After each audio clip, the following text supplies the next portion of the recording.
The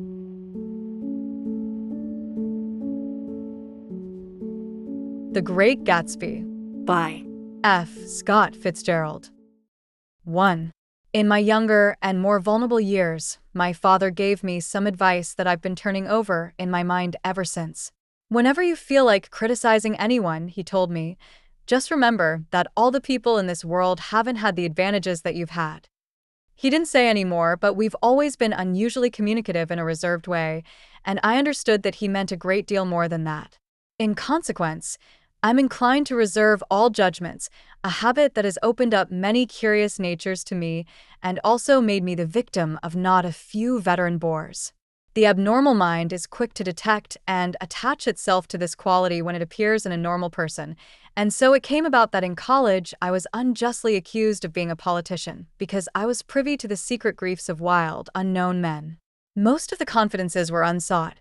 Frequently I have feigned sleep, preoccupation, or a hostile levity when I realized by some unmistakable sign that an intimate revelation was quivering on the horizon, for the intimate revelations of young men, or at least the terms in which they express them, are usually plagiaristic and marred by obvious suppressions.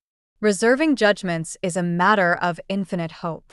I am still a little afraid of missing something if I forget that, as my father snobbishly suggested, and I snobbishly repeat, a sense of the fundamental decencies is parceled out unequally at birth. And after boasting this way of my tolerance, I come to the admission that it has a limit.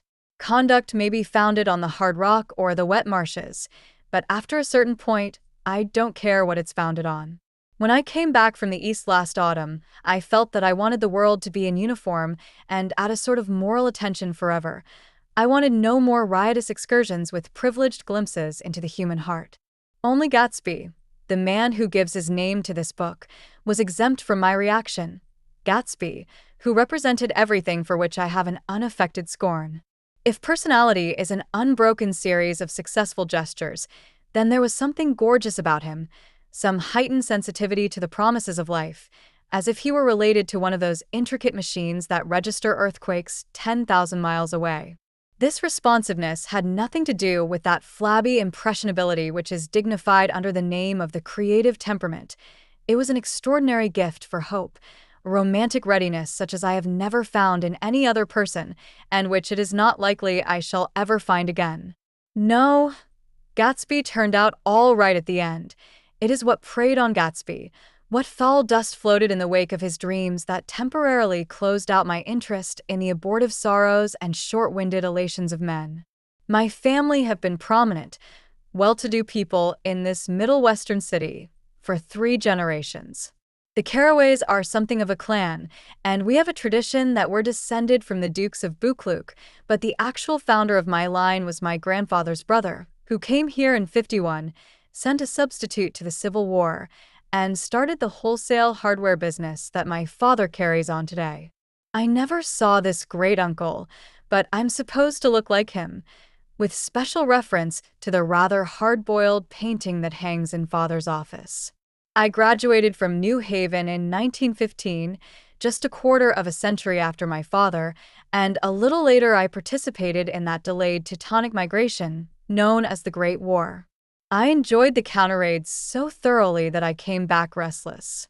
Instead of being the warm center of the world, the Middle West now seemed like the ragged edge of the universe, so I decided to go east and learn the bond business. Everybody I knew was in the bond business, so I supposed it could support one more single man. All my aunts and uncles talked it over as if they were choosing a prep school for me, and finally said, "Why, yes," with very grave, hesitant faces. Father agreed to finance me for a year, and after various delays, I came east, permanently, I thought, in the spring of '22.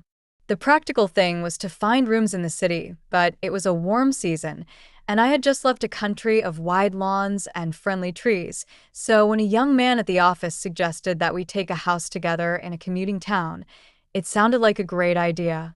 He found the house, a weather-beaten cardboard bungalow at $80 a month, but at the last minute the firm ordered him to Washington, and I went out to the country alone. I had a dog.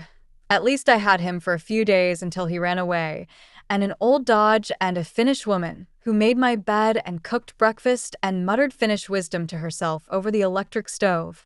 It was lonely for a day or so until one morning some man, more recently arrived than I, stopped me on the road. "How do you get to West Egg Village?" he asked helplessly. I told him, and as I walked on I was lonely no longer. I was a guide, a pathfinder, an original settler. He had casually conferred on me the freedom of the neighborhood. And so with the sunshine and the great bursts of leaves growing on the trees, just as things grow in fast movies, I had that familiar conviction that life was beginning over again with the summer. There was so much to read, for one thing, and so much fine health to be pulled down out of the young, breath-giving air. I bought a dozen volumes on banking and credit and investment securities, and they stood on my shelf in red and gold like new money from the mint, promising to unfold the shining secrets that only Midas and Morgan and Maecenas knew. And I had the high intention of reading many other books besides. I was rather literary in college. One year I wrote a series of very solemn and obvious editorials for the Yale News, and now I was going to bring back all such things into my life and become again that most limited of all specialists, the well-rounded man. This isn't just an epigram. Life is much more successfully looked at from a single window, after all. It was a matter of chance that I should have rented a house in one of the strangest communities in North America. It was on that slender, riotous island which extends itself due east of New York, and where there are, among other natural curiosities, two unusual formations of land. 20 miles from the city, a pair of enormous eggs, identical in contour and separated only by a courtesy bay, jut out into the most domesticated body of salt water in the Western Hemisphere, the great wet barnyard of Long Island Sound. They are not perfect ovals, like the egg in the Columbus story. They are both crushed flat at the contact end, but their physical resemblance must be a source of perpetual wonder to the gulls that fly overhead. To the wingless, a more interesting phenomenon is their dissimilarity in every particular except shape and size. I lived at West Egg, the less fashionable of the two, though this is a most superficial tag to express the bizarre and not a little sinister contrast between them. My house was at the very tip of the egg, only 50 yards from the Sound, and squeezed between two huge places that rented for $12,000 or $15,000 a season. The one on my right was a colossal affair by any standard.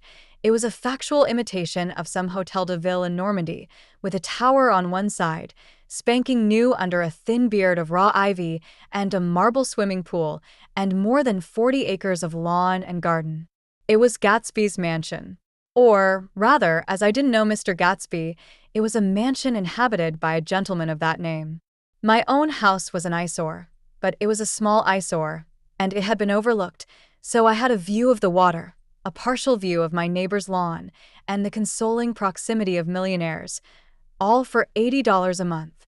Across the courtesy bay, the white palaces of fashionable East Egg glittered along the water, and the history of the summer really begins on the evening I drove over there to have dinner with the Tom Buchanans. Daisy was my second cousin once removed, and I'd known Tom in college. And just after the war, I spent 2 days with them in Chicago. Her husband, among various physical accomplishments, had been one of the most powerful ends that ever played football at New Haven, a national figure in a way, one of those men who reach such an acute limited excellence at 21 that everything afterwards savors of anticlimax. His family were enormously wealthy. Even in college, his freedom with money was a matter for reproach. But now he'd left Chicago and come east in a fashion that rather took your breath away. For instance, he'd brought down a string of polo ponies from Lake Forest. It was hard to realize that a man in my own generation was wealthy enough to do that.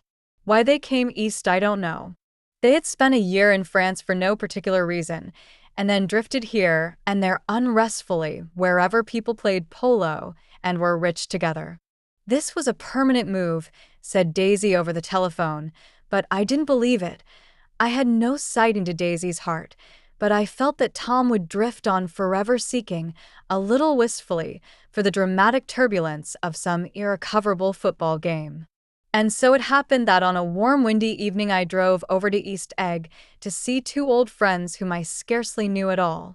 Their house was even more elaborate than I expected, a cheerful red and white Georgian colonial mansion, overlooking the bay. The lawn started at the beach and ran towards the front door for a quarter of a mile, jumping over sundials and brick walks and burning gardens. Finally, when it reached the house, drifting up the side in bright vines as though from the momentum of its run. The front was broken by a line of French windows, glowing now with reflected gold and wide open to the warm, windy afternoon, and Tom Buchanan in riding clothes was standing with his legs apart on the front porch. He had changed since his New Haven years. Now he was a sturdy, straw-haired man of 30, with a rather hard mouth and a supercilious manner. Two shining, arrogant eyes had established dominance over his face and gave him the appearance of always leaning aggressively forward. Not even the effeminate swank of his riding clothes could hide the enormous power of that body. He seemed to fill those glistening boots until he strained the top lacing, and you could see a great pack of muscle shifting when his shoulder moved under his thin coat. It was a body capable of enormous leverage, a cruel body. His speaking voice, a gruff, husky tenor, added to the impression of fractiousness he conveyed. There was a touch of paternal contempt in it, even toward people he liked, and there were men at New Haven who had hated his guts.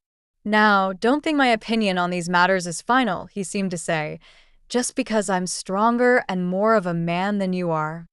We were in the same senior society, and while we were never intimate, I always had the impression that he approved of me and wanted me to like him with some harsh, defiant wistfulness of his own. We talked for a few minutes on the sunny porch. "I've got a nice place here," he said, his eyes flashing about restlessly. Turning me around by one arm, he moved a broad, flat hand along the front vista, including in its sweep a sunken Italian garden, a half-acre of deep, pungent roses, and a snub-nosed motorboat that bumped the tide offshore. It belonged to Domain, the oil man. He turned me around again, politely and abruptly. "We'll go inside." We walked through a high hallway into a bright, rosy-colored space, fragilely bound into the house by French windows at either end. The windows were ajar and gleaming white against the fresh grass outside that seemed to grow a little way into the house.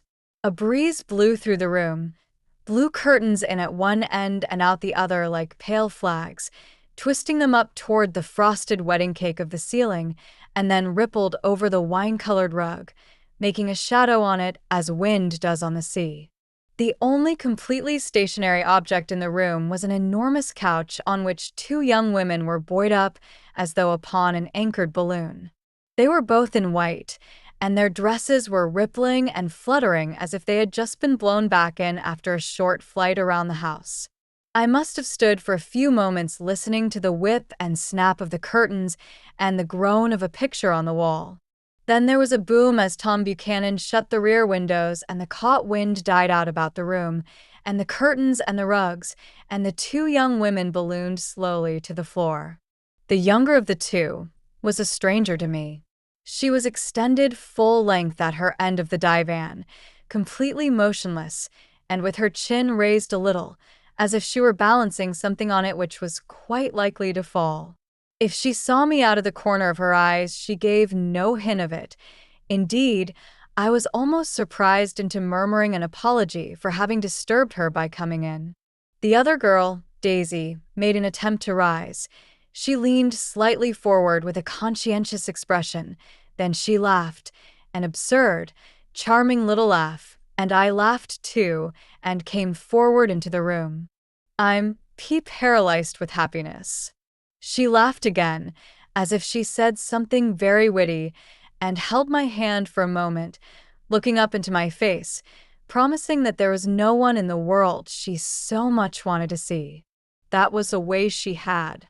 She hinted in a murmur that the surname of the balancing girl was Baker.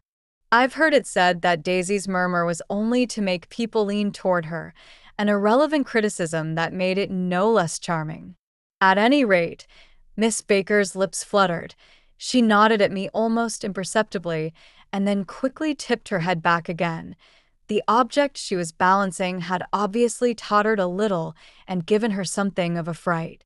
Again, a sort of apology arose to my lips. Almost any exhibition of complete self-sufficiency draws a stunned tribute from me. I looked back at my cousin, who began to ask me questions in her low, thrilling voice. It was the kind of voice that the ear follows up and down, as if each speech is an arrangement of notes that will never be played again.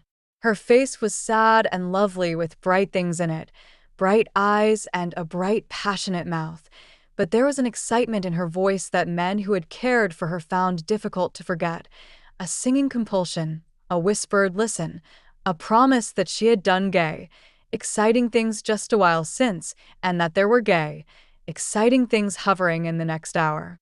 I told her how I had stopped off in Chicago for a day on my way east, and how a dozen people had sent their love through me. "Do they miss me?" she cried ecstatically. "The whole town is desolate. All the cars have the left rear wheel painted black as a mourning wreath, and there's a persistent wail all night along the North Shore. How gorgeous. Let's go back, Tom. Tomorrow." Then she added irrelevantly, "You ought to see the baby." "I'd like to." "She's asleep." "She's 3 years old. Haven't you ever seen her?" "Never." "Well, you ought to see her. She's—" Tom Buchanan, who had been hovering restlessly about the room, stopped and rested his hand on my shoulder. "What you doing, Nick?" "I'm a bondman." "Who with?" I told him. "Never heard of them," he remarked decisively. This annoyed me. "You will?" I answered shortly. "You will if you stay in the East." "Oh, I'll stay in the East, don't you worry," he said, glancing at Daisy and then back at me, as if he were alert for something more. "I'd be a goddamned fool to live anywhere else." At this point, Miss Baker said, "Absolutely," with such suddenness that I started. It was the first word she had uttered since I came into the room. Evidently, it surprised her as much as it did me, for she yawned and with a series of rapid, deft movements stood up into the room. "I'm stiff," she complained. "I've been lying on that sofa for as long as I can remember." "Don't look at me," Daisy retorted. "I've been trying to get you to New York all afternoon." "No, thanks," said Miss Baker to the 4 cocktails just in from the pantry. "I'm absolutely in training." Her host looked at her incredulously. "You are." He took down his drink as if it were a drop in the bottom of a glass. "How you ever get anything done is beyond me." I looked at Miss Baker, wondering what it was she got done. I enjoyed looking at her. She was a slender, small-breasted girl with an erect carriage, which she accentuated by throwing her body backward at the shoulders like a young cadet.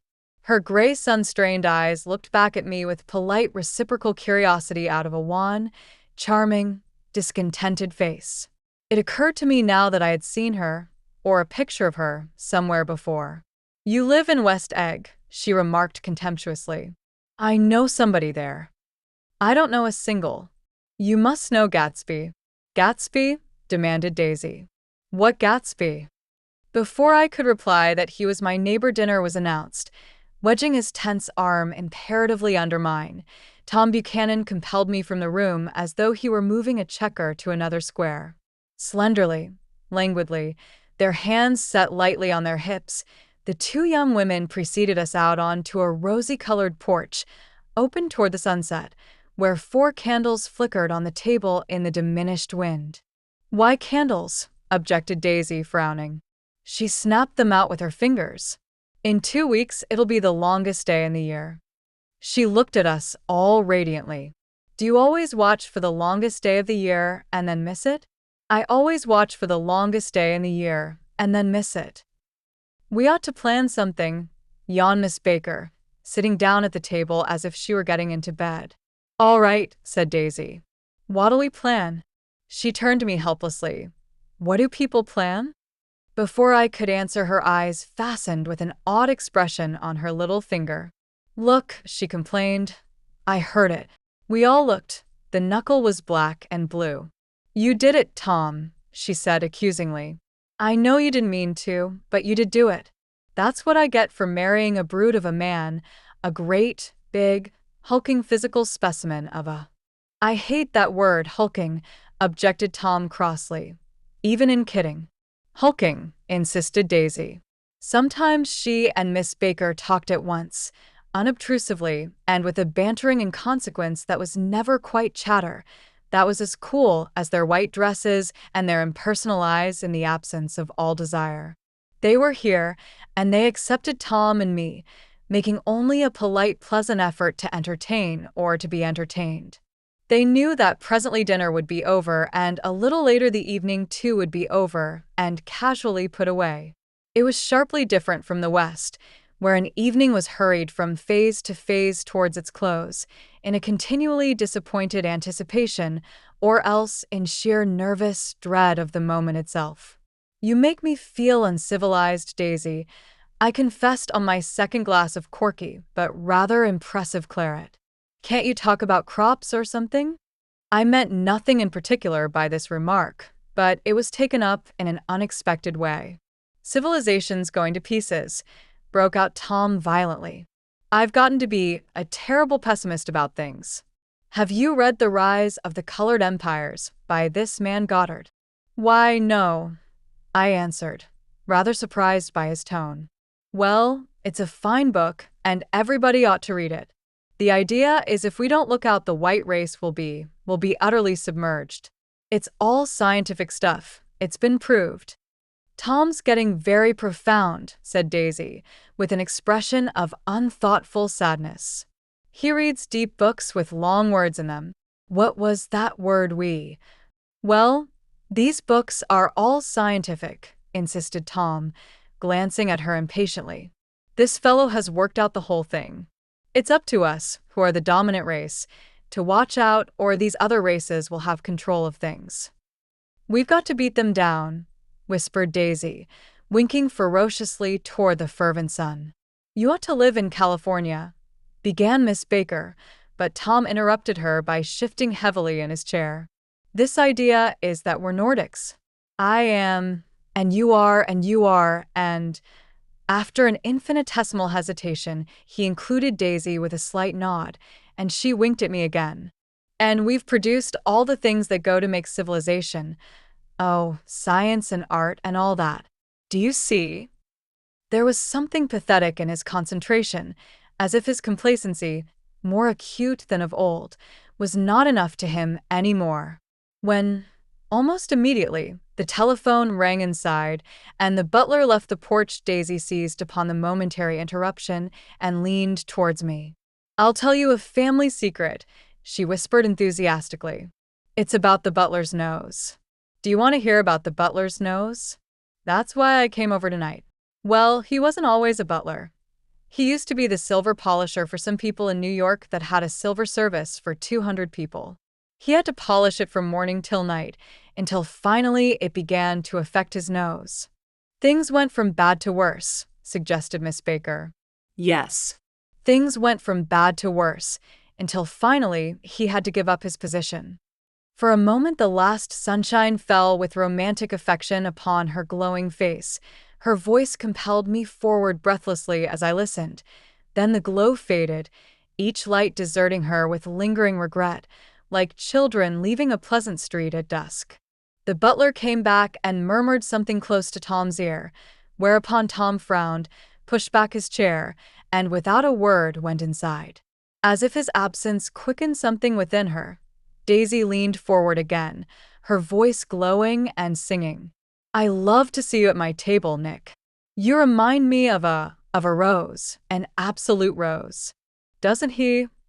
She turned to Miss Baker for confirmation. "An absolute rose?" This was untrue. I am not even faintly like a rose.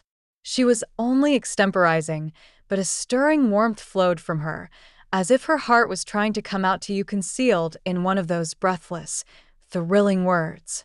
Then suddenly she threw her napkin on the table and excused herself, and went into the house.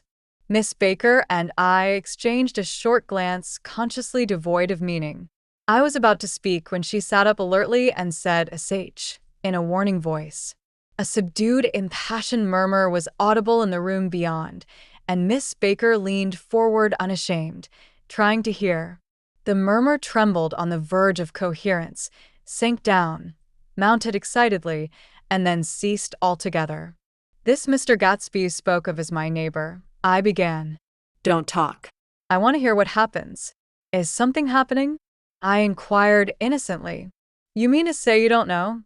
said Miss Baker, honestly surprised. "I thought everybody knew." "I don't." "Why?" she said hesitantly. "Tom's got some woman in New York." "Got some woman?" I repeated blankly. Miss Baker nodded. "She might have the decency not to telephone him at dinner time. Don't you think?"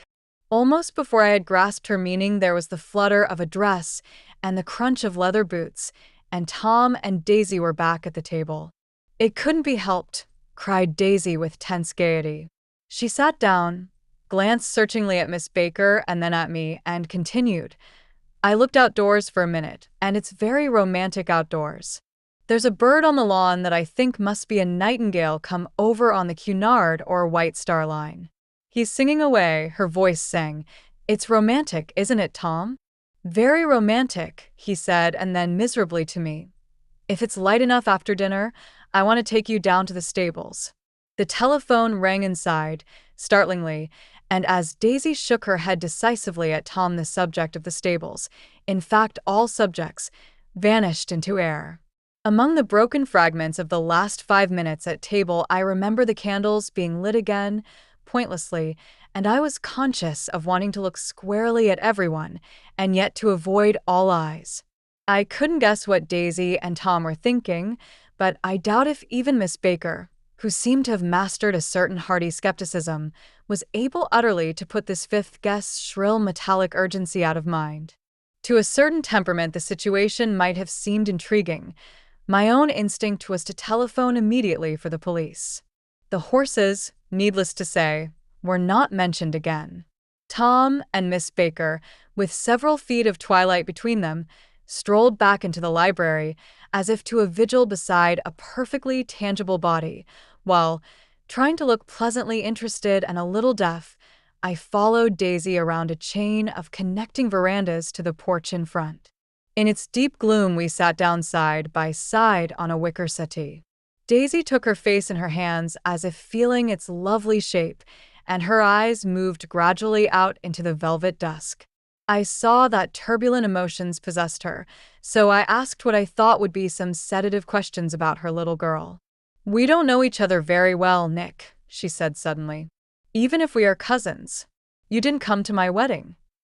"I wasn't back from the war." "That's true." She hesitated. "Well, I've had a very bad time, Nick, and I'm pretty cynical about everything." Evidently, she had reason to be. I waited, but she didn't say any more, and after a moment I returned rather feebly to the subject of her daughter. "I suppose she talks and eats and everything." "Oh, yes." She looked at me absently. "Listen, Nick, let me tell you what I said when she was born. Would you like to hear?" "Very much. It'll show you how I've gotten to feel about things." Well, she was less than an hour old, and Tom was God knows where. I woke up out of the ether with an utterly abandoned feeling and asked the nurse right away if it was a boy or a girl. She told me it was a girl, and so I turned my head away and wept. "All right," I said. "I'm glad it's a girl. And I hope she'll be a fool. That's the best thing a girl can be in this world, a beautiful little fool." "You see, I think everything's terrible anyhow," she went on in a convinced way. "Everybody thinks so, the most advanced people. And I know. I've been everywhere and seen everything and done everything." Her eyes flashed around her in a defiant way, rather like Tom's, and she laughed with thrilling scorn. "Sophisticated. God, I'm sophisticated." The instant her voice broke off, ceasing to compel my attention, my belief, I felt the basic insincerity of what she had said. It made me uneasy, as though the whole evening had been a trick of some sort to exact a contributory emotion from me. I waited, and sure enough, in a moment she looked at me with an absolute smirk on her lovely face, as if she had asserted her membership in a rather distinguished secret society to which she and Tom belonged. Inside, the crimson room bloomed with light. Tom and Miss Baker sat at either end of the long couch, and she read aloud to him from the Saturday Evening Post, the words, murmurous and uninflected, running together in a soothing tune. The lamplight, bright on his boots and dull on the autumn leaf yellow of her hair, glinted along the paper as she turned a page with a flutter of slender muscles in her arms. When we came in, she held us silent for a moment with a lifted hand. "To be continued," she said, tossing the magazine on the table, "in our very next issue." Her body asserted itself with a restless movement of her knee, and she stood up. 10 o'clock, she remarked, apparently finding the time on the ceiling. "Time for this good girl to go to bed. Jordan's going to play in the tournament tomorrow," explained Daisy, "over at Westchester." "Oh, you're Jordan Baker." I knew now why her face was familiar. Its pleasing, contemptuous expression had looked out at me from many rotogravure pictures of the sporting life at Asheville and Hot Springs and Palm Beach.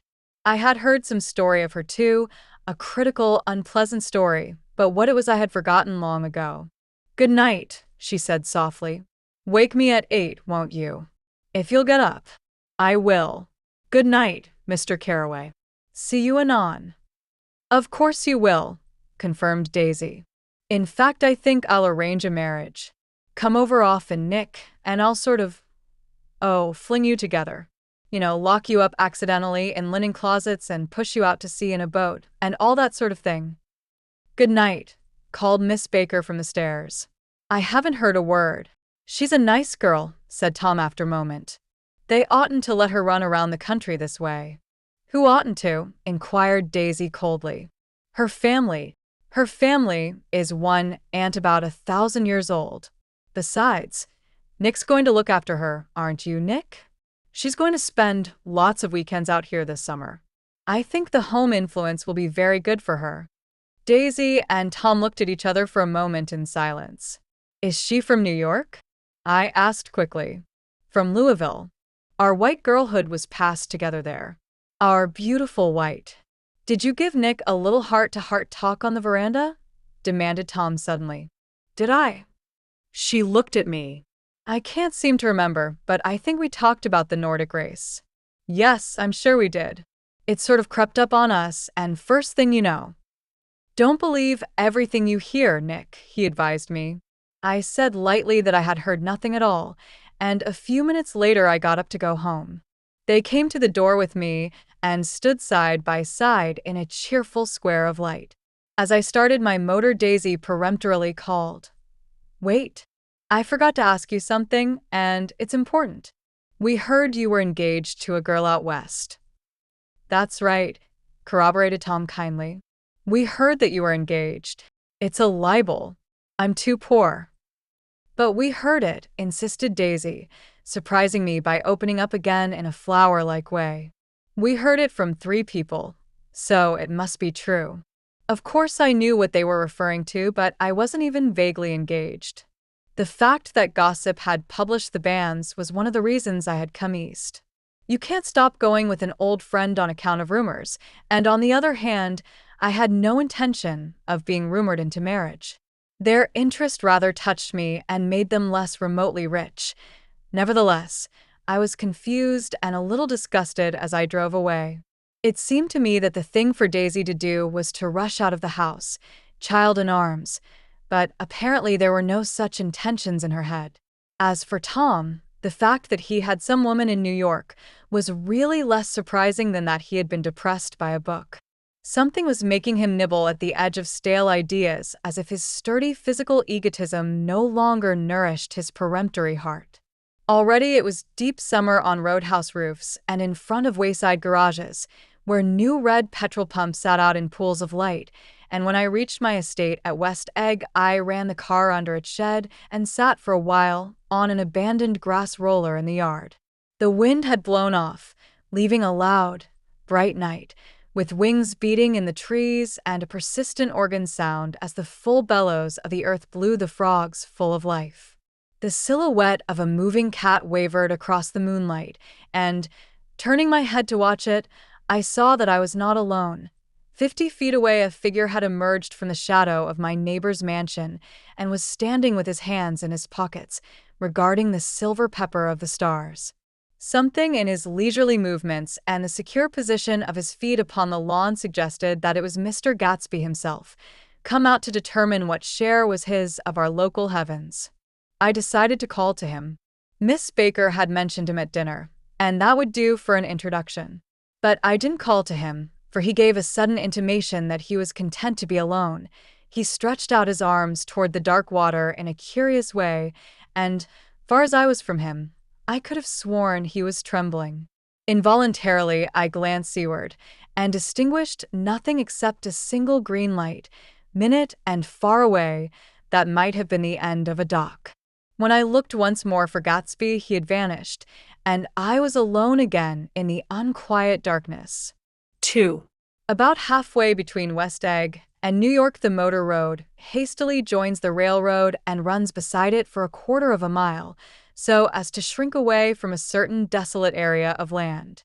This is a valley of ashes, a fantastic farm where ashes grow like wheat into ridges and hills and grotesque gardens, where ashes take the forms of houses and chimneys and rising smoke and, finally, with a transcendent effort, of ash-gray men who move dimly and already crumbling through the powdery air. Occasionally, a line of gray cars crawls along an invisible track, gives out a ghastly creak, and comes to rest, and immediately the ash-gray men swarm up with leaden spades and stir up an impenetrable cloud, which screens their obscure operations from your sight. But above the gray land and the spasms of bleak dust which drift endlessly over it, you perceive, after a moment, the eyes of Dr. J. Eckelberg. The eyes of Dr. J. Eckelberg are blue and gigantic. Their retinas are 1 yard high. They look out of no face, but, instead, from a pair of enormous yellow spectacles which pass over a non-existent nose. Evidently, some wild wag of an oculist set them there to fatten his practice in the borough of Queens, and then sank down himself into eternal blindness, or forgot them and moved away. But his eyes, dimmed a little by many paintless days, under sun and rain, brood on over the solemn dumping ground. The Valley of Ashes is bounded on one side by a small foul river, and, when the drawbridge is up to let barges through, the passengers on waiting trains can stare at the dismal scene for as long as half an hour. There is always a halt there of at least a minute, and it was because of this that I first met Tom Buchanan's mistress. The fact that he had one was insisted upon wherever he was known. His acquaintances resented the fact that he turned up in popular cafes with her and, leaving her at a table, sauntered about, chatting with whomsoever he knew. Though I was curious to see her, I had no desire to meet her, but I did. I went up to New York with Tom on the train one afternoon, and when we stopped by the ash heaps, he jumped to his feet and, taking hold of my elbow, literally forced me from the car. "We're getting off," he insisted. "I want you to meet my girl." I think he'd tanked up a good deal at luncheon, and his determination to have my company bordered on violence. The supercilious assumption was that on Sunday afternoon I had nothing better to do. I followed him over a low whitewashed railroad fence, and we walked back 100 yards along the road under Dr. Eckelberg's persistent stare. The only building in sight was a small block of yellow brick sitting on the edge of the wasteland, a sort of compact main street ministering to it, and contiguous to absolutely nothing. One of the 3 shops it contained was for rent, and another was an all-night restaurant, approached by a trail of ashes. The third was a garage, repairs. George B. Wilson. Cars bought and sold. And I followed Tom inside. The interior was unprosperous and bare. The only car visible was the dust-covered wreck of a Ford which crouched in a dim corner. It had occurred to me that this shadow of a garage must be a blind, and that sumptuous and romantic apartments were concealed overhead, when the proprietor himself appeared in the door of an office, wiping his hands on a piece of waste. He was a blond, spiritless man, anemic and faintly handsome. When he saw us, a damp gleam of hope sprang into his light blue eyes. "Hello, Wilson, old man," said Tom, slapping him jovially on the shoulder. "How's business?" "I can't complain," answered Wilson unconvincingly. "When are you going to sell me that car?" "Next week. I've got my man working on it now." "Works pretty slow, don't he?" "No, he doesn't," said Tom coldly. "And if you feel that way about it, maybe I'd better sell it somewhere else after all." "I don't mean that," explained Wilson quickly. "I just meant—" His voice faded off and Tom glanced impatiently around the garage. Then I heard footsteps on the stairs, and in a moment the thickish figure of a woman blocked out the light from the office door. She was in the middle 30s and faintly stout, but she carried her flesh sensuously as some women can. Her face, above a spotted dress of dark blue crepe de chine, contained no facet or gleam of beauty, but there was an immediately perceptible vitality about her, as if the nerves of her body were continually smoldering. She smiled slowly and, walking through her husband as if he were a ghost, shook hands with Tom, looking him flush in the eye. Then she wet her lips, and without turning around spoke to her husband in a soft, coarse voice. "Get some chairs, why don't you, so somebody can sit down?" "Oh, sure," agreed Wilson hurriedly, and went toward the little office, mingling immediately with the cement color of the walls. A white ashen dust veiled his dark suit and his pale hair as it veiled everything in the vicinity, except his wife, who moved close to Tom. "I want to see you," said Tom intently. "Get on the next train." "All right. I'll meet you by the newsstand on the lower level." She nodded and moved away from him just as George Wilson emerged with 2 chairs from his office door. We waited for her down the road and out of sight. It was a few days before the 4th of July, and a gray, scrawny Italian child was setting torpedoes in a row along the railroad track. "Terrible place, isn't it?" said Tom, exchanging a frown with Dr. Eckelberg. "Awful. It does her good to get away." "Doesn't her husband object?" "Wilson? He thinks she goes to see her sister in New York. He's so dumb, he doesn't know he's alive." So Tom Buchanan and his girl and I went up together to New York, or not quite together, for Mrs. Wilson sat discreetly in another car. Tom deferred that much to the sensibilities of those East Eggers who might be on the train. She had changed her dress to a brown figured muslin, which stretched tight over her rather wide hips as Tom helped her to the platform in New York. At the newsstand, she bought a copy of Town Tattle and a moving picture magazine, and in the station drugstore some cold cream and a small flask of perfume. Upstairs, in the solemn, echoing drive, she let 4 taxicabs drive away before she selected a new one, lavender-colored with gray upholstery, and in this we slid out from the mass of the station into the glowing sunshine. But immediately, she turned sharply from the window and, leaning forward, tapped on the front glass. "I want to get one of those dogs," she said earnestly. "I want to get one for the apartment. They're nice to have, a dog." We backed up to a gray old man who bore an absurd resemblance to John D. Rockefeller. In a basket swung from his neck cowered a dozen very recent puppies of an indeterminate breed. "What kind are they?" asked Mrs. Wilson eagerly as he came to the taxi window. "All kinds. What kind do you want, lady?" "I'd like to get one of those police dogs. I don't suppose you got that kind?" The man peered doubtfully into the basket, plunged in his hand, and drew one up, wriggling, by the back of the neck. "That's no police dog," said Tom. "No, it's not exactly a police dog," said the man with disappointment in his voice. "It's more of an Airedale."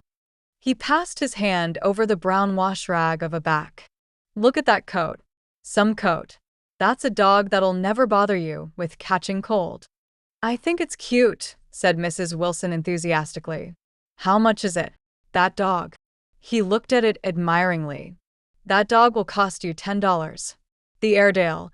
Undoubtedly there was an Airedale concerned in it somewhere, though its feet were startlingly white, changed hands and settled down into Mrs. Wilson's lap, where she fondled the weatherproof coat with rapture. "Is it a boy or a girl?" she asked delicately. "That dog." That dog's a boy. It's a bitch, said Tom decisively. Here's your money. Go, and buy 10 more dogs with it. We drove over to Fifth Avenue, warm and soft, almost pastoral, on the summer Sunday afternoon. I wouldn't have been surprised to see a great flock of white sheep turn the corner. Hold on, I said. I have to leave you here. No, you don't, interposed Tom quickly. Myrtle'll be hurt if you don't come up to the apartment. Won't you, Myrtle? Come on, she urged. I'll telephone my sister Catherine. She's said to be very beautiful by people who ought to know. Well, I'd like to, but... We went on, cutting back again, over the park toward the West Hundreds. At 158th Street, the cab stopped at one slice in a long white cake of apartment houses. Throwing a regal homecoming glance around the neighborhood, Mrs. Wilson gathered up her dog and her other purchases and went haughtily in. I'm going to have the McKees come up, she announced as we rose in the elevator. And, of course, I got to call up my sister, too.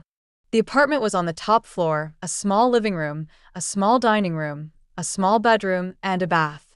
The living room was crowded to the doors with a set of tapestried furniture entirely too large for it, so that to move about was to stumble continually over scenes of ladies swinging in the gardens of Versailles.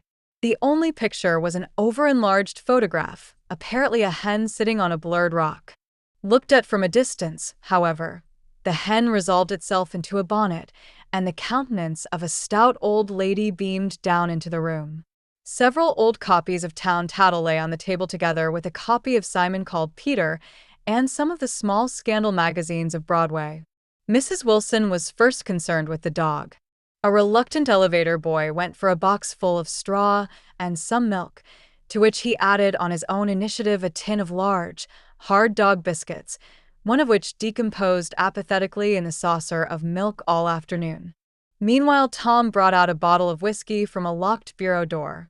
I've been drunk just twice in my life, and the second time was that afternoon, so everything that happened has a dim, hazy cast over it, although until after 8 o'clock the apartment was full of cheerful sun. Sitting on Tom's lap, Mrs. Wilson called up several people on the telephone. Then there were no cigarettes, and I went out to buy some at the drugstore on the corner. When I came back, they had both disappeared, so I sat down discreetly in the living room and read a chapter of Simon Called Peter. Either it was terrible stuff or the whiskey distorted things, because it didn't make any sense to me. Just as Tom and Myrtle, after the first drink Mrs. Wilson and I called each other by our first names, reappeared, company commenced to arrive at the apartment door. The sister, Catherine, was a slender, worldly girl of about 30, with a solid, sticky bob of red hair and a complexion powdered milky white. Her eyebrows had been plucked and then drawn on again at a more rakish angle, but the efforts of nature toward the restoration of the old alignment gave a blurred air to her face. When she moved about, there was an incessant clicking as innumerable pottery bracelets jingled up and down upon her arms. She came in with such a proprietary haste and looked around so possessively at the furniture that I wondered if she lived here. But when I asked her, she laughed immoderately, repeated my question aloud, and told me she lived with a girlfriend at a hotel. Mr. McKee was a pale, feminine man from the flat below. He had just shaved, for there was a white spot of lather on his cheekbone, and he was most respectful in his greeting to everyone in the room. He informed me that he was in the artistic game, and I gathered later that he was a photographer and had made the dim enlargement of Mrs. Wilson's mother which hovered like an ectoplasm on the wall. His wife was shrill, languid, handsome, and horrible. She told me with pride that her husband had photographed her 127 times since they had been married.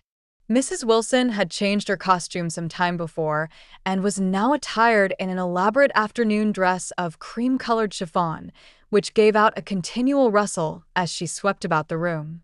With the influence of the dress, her personality had also undergone a change. The intense vitality that had been so remarkable in the garage was converted into impressive hauteur. Her laughter, her gestures, her assertions became more violently affected moment by moment, and as she expanded, the room grew smaller around her, until she seemed to be revolving on a noisy, creaking pivot through the smoky air.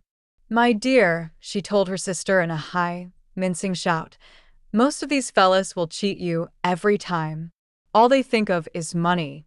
I had a woman up here last week to look at my feet, and when she gave me the bill you'd have thought she had my appendicitis out." "What was the name of the woman?" asked Mrs. McKee. "Mrs. Eberhardt. She goes around looking at people's feet in their own homes." "I like your dress," remarked Mrs. McKee. "I think it's adorable." Mrs. Wilson rejected the compliment by raising her eyebrow in disdain. "It's just a crazy old thing," she said. "I just slip it on sometimes when I don't care what I look like." "But it looks wonderful on you, if you know what I mean," pursued Mrs. McKee. "If Chester could only get you in that pose, I think he could make something of it." We all looked in silence at Mrs. Wilson, who removed a strand of hair from over her eyes and looked back at us with a brilliant smile. Mr. McKee regarded her intently with his head on one side, and then moved his hand back and forth slowly in front of his face. "I should change the light," he said after a moment. "I'd like to bring out the modeling of the features. And I'd try to get hold of all the back hair." "I wouldn't think of changing the light," cried Mrs. McKee. "I think it's—" her husband said sh, and we all looked at the subject again, whereupon Tom Buchanan yawned audibly and got to his feet. "You McKees have something to drink," he said. "Get some more ice and mineral water, Myrtle, before everybody goes to sleep. I told that boy about the ice." Myrtle raised her eyebrows in despair at the shiftlessness of the lower orders. "These people, you have to keep after them all the time." She looked at me and laughed pointlessly. Then she flounced over to the dog, kissed it with ecstasy, and swept into the kitchen, implying that a dozen chefs awaited her orders there. "I've done some nice things out on Long Island," asserted Mr. McKee. Tom looked at him blankly. "Two of them we have framed downstairs." "Two what?" demanded Tom. "Two studies. One of them I call Montauk Point the Gulls, and the other I call Montauk Point the Sea." The sister Catherine sat down beside me on the couch. "Do you live down on Long Island, too?" she inquired. "I live at West Egg." "Really? I was down there at a party about a month ago. At a man named Gatsby's. Do you know him?" "I live next door to him." "Well, they say he's a nephew or a cousin of Kaiser Wilhelm's. That's where all his money comes from." "Really?" She nodded. "I'm scared of him. I'd hate to have him get anything on me." This absorbing information about my neighbor was interrupted by Mrs. McKee's pointing suddenly at Catherine. "Chester, I think you could do something with her," she broke out, but Mr. McKee only nodded in a bored way and turned his attention to Tom. "I'd like to do more work on Long Island, if I could get the entry. All I ask is that they should give me a start." "Ask Myrtle," said Tom, breaking into a short shout of laughter as Mrs. Wilson entered with a tray. "She'll give you a letter of introduction, won't you, Myrtle?" "Do what?" she asked, startled. "You'll give McKee a letter of introduction to your husband, so he can do some studies of him."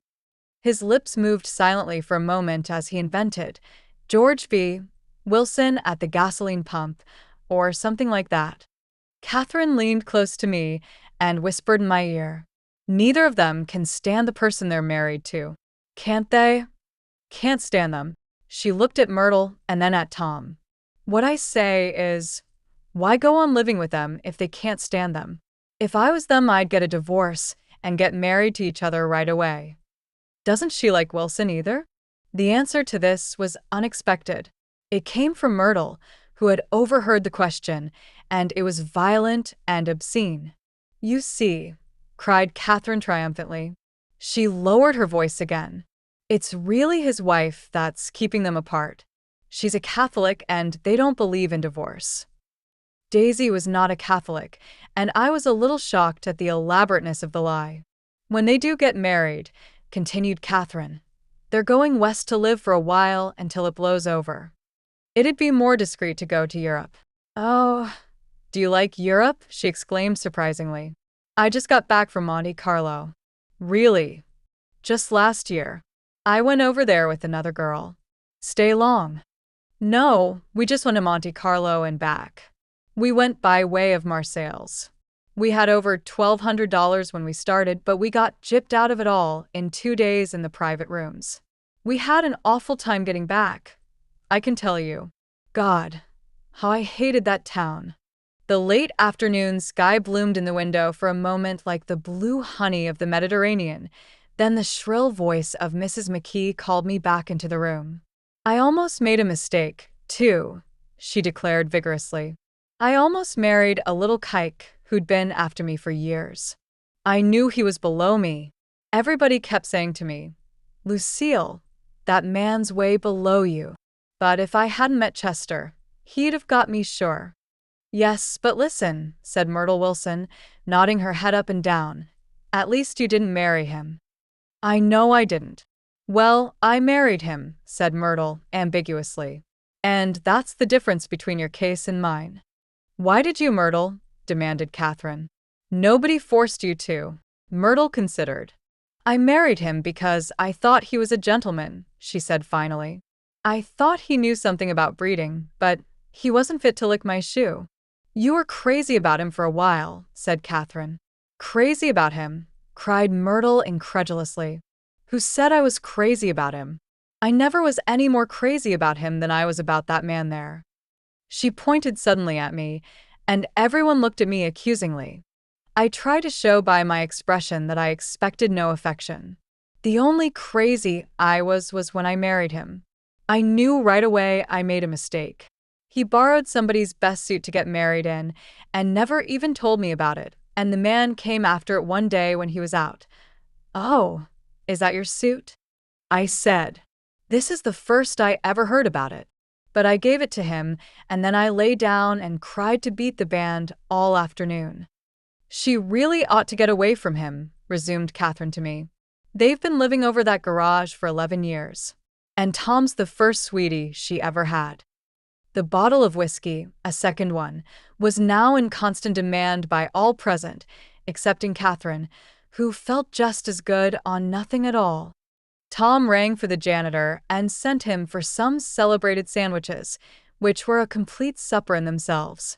I wanted to get out and walk eastward toward the park through the soft twilight, but each time I tried to go, I became entangled in some wild, strident argument which pulled me back, as if with ropes, into my chair. Yet high over the city, our line of yellow windows must have contributed their share of human secrecy to the casual watcher in the darkening streets, and I saw him too, looking up and wondering. I was within and without, simultaneously enchanted and repelled by the inexhaustible variety of life. Myrtle pulled her chair close to mine, and suddenly her warm breath poured over me the story of her first meeting with Tom. It was on the two little seats facing each other that are always the last ones left on the train. I was going up to New York to see my sister and spend the night. He had on a dress suit and patent leather shoes, and I couldn't keep my eyes off him, but every time he looked at me I had to pretend to be looking at the advertisement over his head. When we came into the station, he was next to me, and his white shirt front pressed against my arm, and so I told him I'd have to call a policeman, but he knew I lied. I was so excited that when I got into a taxi with him, I didn't hardly know I wasn't getting into a subway train. All I kept thinking about, over and over, was you can't live forever. You can't live forever. She turned to Mrs. McKee, and the room rang full of her artificial laughter. My dear, she cried, I'm going to give you this dress as soon as I'm through with it. I've got to get another one tomorrow. I'm going to make a list of all the things I've got to get. A massage and a wave, and a collar for the dog, and one of those cute little ashtrays where you touch a spring, and a wreath with a black silk bow for Mother's grave that'll last all summer. I got to write down a list so I won't forget all the things I got to do. It was 9 o'clock. Almost immediately afterward, I looked at my watch and found it was 10. Mr. McKee was asleep on a chair with his fists clenched in his lap, like a photograph of a man of action. Taking out my handkerchief, I wiped from his cheek the spot of dried lather that had worried me all the afternoon. The little dog was sitting on the table looking with blind eyes through the smoke, and from time to time groaning faintly. People disappeared, reappeared, made plans to go somewhere, and then lost each other, searched for each other, found each other a few feet away. Sometime toward midnight, Tom Buchanan and Mrs. Wilson stood face to face discussing, in impassioned voices, whether Mrs. Wilson had any right to mention Daisy's name. Daisy. Daisy. Daisy, shouted Mrs. Wilson. I'll say it whenever I want to. Daisy. Die. Making a short, deft movement, Tom Buchanan broke her nose with his open hand. Then there were bloody towels upon the bathroom floor, and women's voices scolding, and high over the confusion a long broken wail of pain. Mr. McKee awoke from his doze and started in a daze toward the door. When he had gone halfway, he turned around and stared at the scene, his wife and Catherine scolding and consoling as they stumbled here and there among the crowded furniture with articles of aid, and the despairing figure on the couch, bleeding fluently, and trying to spread a copy of Town Tattle over the tapestry scenes of Versailles. Then Mr. McKee turned and continued on out the door. Taking my hat from the chandelier, I followed. Come to lunch some day, he suggested, as we groaned down in the elevator. Where? Anywhere. Keep your hands off the lever, snapped the elevator boy. I beg your pardon, said Mr. McKee with dignity. I didn't know I was touching it. All right, I agreed. I'll be glad to. I was standing beside his bed, and he was sitting up between the sheets, clad in his underwear, with a great portfolio in his hands. Beauty and the Beast, Loneliness, Old Grocery Horse, Brook End Bridge. Then I was lying half asleep in the cold lower level of the Pennsylvania station, staring at the Morning Tribune and waiting for the 4 o'clock train. 3. There was music from my neighbor's house through the summer nights. In his blue gardens men and girls came and went like moths among the whisperings and the champagne and the stars. At high tide in the afternoon, I watched his guests diving from the tower of his raft, or taking the sun on the hot sand of his beach, while his 2 motorboats slit the waters of the Sound, drawing aquaplanes over cataracts of foam. On weekends, his Rolls-Royce became an omnibus, bearing parties to and from the city between 9 in the morning and long past midnight, while his station wagon scampered like a brisk yellow bug to meet all trains. And on Mondays, 8 servants, including an extra gardener, toiled all day with mops and scrubbing brushes and hammers and garden shears, repairing the ravages of the night before. Every Friday, 5 crates of oranges and lemons arrived from a fruiterer in New York. Every Monday, these same oranges and lemons left his back door in a pyramid of pulpless halves. There was a machine in the kitchen which could extract the juice of 200 oranges in half an hour if a little button was pressed 200 times by a butler's thumb. At least once a fortnight, a corps of caterers came down with several hundred feet of canvas and enough colored lights to make a Christmas tree of Gatsby's enormous garden. On buffet tables, garnished with glistening hors d'oeuvre, spiced baked hams crowded against salads of harlequin designs and pastry pigs and turkeys, bewitched to a dark gold. In the main hall a bar with a real brass rail was set up, and stocked with gins and liquors, and with cordials so long forgotten that most of his female guests were too young to know one from another. By 7 o'clock the orchestra has arrived, no thin 5-piece affair, but a whole pitful of oboes and trombones and saxophones and viols and cornets and piccolos and low and high drums. The last swimmers have come in from the beach now and are dressing upstairs. The cars from New York are parked 5 deep in the drive, and already the halls and salons and verandas are gaudy with primary colors, and hair bobbed in strange new ways, and shawls beyond the dreams of Castile. The bar is in full swing, and floating rounds of cocktails permeate the garden outside, until the air is alive with chatter and laughter, and casual innuendo and introductions forgotten on the spot, and enthusiastic meetings between women who never knew each other's names. The lights grow brighter as the earth lurches away from the sun, and now the orchestra is playing yellow cocktail music, and the opera of voices pitches a key higher. Laughter is easier minute by minute, spilled with prodigality, tipped out at a cheerful word. The groups change more swiftly, swell with new arrivals, dissolve and form in the same breath. Already there are wanderers, confident girls who weave here and there among the stouter and more stable, become for a sharp, joyous moment the center of a group, and then, excited with triumph, glide on through the sea change of faces and voices and color under the constantly changing light. Suddenly, one of these gypsies, in trembling opal, seizes a cocktail out of the air, dumps it down for courage, and, moving her hands like Frisco, dances out alone on the canvas platform. A momentary hush. The orchestra leader varies his rhythm obligingly for her, and there is a burst of chatter as the erroneous news goes around that she is Gilda Gray's understudy from the Follies. The party has begun. I believe that on the first night I went to Gatsby's house, I was one of the few guests who had actually been invited. People were not invited, they went there.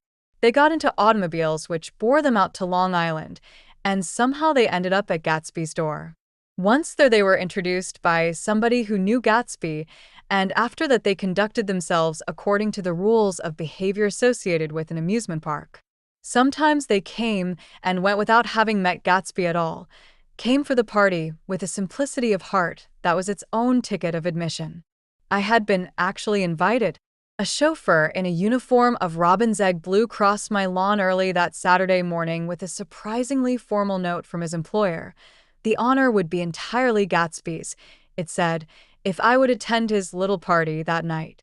He had seen me several times, and had intended to call on me long before, but a peculiar combination of circumstances had prevented it. Signed Jay Gatsby, in a majestic hand. Dressed up in white flannels, I went over to his lawn a little after 7, and wandered around rather ill at ease among swirls and eddies of people I didn't know, though here and there was a face I had noticed on the commuting train. I was immediately struck by the number of young Englishmen dotted about, all well-dressed, all looking a little hungry, and all talking in low, earnest voices to solid and prosperous Americans. I was sure that they were selling something, bonds or insurance or automobiles. They were at least agonizingly aware of the easy money in the vicinity and convinced that it was theirs for a few words in the right key. As soon as I arrived, I made an attempt to find my host, but the 2 or 3 people of whom I asked his whereabouts stared at me in such an amazed way and denied so vehemently any knowledge of his movements that I slunk off in the direction of the cocktail table, the only place in the garden where a single man could linger without looking purposeless and alone. I was on my way to get roaring drunk from sheer embarrassment when Jordan Baker came out of the house and stood at the head of the marble steps, leaning a little backward and looking with contemptuous interest down into the garden. Welcome or not, I found it necessary to attach myself to someone before I should begin to address cordial remarks to the passers-by. "Hello," I roared, advancing toward her. My voice seemed unnaturally loud across the garden. "I thought you might be here," she responded absently as I came up. "I remembered you lived next door, too." She held my hand impersonally, as a promise that she'd take care of me in a minute, and gave ear to 2 girls in twin yellow dresses, who stopped at the foot of the steps. "Hello," they cried together. "Sorry you didn't win." That was for the golf tournament. She had lost in the finals the week before. "You don't know who we are," said one of the girls in yellow, "but we met you here about a month ago." "You've dyed your hair since then," remarked Jordan, and I started, but the girls had moved casually on, and her remark was addressed to the premature moon, produced like the supper, no doubt, out of a caterer's basket. With Jordan's slender golden arm resting in mine, we descended the steps and sauntered about the garden. A tray of cocktails floated at us through the twilight, and we sat down at a table with the 2 girls in yellow and 3 men, each one introduced to us as Mr. Mumble. "Do you come to these parties often?" inquired Jordan of the girl beside her. "The last one was the one I met you at," answered the girl, in an alert, confident voice. She turned to her companion. "Wasn't it for you, Lucille?" "It was for Lucille, too." "I like to come," Lucille said. "I never care what I do, so I always have a good time. When I was here last, I tore my gown on a chair, and he asked me my name and address. Inside of a week, I got a package from Courier's with a new evening gown in it." "Did you keep it?" asked Jordan. "Sure I did. I was going to wear it tonight, but it was too big in the bust and had to be altered. It was gas blue with lavender beads." $265. There's something funny about a fellow that'll do a thing like that, said the other girl eagerly. He doesn't want any trouble with anybody. Who doesn't? I inquired. Gatsby. Somebody told me. The two girls and Jordan leaned together confidentially. Somebody told me they thought he killed a man once. A thrill passed over all of us. The three Mr. Mumbles bent forward and listened eagerly. I don't think it's so much that, argued Lucille skeptically. It's more that he was a German spy during the war. One of the men nodded in confirmation. I heard that from a man who knew all about him, grew up with him in Germany. He assured us positively. Oh, no, said the first girl. It couldn't be that, because he was in the American Army during the war. As our credulity switched back to her, she leaned forward with enthusiasm. You look at him sometimes when he thinks nobody's looking at him. I'll bet he killed a man. She narrowed her eyes and shivered. Lucille shivered. We all turned and looked around for Gatsby. It was testimony to the romantic speculation he inspired that there were whispers about him from those who had found little that it was necessary to whisper about in this world. The first supper, there would be another one after midnight, was now being served, and Jordan invited me to join her own party, who were spread around a table on the other side of the garden. There were 3 married couples and Jordan's escort, a persistent undergraduate given to violent innuendo, and obviously under the impression that sooner or later Jordan was going to yield him up her person to a greater or lesser degree. Instead of rambling, this party had preserved a dignified homogeneity and assumed to itself the function of representing the staid nobility of the countryside, East Egg condescending to West Egg and carefully on guard against its spectroscopic gaiety. Let's get out, whispered Jordan after a somehow wasteful and inappropriate half-hour. This is much too polite for me. We got up, and she explained that we were going to find the host. I had never met him, she said, and it was making me uneasy. The undergraduate nodded in a cynical, melancholy way. The bar, where we glanced first, was crowded, but Gatsby was not there. She couldn't find him from the top of the steps, and he wasn't on the veranda.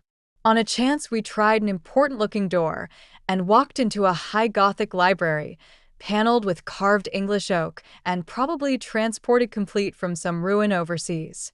A stout, middle-aged man, with enormous owl-eyed spectacles, was sitting somewhat drunk on the edge of a great table, staring with unsteady concentration at the shelves of books. As we entered, he wheeled excitedly around and examined Jordan from head to foot. What do you think? He demanded impetuously. About what? He waved his hand toward the bookshelves. About that. As a matter of fact, you needn't bother to ascertain. I ascertained. They're real. The books. He nodded. Absolutely real. Have pages and everything. I thought they'd be a nice durable cardboard. Matter of fact, they're absolutely real. Pages, and here. Let me show you. Taking our skepticism for granted, he rushed to the bookcases and returned with volume 1 of the Stoddard lectures. See, he cried triumphantly.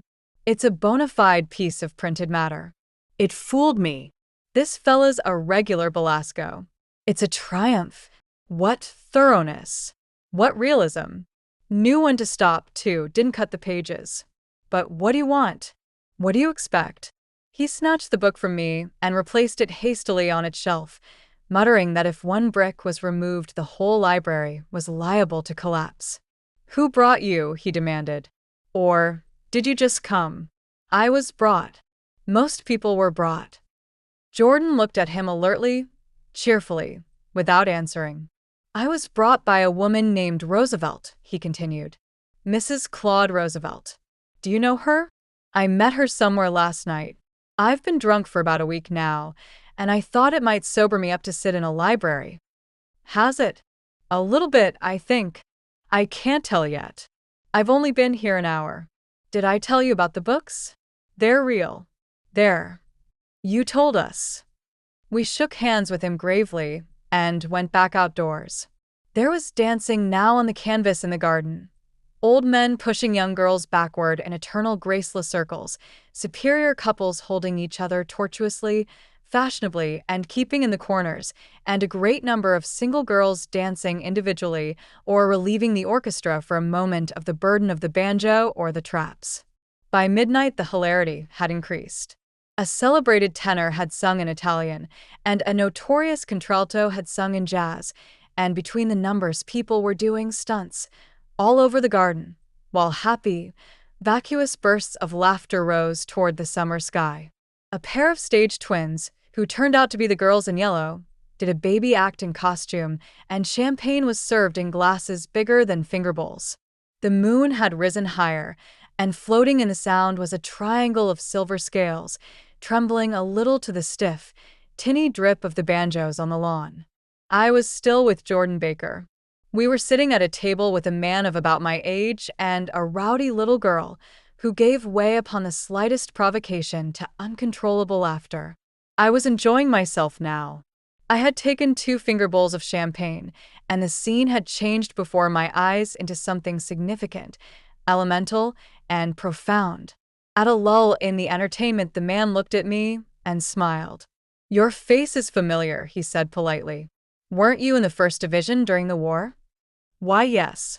I was in the 28th Infantry. I was in the 16th until June 1918. I knew I'd seen you somewhere before."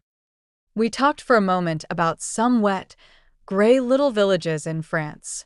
Evidently he lived in this vicinity, for he told me that he had just bought a hydroplane and was going to try it out in the morning. "Want to go with me, old sport?" "Just near the shore along the Sound." "What time?" "Any time that suits you best." It was on the tip of my tongue to ask his name when Jordan looked around and smiled. "Having a gay time now?" she inquired. "Much better." I turned again to my new acquaintance. "This is an unusual party for me. I haven't even seen the host. I live over there." I waved my hand at the invisible hedge in the distance, and this man Gatsby sent over his chauffeur with an invitation. For a moment he looked at me, as if he failed to understand. "I'm Gatsby," he said suddenly. "What?" I exclaimed. "Oh, I beg your pardon. I thought you knew, old sport. I'm afraid I'm not a very good host." He smiled understandingly, much more than understandingly. It was one of those rare smiles with a quality of eternal reassurance in it that you may come across 4 or 5 times in life. It faced, or seemed to face, the whole eternal world for an instant, and then concentrated on you with an irresistible prejudice in your favor. It understood you just so far as you wanted to be understood, believed in you as you would like to believe in yourself, and assured you that it had precisely the impression of you that, at your best, you hoped to convey. Precisely at that point it vanished, and I was looking at an elegant young roughneck, a year or 2 over 30, whose elaborate formality of speech just missed being absurd. Some time before he introduced himself, I'd got a strong impression that he was picking his words with care. Almost at the moment when Mr. Gatsby identified himself, a butler hurried toward him with the information that Chicago was calling him on the wire. He excused himself with a small bow that included each of us in turn. "If you want anything, just ask for it, old sport," he urged me. "Excuse me. I will rejoin you later." When he was gone, I turned immediately to Jordan, constrained to assure her of my surprise.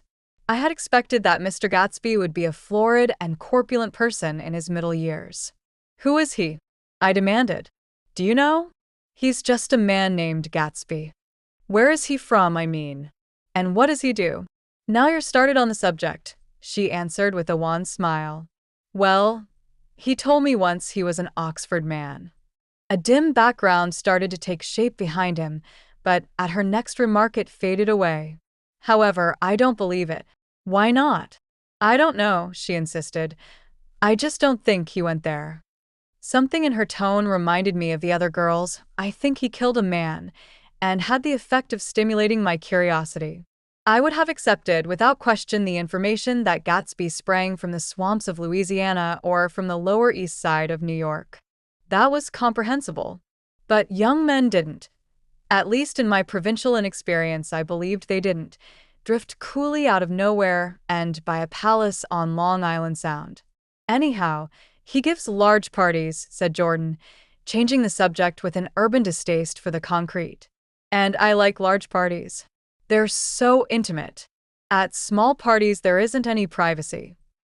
There was the boom of a bass drum, and the voice of the orchestra leader rang out suddenly above the echolalia of the garden. "Ladies and gentlemen," he cried, "at the request of Mr. Gatsby, we are going to play for you Mr. Vladimir Tostof's latest work, which attracted so much attention at Carnegie Hall last May. If you read the papers, you know there was a big sensation." He smiled with jovial condescension and added, "Some sensation," whereupon everybody laughed. "The piece is known," he concluded lustily, "as Vladimir Tostof's Jazz History of the World." The nature of Mr. Tostof's composition eluded me, because just as it began my eyes fell on Gatsby, standing alone on the marble steps and looking from one group to another with approving eyes. His tan skin was drawn attractively tight on his face, and his short hair looked as though it were trimmed every day. I could see nothing sinister about him. I wondered if the fact that he was not drinking helped to set him off from his guests, for it seemed to me that he grew more correct as the fraternal hilarity increased. When the Jazz History of the World was over, girls were putting their heads on men's shoulders in a puppyish, convivial way. Girls were swooning backward playfully into men's arms, even into groups, knowing that someone would arrest their falls, but no one swooned backward on Gatsby, and no French bob touched Gatsby's shoulder, and no singing quartets were formed with Gatsby's head for one link. "I beg your pardon." Gatsby's butler was suddenly standing beside us. "Miss Baker?" he inquired. "I beg your pardon, but Mr. Gatsby would like to speak to you alone." "With me?" she exclaimed in surprise. "Yes, madam." She got up slowly, raising her eyebrows at me in astonishment, and followed the butler toward the house. I noticed that she wore her evening dress, all her dresses, like sports clothes. There was a jauntiness about her movements as if she had first learned to walk upon golf courses on clean, crisp mornings. I was alone, and it was almost 2. For some time confused and intriguing sounds had issued from a long, many-windowed room which overhung the terrace. Eluding Jordan's undergraduate, who was now engaged in an obstetrical conversation with 2 chorus girls and who implored me to join him, I went inside. The large room was full of people. One of the girls in yellow was playing the piano, and beside her stood a tall, red-haired young lady from a famous chorus, engaged in song. She had drunk a quantity of champagne, and during the course of her song she had decided, ineptly, that everything was very, very sad. She was not only singing, she was weeping too. Whenever there was a pause in the song, she filled it with gasping, broken sobs, and then took up the lyric again in a quavering soprano. The tears coursed down her cheeks, not freely, however, for when they came into contact with her heavily beaded eyelashes they assumed an inky color and pursued the rest of their way in slow black rivulets. A humorous suggestion was made that she sing the notes on her face, whereupon she threw up her hands, sank into a chair, and went off into a deep vinous sleep. "She had a fight with a man who says he's her husband," explained a girl at my elbow. I looked around.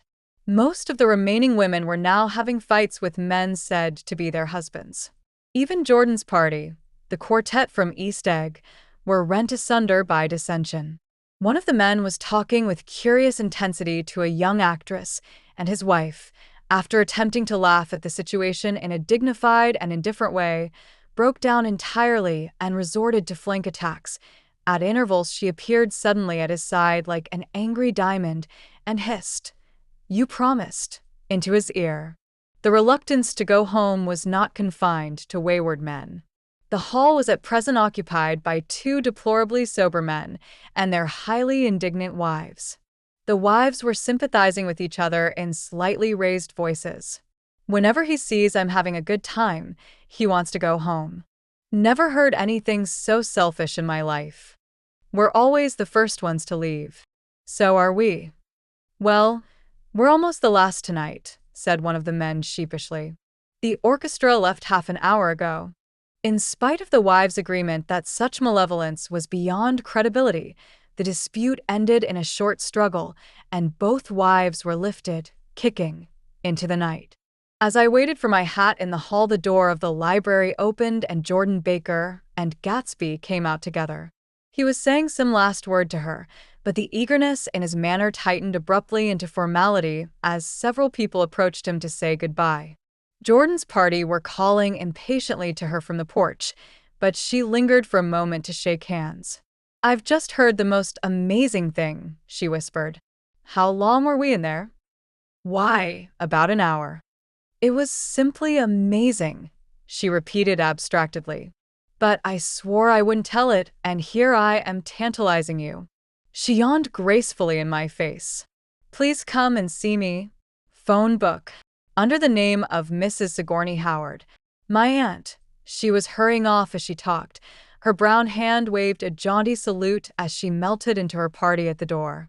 Rather ashamed that on my first appearance I had stayed so late, I joined the last of Gatsby's guests, who were clustered around him. I wanted to explain that I'd hunted for him early in the evening and to apologize for not having known him in the garden. "Don't mention it," he enjoined me eagerly. "Don't give it another thought, old sport." The familiar expression held no more familiarity than the hand which reassuringly brushed my shoulder. "And don't forget we're going up in the hydroplane tomorrow morning, at 9 o'clock. Then the butler, behind his shoulder. "Philadelphia wants you on the phone, sir." "All right, in a minute. Tell them I'll be right there." Good night.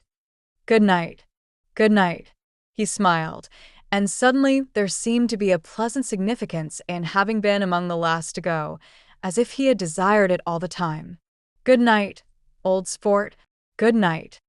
But as I walked down the steps, I saw that the evening was not quite over. 50 feet from the door, a dozen headlights illuminated a bizarre and tumultuous scene.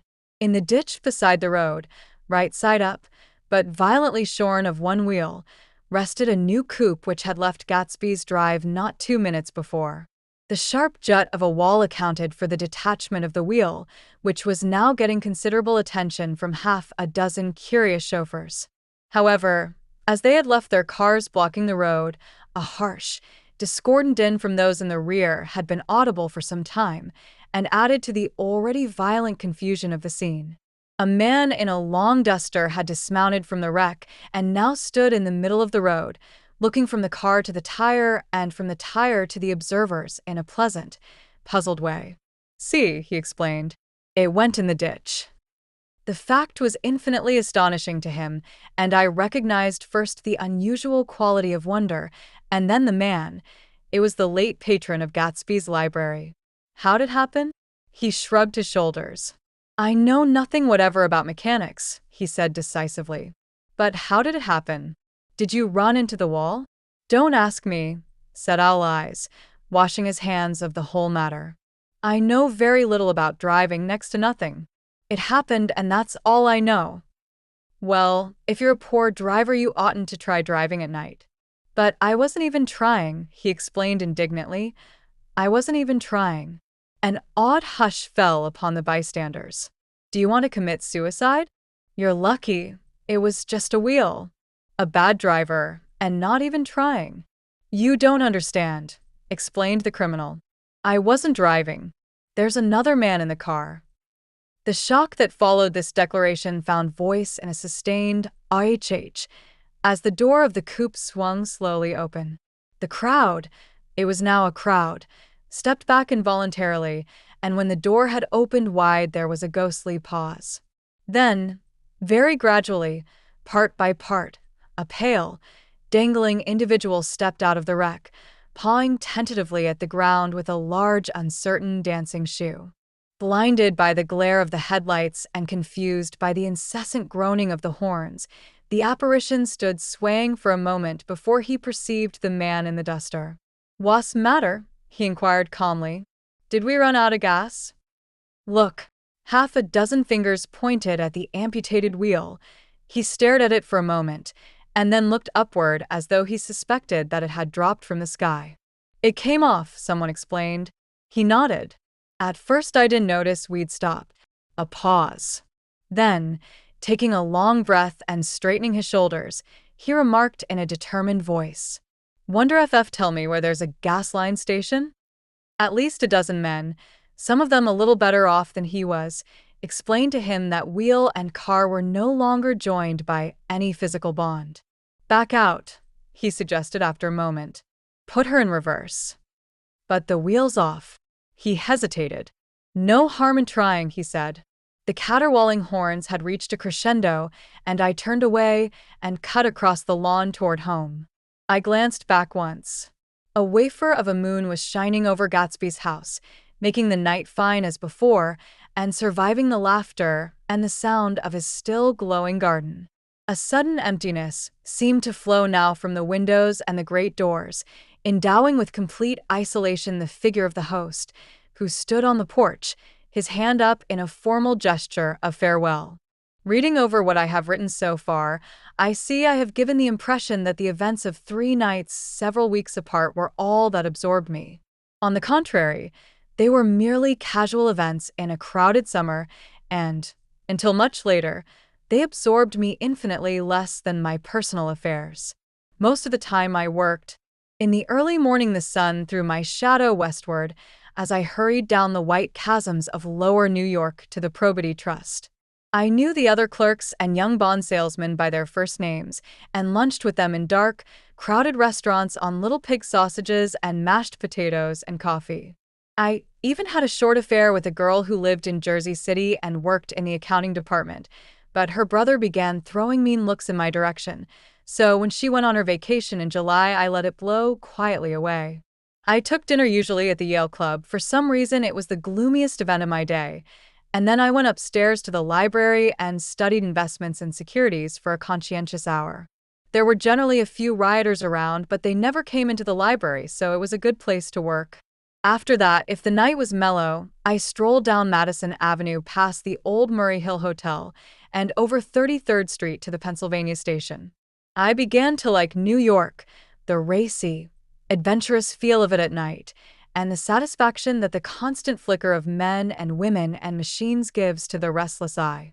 I like to walk up Fifth Avenue and pick out romantic women from the crowd and imagine that in a few minutes I was going to enter into their lives, and no one would ever know or disapprove.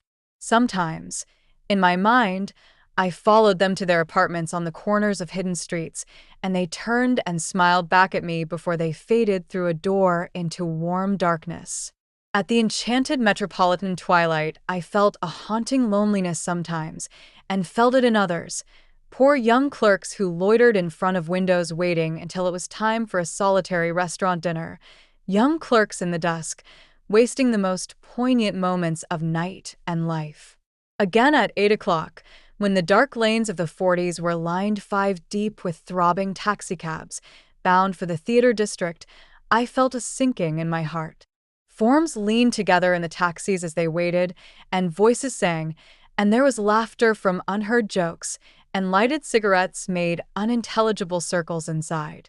Imagining that I, too, was hurrying towards gaiety and sharing their intimate excitement, I wished them well.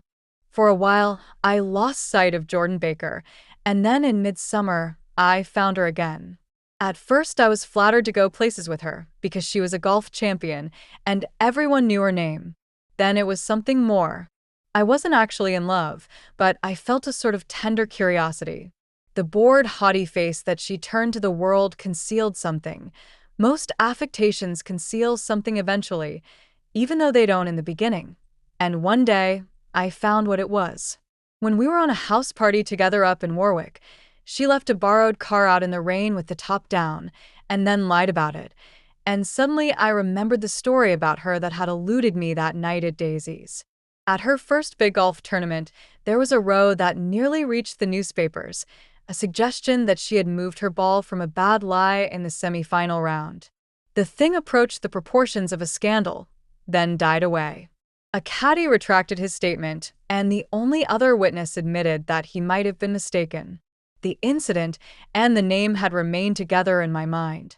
Jordan Baker instinctively avoided clever, shrewd men, and now I saw that this was because she felt safer on a plane where any divergence from a code would be thought impossible. She was incurably dishonest. She wasn't able to endure being at a disadvantage, and, given this unwillingness, I suppose she had begun dealing in subterfuges when she was very young in order to keep that cool, insolent smile turned to the world and yet satisfy the demands of her hard, jaunty body. It made no difference to me. Dishonesty in a woman is a thing you never blame deeply. I was casually sorry, and then I forgot. It was on that same house party that we had a curious conversation about driving a car. It started because she passed so close to some workmen that our fender flicked a button on one man's coat. "You're a rotten driver," I protested. "Either you ought to be more careful, or you oughtn't to drive at all." "I am careful." "No, you're not." "Well, other people are," she said lightly. "What's that got to do with it?" "They'll keep out of my way," she insisted. "It takes two to make an accident. Suppose you met somebody just as careless as yourself." "I hope I never will," she answered. "I hate careless people. That's why I like you." Her gray, sun-strained eyes stared straight ahead, but she had deliberately shifted our relations, and for a moment I thought I loved her. But I am slow-thinking and full of interior rules that act as brakes on my desires, and I knew that first I had to get myself definitely out of that tangle back home. I'd been writing letters once a week and signing them.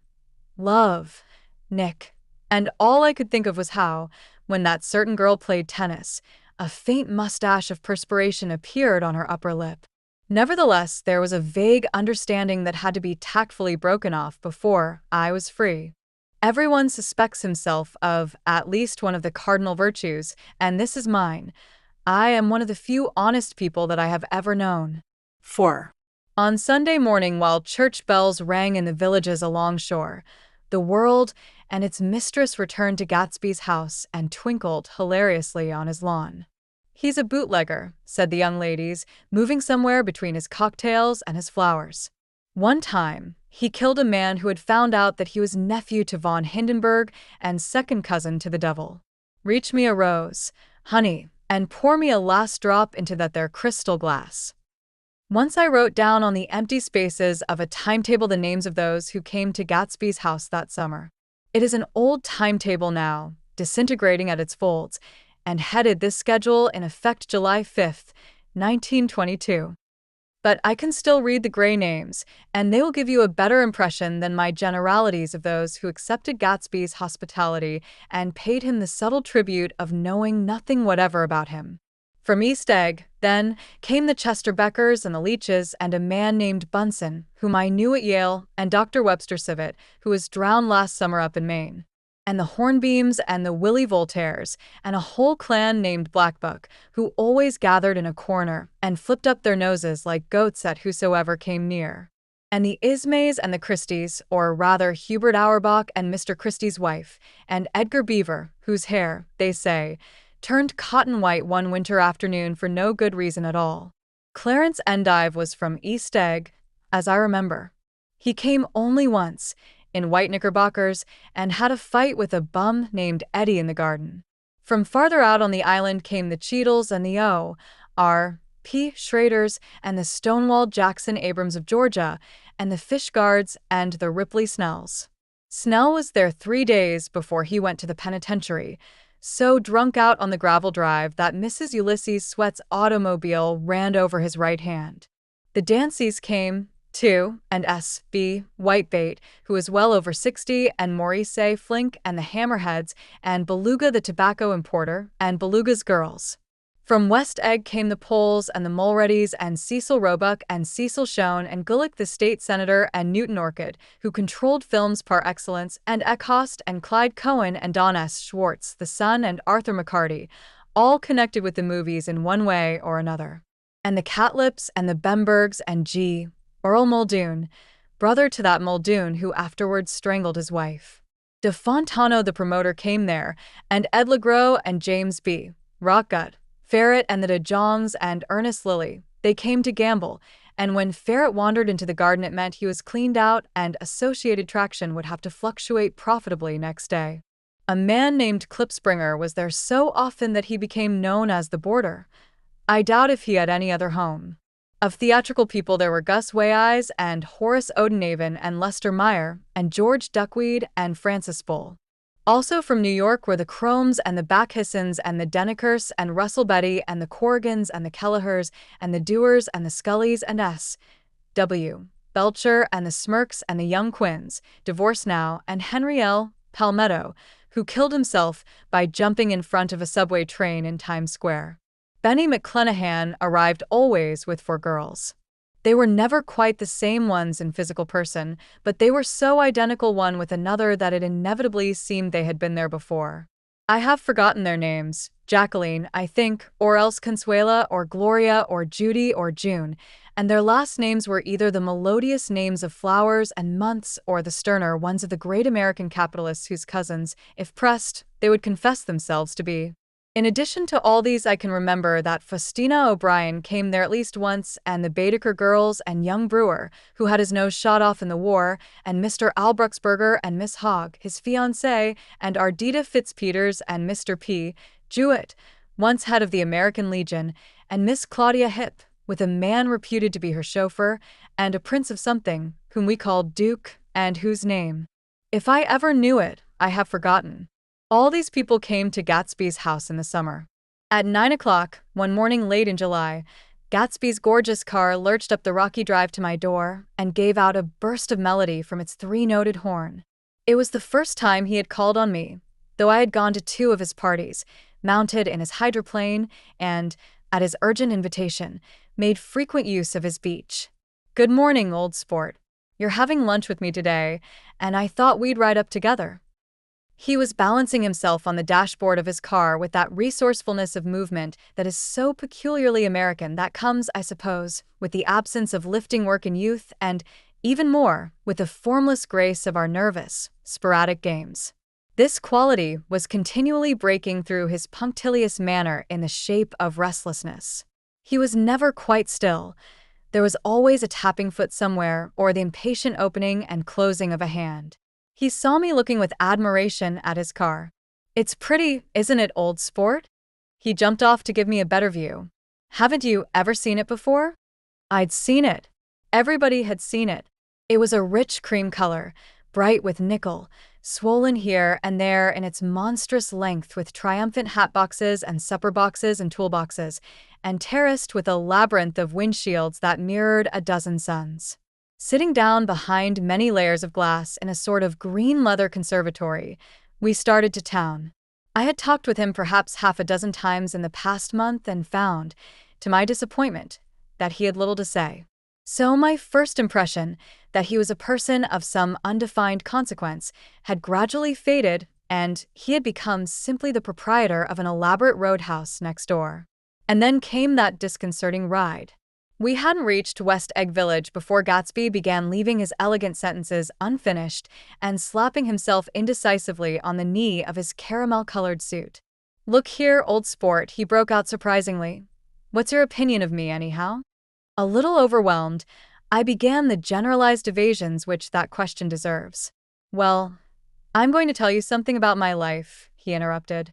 "I don't want you to get a wrong idea of me from all these stories you hear." So he was aware of the bizarre accusations that flavored conversation in his halls. "I'll tell you God's truth." His right hand suddenly ordered divine retribution to stand by. "I am the son of some wealthy people in the Middle West, all dead now. I was brought up in America but educated at Oxford, because all my ancestors have been educated there for many years. It is a family tradition." He looked at me sideways, and I knew why Jordan Baker had believed he was lying. He hurried the phrase "educated at Oxford," or swallowed it or choked on it, as though it had bothered him before.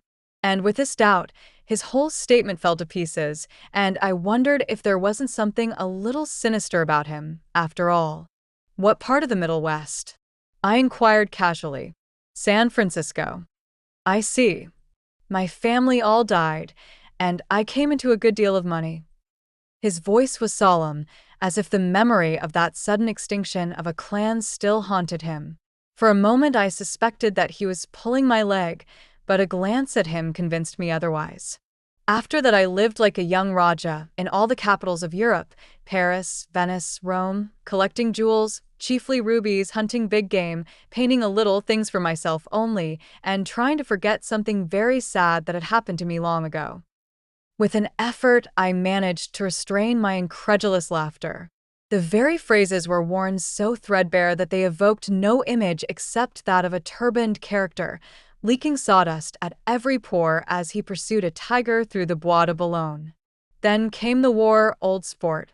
It was a great relief, and I tried very hard to die, but I seemed to bear an enchanted life. I accepted a commission as first lieutenant when it began.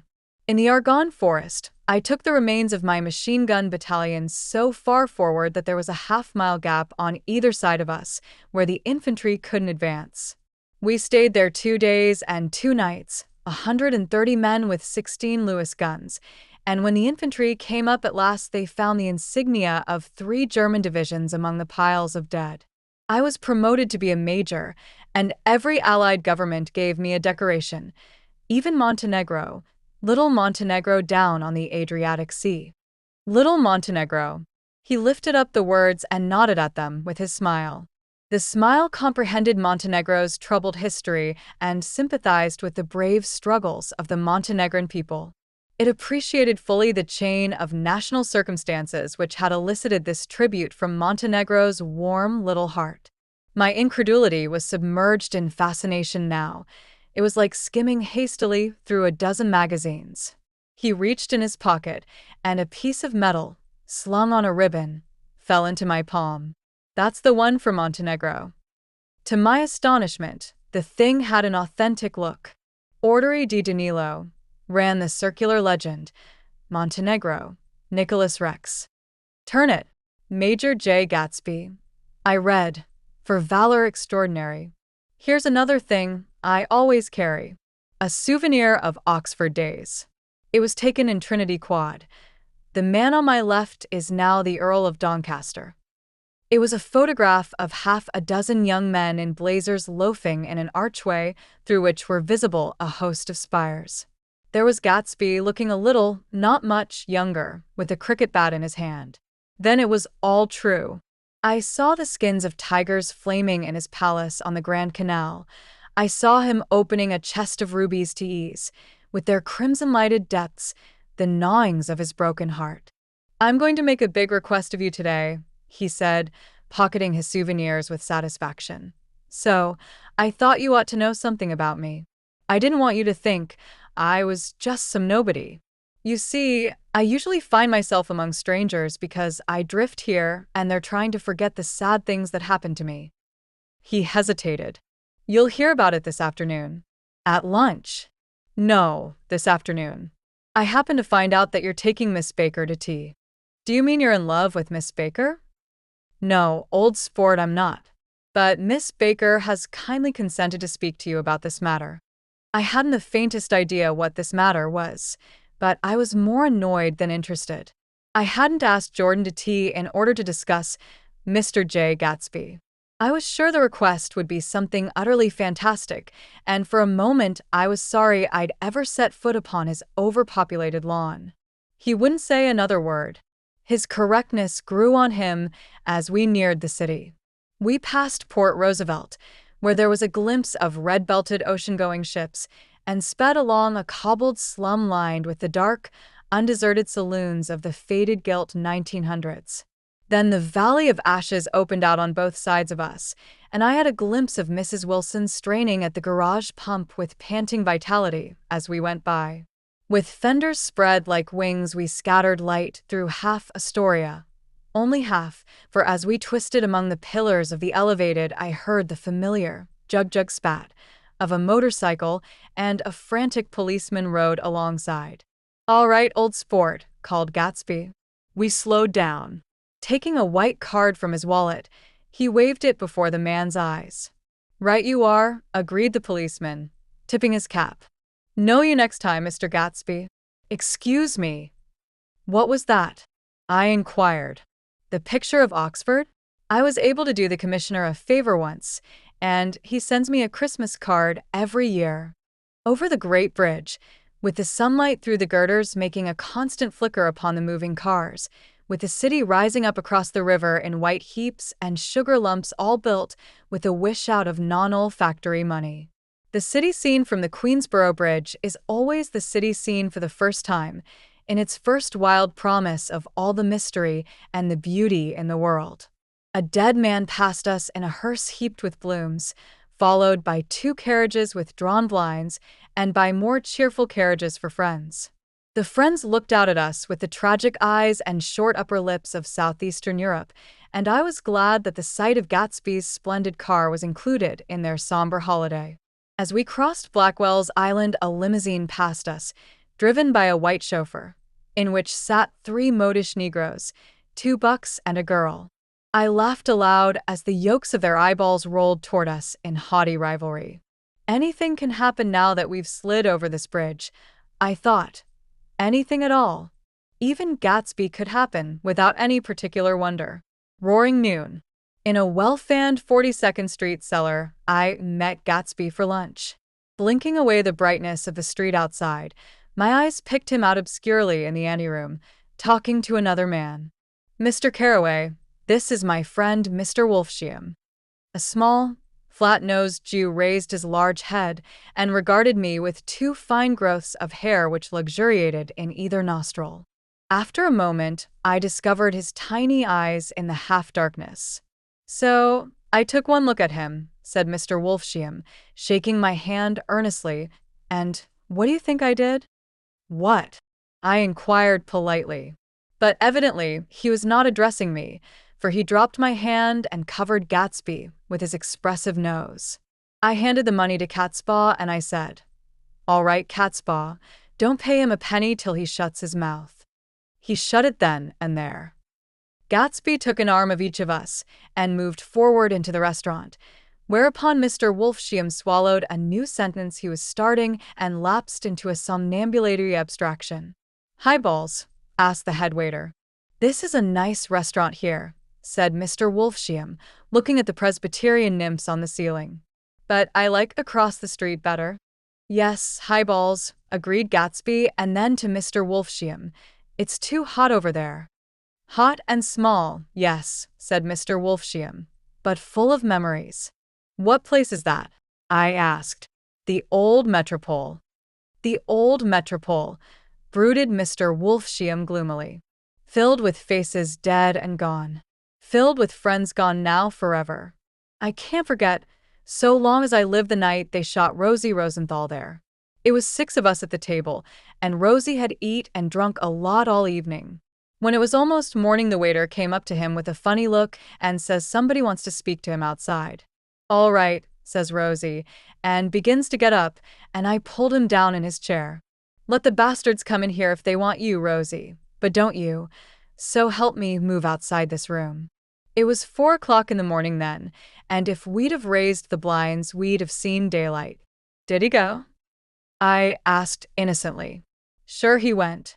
Mr. Wolfsheim's nose flashed at me indignantly. He turned around in the door and says, "Don't let that waiter take away my coffee." Then he went out on the sidewalk, and they shot him 3 times in his full belly and drove away. 4 of them were electrocuted, I said, remembering. 5 with Becker. His nostrils turned to me in an interested way. "I understand you're looking for a business connection." The juxtaposition of these 2 remarks was startling. Gatsby answered for me. "Oh, no," he exclaimed. "This isn't the man." "No." Mr. Wolfsheim seemed disappointed. "This is just a friend. I told you we'd talk about that some other time." "I beg your pardon," said Mr. Wolfsheim. "I had a wrong man." A succulent hash arrived, and Mr. Wolfsheim, forgetting the more sentimental atmosphere of the Old Metropole, began to eat with ferocious delicacy. His eyes, meanwhile, roved very slowly all around the room. He completed the arc by turning to inspect the people directly behind. I think that, except for my presence, he would have taken one short glance beneath our own table.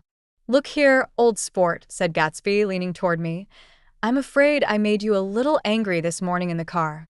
There was the smile again, but this time I held out against it. "I don't like mysteries," I answered, And I don't understand why you won't come out frankly and tell me what you want.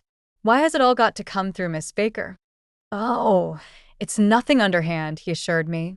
Miss Baker's a great sportswoman, you know, and she'd never do anything that wasn't all right. Suddenly, he looked at his watch, jumped up, and hurried from the room, leaving me with Mr. Wolfsheim at the table. He has to telephone, said Mr. Wolfsheim, following him with his eyes. Fine fellow, isn't he? Handsome to look at, and a perfect gentleman. Yes. He's an Oxford man. Oh, he went to Oxford College in England. You know Oxford College? I've heard of it. It's one of the most famous colleges in the world. Have you known Gatsby for a long time? I inquired. Several years, he answered in a gratified way. I made the pleasure of his acquaintance just after the war. But I knew I had discovered a man of fine breeding after I talked with him an hour. I said to myself, there's the kind of man you'd like to take home and introduce to your mother and sister.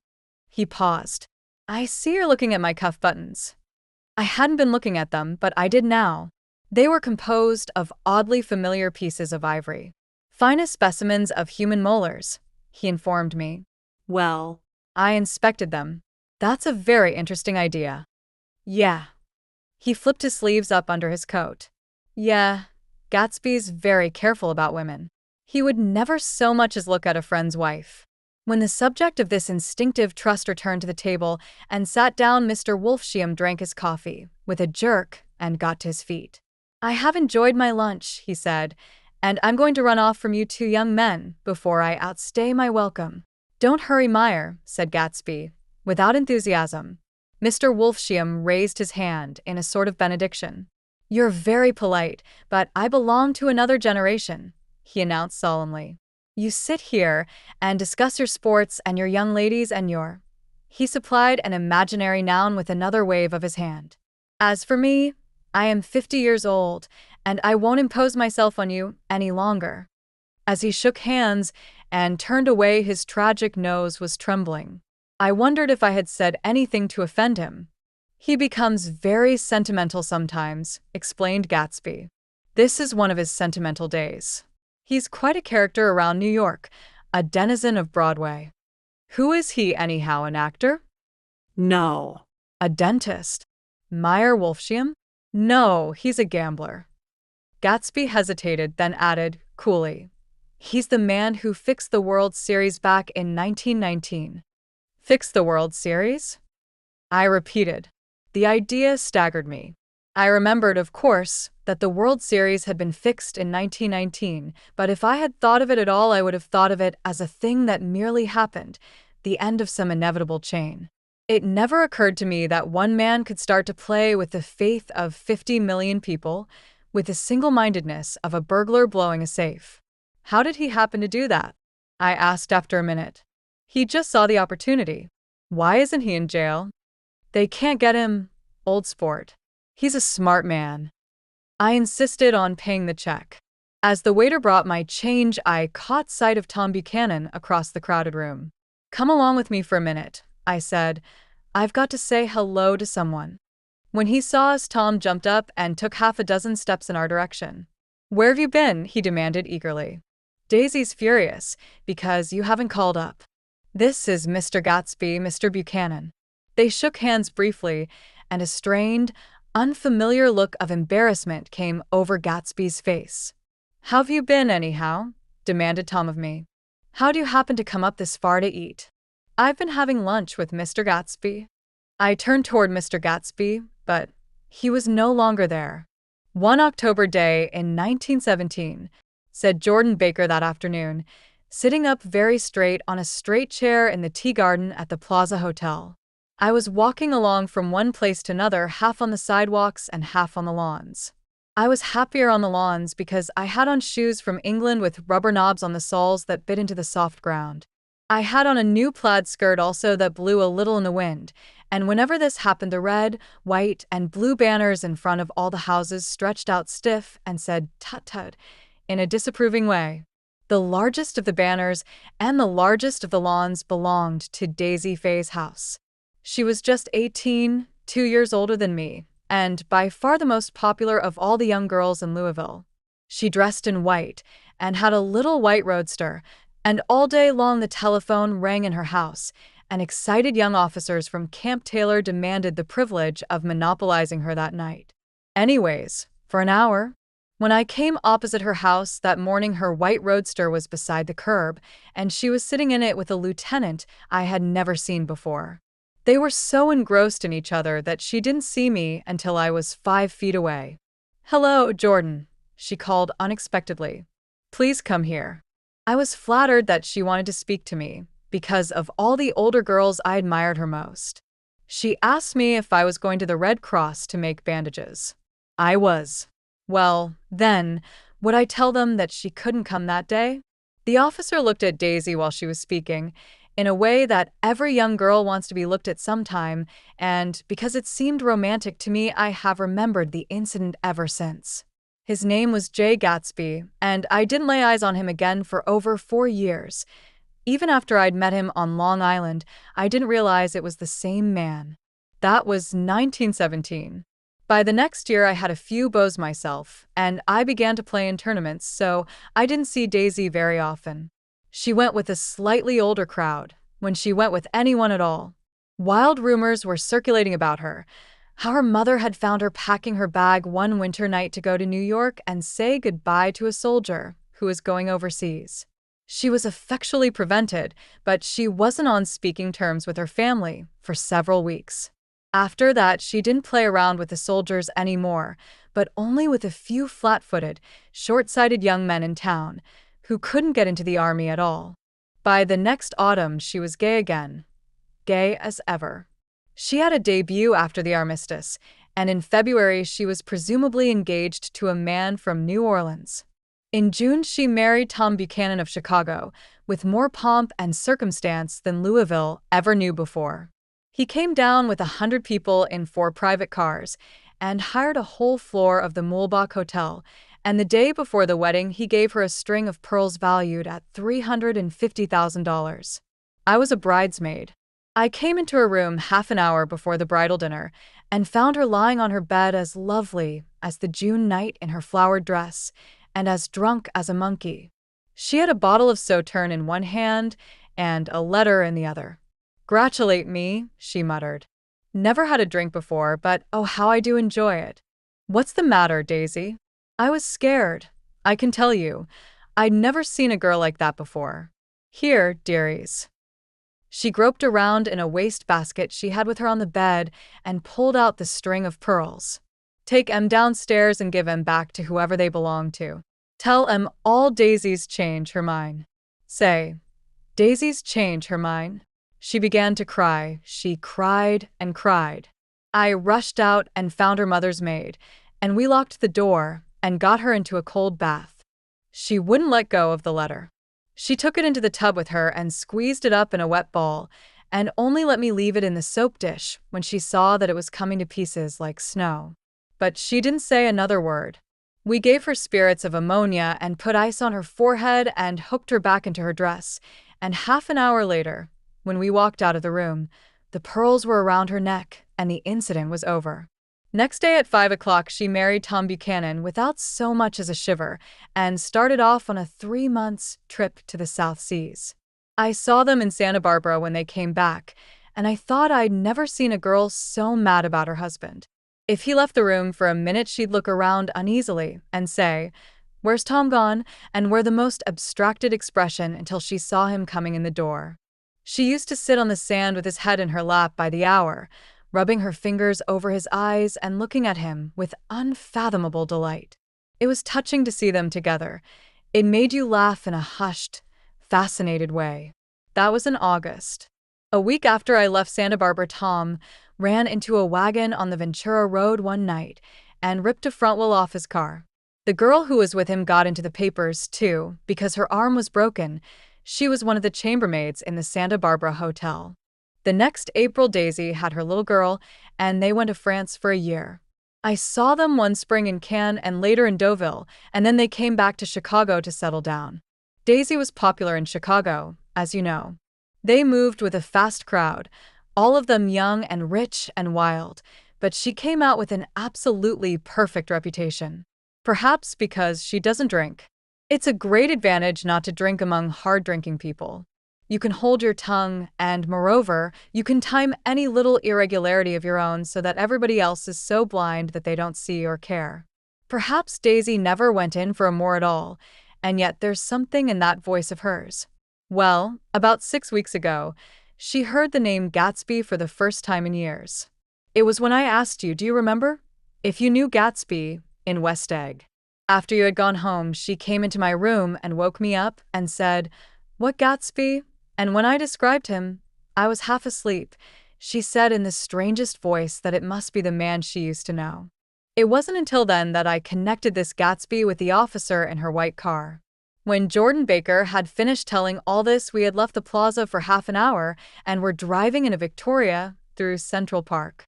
The sun had gone down behind the tall apartments of the movie stars in the West 50s, and the clear voices of children, already gathered like crickets on the grass, rose through the hot twilight. I'm the Sheik of Araby. Your love belongs to me. At night when you're asleep, into your tent I'll creep. It was a strange coincidence, I said. But it wasn't a coincidence at all. Why not?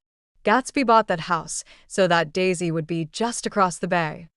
Then it had not been merely the stars to which he had aspired on that June night. He came alive to me, delivered suddenly from the womb of his purposeless splendor. He wants to know, continued Jordan, if you'll invite Daisy to your house some afternoon, and then let him come over. The modesty of the demand shook me. He had waited 5 years and bought a mansion where he dispensed starlight to casual moths so that he could come over some afternoon to a stranger's garden. Did I have to know all this before he could ask such a little thing? He's afraid. He's waited so long. He thought you might be offended. You see, he's regular tough underneath it all. Something worried me. Why didn't he ask you to arrange a meeting? He wants her to see his house, she explained. And your house is right next door. Oh, I think he half expected her to wander into one of his parties some night, went on Jordan, but she never did. Then he began asking people casually if they knew her, and I was the first one he found. It was that night he sent for me at his dance, and you should have heard the elaborate way he worked up to it. Of course, I immediately suggested a luncheon in New York, and I thought he'd go mad. I don't want to do anything out of the way, he kept saying. I want to see her right next door. When I said you were a particular friend of Tom's, he started to abandon the whole idea. He doesn't know very much about Tom, though he says he's read a Chicago paper for years just on the chance of catching a glimpse of Daisy's name. It was dark now, and as we dipped under a little bridge, I put my arm around Jordan's golden shoulder and drew her toward me and asked her to dinner. Suddenly, I wasn't thinking of Daisy and Gatsby anymore, but of this clean, hard, limited person who dealt in universal skepticism and who leaned back jauntily just within the circle of my arm. A phrase began to beat in my ears with a sort of heady excitement. There are only the pursued, the pursuing, the busy, and the tired. And Daisy ought to have something in her life, murmured Jordan to me. Does she want to see Gatsby? She's not to know about it. Gatsby doesn't want her to know. You're just supposed to invite her to tea.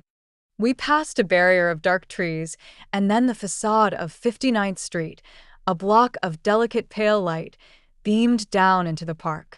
Unlike Gatsby and Tom Buchanan, I had no girl whose disembodied face floated along the dark cornices and blinding signs, and so I drew up the girl beside me, tightening my arms. Her wan, scornful mouth smiled, and so I drew her up again closer, this time to my face. V. When I came home to West Egg that night, I was afraid for a moment that my house was on fire. 2 o'clock and the whole corner of the peninsula was blazing with light, which fell unreal on the shrubbery and made thin, elongating glints upon the roadside wires. Turning a corner, I saw that it was Gatsby's house, lit from tower to cellar. At first, I thought it was another party, a wild rout that had resolved itself into hide-and-go-seek or sardines in the box with all the house thrown open to the game. But there wasn't a sound, only wind in the trees, which blew the wires and made the lights go off and on again as if the house had winked into the darkness. As my taxi groaned away, I saw Gatsby walking toward me across his lawn. "Your place looks like the World's Fair," I said. "Does it?" He turned his eyes toward it absently. "I have been glancing into some of the rooms. Let's go to Coney Island, old sport." In my car. "It's too late." "Well, suppose we take a plunge in the swimming pool? I haven't made use of it all summer." "I've got to go to bed." "All right." He waited, looking at me with suppressed eagerness. "I talked with Miss Baker," I said after a moment. "I'm going to call up Daisy tomorrow and invite her over here to tea." "Oh, that's all right," he said carelessly. "I don't want to put you to any trouble." "What day would suit you?" "What day would suit you?" He corrected me quickly. "I don't want to put you to any trouble, you see." "How about the day after tomorrow?" He considered for a moment. Then, with reluctance, "I want to get the grass cut," he said. We both looked down at the grass. There was a sharp line where my ragged lawn ended and the darker, well-kept expanse of his began. I suspected that he meant my grass. "There's another little thing," he said uncertainly, and hesitated. "Would you rather put it off for a few days?" I asked. "Oh, it isn't about that. At least," he fumbled with a series of beginnings. "Why, I thought, why, look here, old sport, you don't make much money, do you?" "Not very much."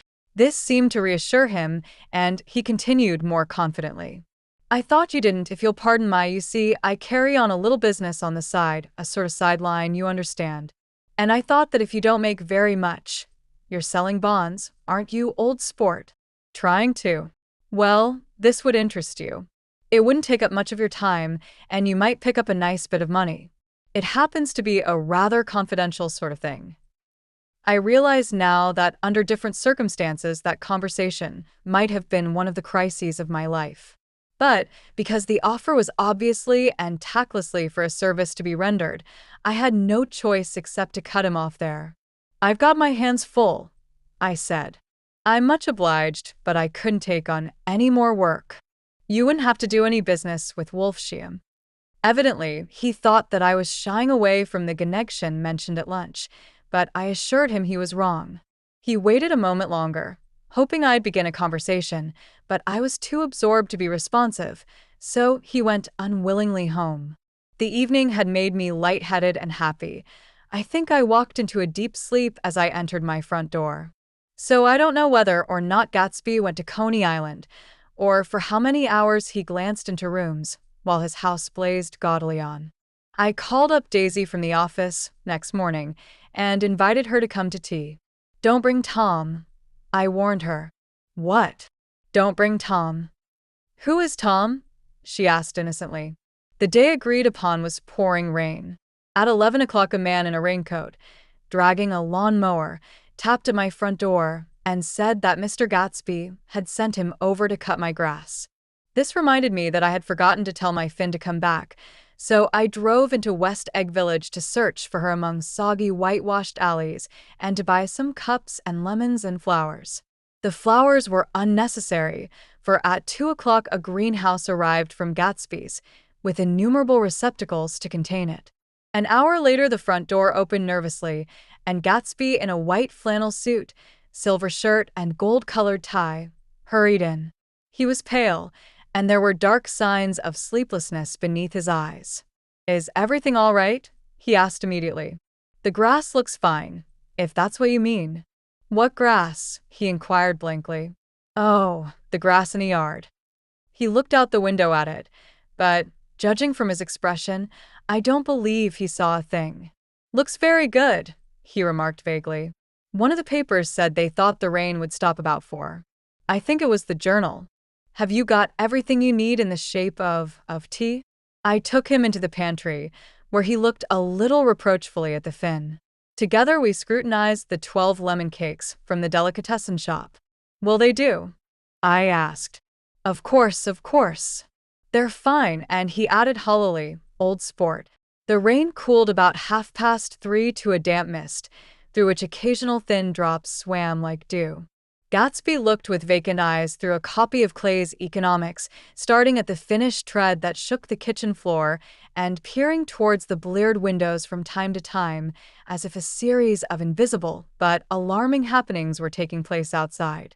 Finally, he got up and informed me, in an uncertain voice, that he was going home.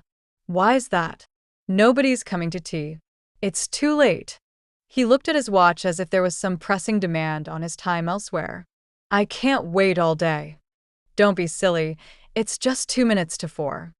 He sat down miserably, as if I had pushed him, and simultaneously there was the sound of a motor turning into my lane. We both jumped up, and, a little harrowed myself, I went out into the yard.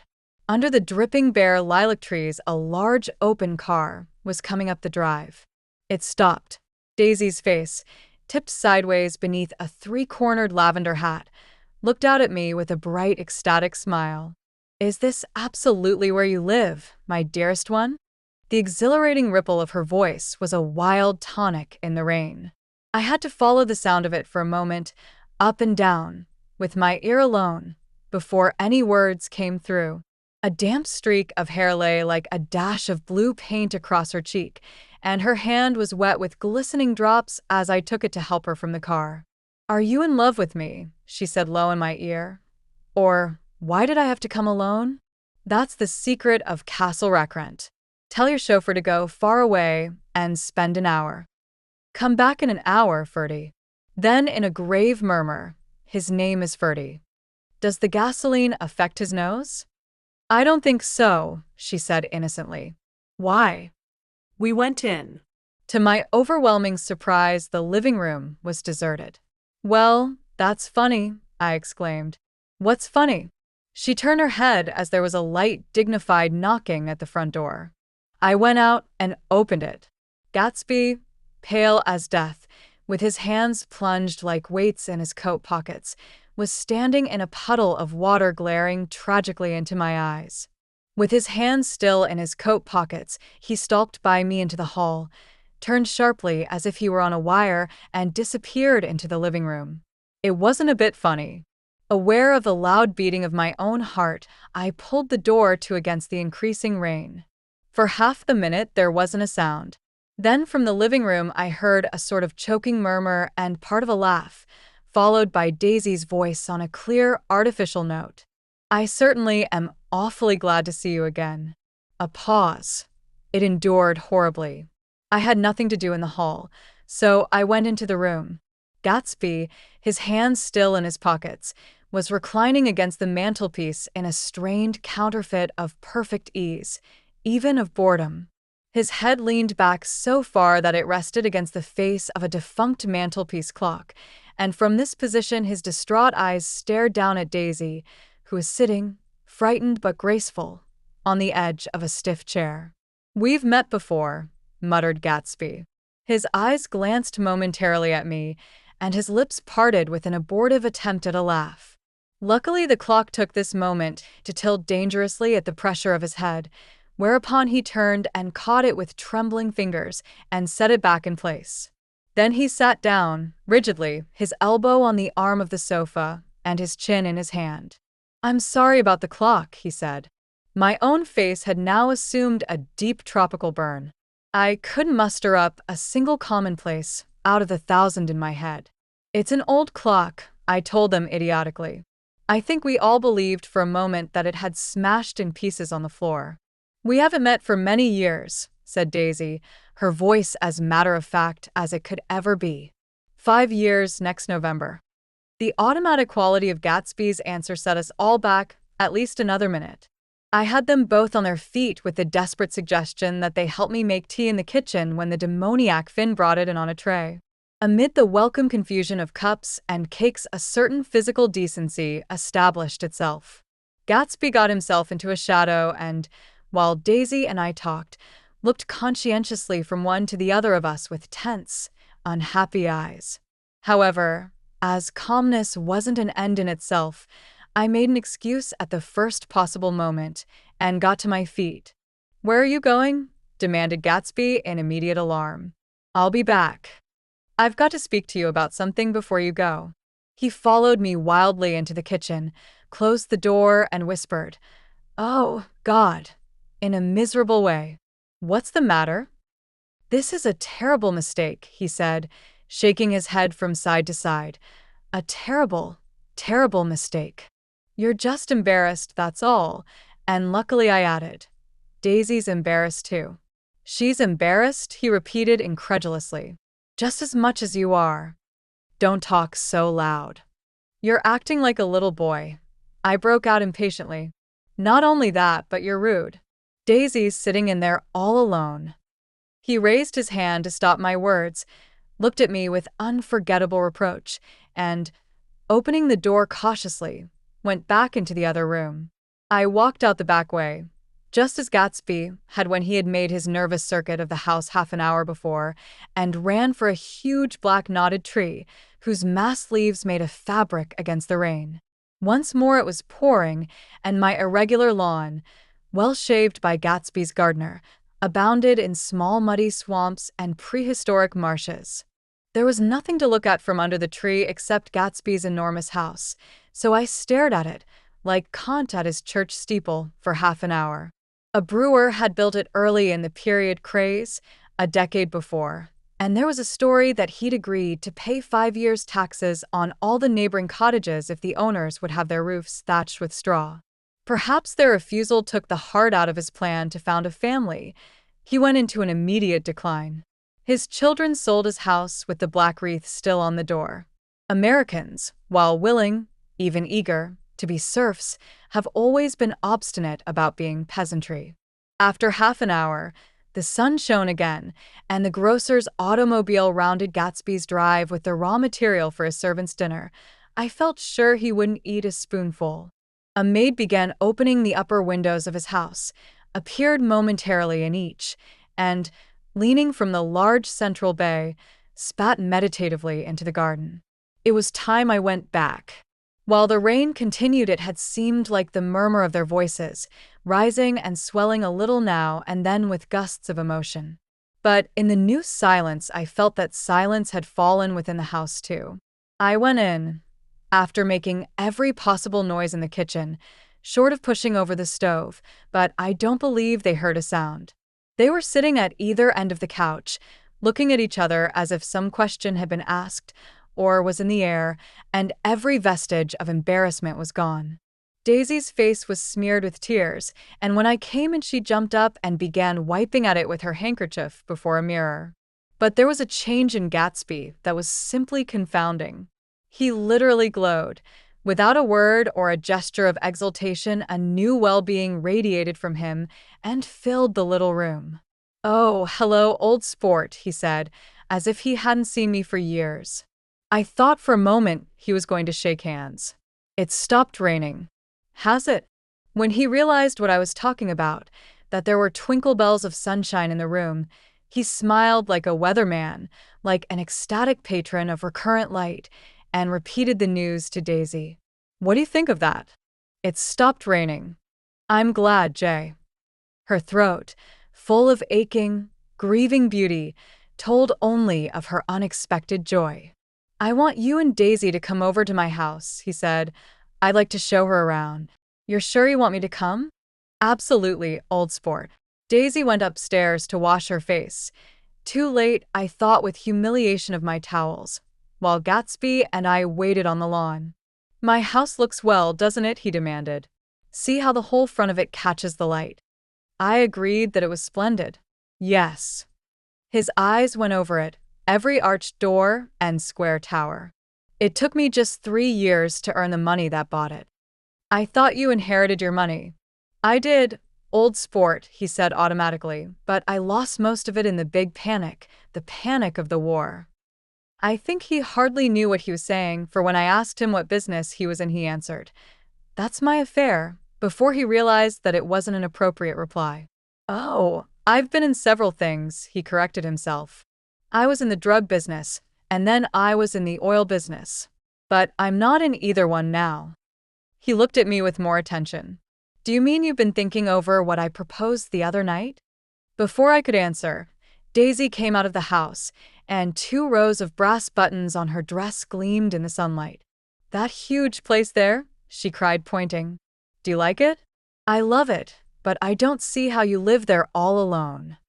"I keep it always full of interesting people, night and day. People who do interesting things. Celebrated people." Instead of taking the shortcut along the Sound, we went down to the road and entered by the big postern. With enchanting murmurs, Daisy admired this aspect, or that of the feudal silhouette against the sky, admired the gardens, the sparkling odor of jonquils, and the frothy odor of hawthorn and plum blossoms, and the pale gold odor of kiss me at the gate. It was strange to reach the marble steps and find no stir of bright dresses in and out the door, and hear no sound but bird voices in the trees.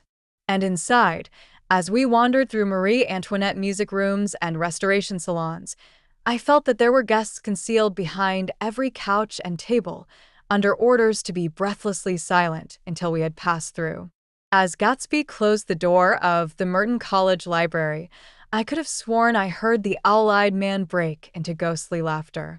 We went upstairs, through period bedrooms swathed in rose and lavender silk and vivid with new flowers, through dressing rooms and pool rooms, and bathrooms with sunken baths, intruding into one chamber where a disheveled man in pajamas was doing liver exercises on the floor. It was Mr. Klipspringer, the boarder. I had seen him wandering hungrily about the beach that morning. Finally, we came to Gatsby's own apartment, a bedroom and a bath, and an Adam study, where we sat down and drank a glass of some chartreuse he took from a cupboard in the wall. He hadn't once ceased looking at Daisy, and I think he revalued everything in his house according to the measure of response it drew from her well-loved eyes. Sometimes, too, he stared around at his possessions in a dazed way, as though in her actual and astounding presence, none of it was any longer real. Once he nearly toppled down a flight of stairs. His bedroom was the simplest room of all, except where the dresser was garnished with a toilet set of pure dull gold. Daisy took the brush with delight and smoothed her hair, whereupon Gatsby sat down and shaded his eyes and began to laugh. "It's the funniest thing, old sport," he said hilariously. "I can't when I try to." He had passed visibly through 2 states and was entering upon a third. After his embarrassment and his unreasoning joy, he was consumed with wonder at her presence. He had been full of the idea so long, dreamed it right through to the end, waited with his teeth set, so to speak, at an inconceivable pitch of intensity. Now, in the reaction, he was running down like an overwound clock. Recovering himself in a minute, he opened for us 2 hulking patent cabinets, which held his masked suits and dressing gowns and ties, and his shirts, piled like bricks in stacks a dozen high. "I've got a man in England who buys me clothes. He sends over a selection of things at the beginning of each season, spring and fall." He took out a pile of shirts and began throwing them, one by one, before us, shirts of sheer linen and thick silk and fine flannel, which lost their folds as they fell and covered the table in many-colored disarray. While we admired, he brought more, and the soft, rich heap mounted higher, shirts with stripes and scrolls and plaids in coral and apple green and lavender and faint orange, with monograms of Indian blue. Suddenly, with a strained sound, Daisy bent her head into the shirts and began to cry stormily. "They're such beautiful shirts," she sobbed, her voice muffled in the thick folds. "It makes me sad because I've never seen such beautiful shirts before." After the house, we were to see the grounds and the swimming pool and the hydroplane and the midsummer flowers, but outside Gatsby's window it began to rain again, so we stood in a row looking at the corrugated surface of the Sound. "If it wasn't for the mist, we could see your home across the bay," said Gatsby. "You always have a green light that burns all night at the end of your dock." Daisy put her arm through his abruptly, but he seemed absorbed in what he had just said. Possibly it had occurred to him that the colossal significance of that light had now vanished forever. Compared to the great distance that had separated him from Daisy, it had seemed very near to her, almost touching her. It had seemed as close as a star to the moon. Now it was again a green light on a dock. His count of enchanted objects had diminished by 1. I began to walk about the room, examining various indefinite objects in the half-darkness. A large photograph of an elderly man in yachting costume attracted me, hung on the wall over his desk. Who's this? That? That's Mr. Dan Cody, old sport. The name sounded faintly familiar. He's dead now. He used to be my best friend years ago. There was a small picture of Gatsby, also in yachting costume, on the bureau. Gatsby with his head thrown back defiantly, taken apparently when he was about 18. I adore it, exclaimed Daisy. The pompadour. You never told me you had a pompadour or a yacht. Look at this, said Gatsby quickly. Here's a lot of clippings about you. They stood side by side examining it. I was going to ask to see the rubies when the phone rang, and Gatsby took up the receiver. Yes. Well, I can't talk now. I can't talk now, old sport. I said a small town. He must know what a small town is. Well, he's no use to us if Detroit is his idea of a small town. He rang off. Come here quick, cried Daisy at the window. The rain was still falling, but the darkness had parted in the west, and there was a pink and golden billow of foamy clouds above the sea. Look at that, she whispered, and then after a moment, I'd like to just get one of those pink clouds and put you in it and push you around. I tried to go then, but they wouldn't hear of it. Perhaps my presence made them feel more satisfactorily alone. I know what we'll do, said Gatsby. We'll have Klipspringer play the piano. He went out of the room calling Ewing and returned in a few minutes accompanied by an embarrassed, slightly worn young man with shell-rimmed glasses and scanty blonde hair. He was now decently clothed in a sport shirt, open at the neck, sneakers, and duck trousers of a nebulous hue. Did we interrupt your exercise? Inquired Daisy politely. I was asleep, cried Mr. Klipspringer in a spasm of embarrassment. That is, I'd been asleep. Then I got up. Klipspringer plays the piano, said Gatsby, cutting him off. Don't you, Ewing, old sport? I don't play well. I don't, hardly play at all. I'm all out of prac. We'll go downstairs, interrupted Gatsby. He flipped a switch. The gray windows disappeared as the house glowed full of light. In the music room, Gatsby turned on a solitary lamp beside the piano. He lit Daisy's cigarette from a trembling match and sat down with her on a couch far across the room, where there was no light save what a gleaming floor bounced in from the hall. When Klipspringer had played The Love Nest, he turned around on the bench and searched unhappily for Gatsby in the gloom. I'm all out of practice, you see. I told you I couldn't play. I'm all out of prac. Don't talk so much, old sport, commanded Gatsby. Play. In the morning. In the evening. Ain't we got fun? Outside the wind was loud, and there was a faint flow of thunder along the sound. All the lights were going on in West Egg now. The electric trains, men carrying, were plunging home through the rain from New York. It was the hour of a profound human change, and excitement was generating on the air. One thing's sure and nothing's sure. The rich get richer, and the poor get children. In the meantime, in between time. As I went over to say goodbye, I saw that the expression of bewilderment had come back into Gatsby's face, as though a faint doubt had occurred to him as to the quality of his present happiness. Almost 5 years. There must have been moments even that afternoon when Daisy tumbled short of his dreams, not through her own fault, but because of the colossal vitality of his illusion. It had gone beyond her, beyond everything. He had thrown himself into it with a creative passion, adding to it all the time, decking it out with every bright feather that drifted his way. No amount of fire or freshness can challenge what a man can store up in his ghostly heart. As I watched him, he adjusted himself a little, visibly. His hand took hold of hers, and as she said something low in his ear, he turned toward her with a rush of emotion. I think that voice held him most, with its fluctuating, feverish warmth, because it couldn't be overdreamed. That voice was a deathless song.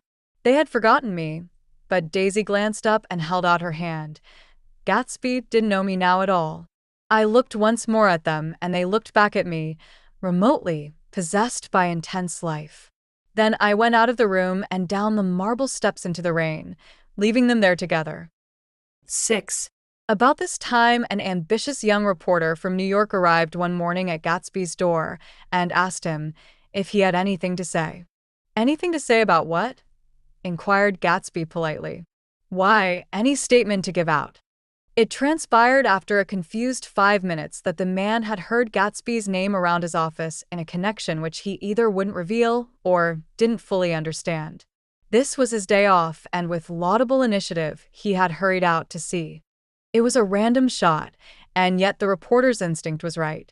Gatsby's notoriety, spread about by the hundreds who had accepted his hospitality and so become authorities upon his past, had increased all summer until he fell just short of being news. Contemporary legends such as the underground pipeline to Canada attached themselves to him, and there was one persistent story that he didn't live in a house at all, but in a boat that looked like a house and was moved secretly up and down the Long Island shore.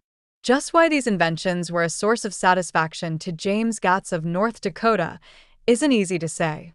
James Gatz, that was really, or at least legally, his name. He had changed it at the age of 17, and at the specific moment that witnessed the beginning of his career, when he saw Dan Cody's yacht drop anchor over the most insidious flat on Lake Superior.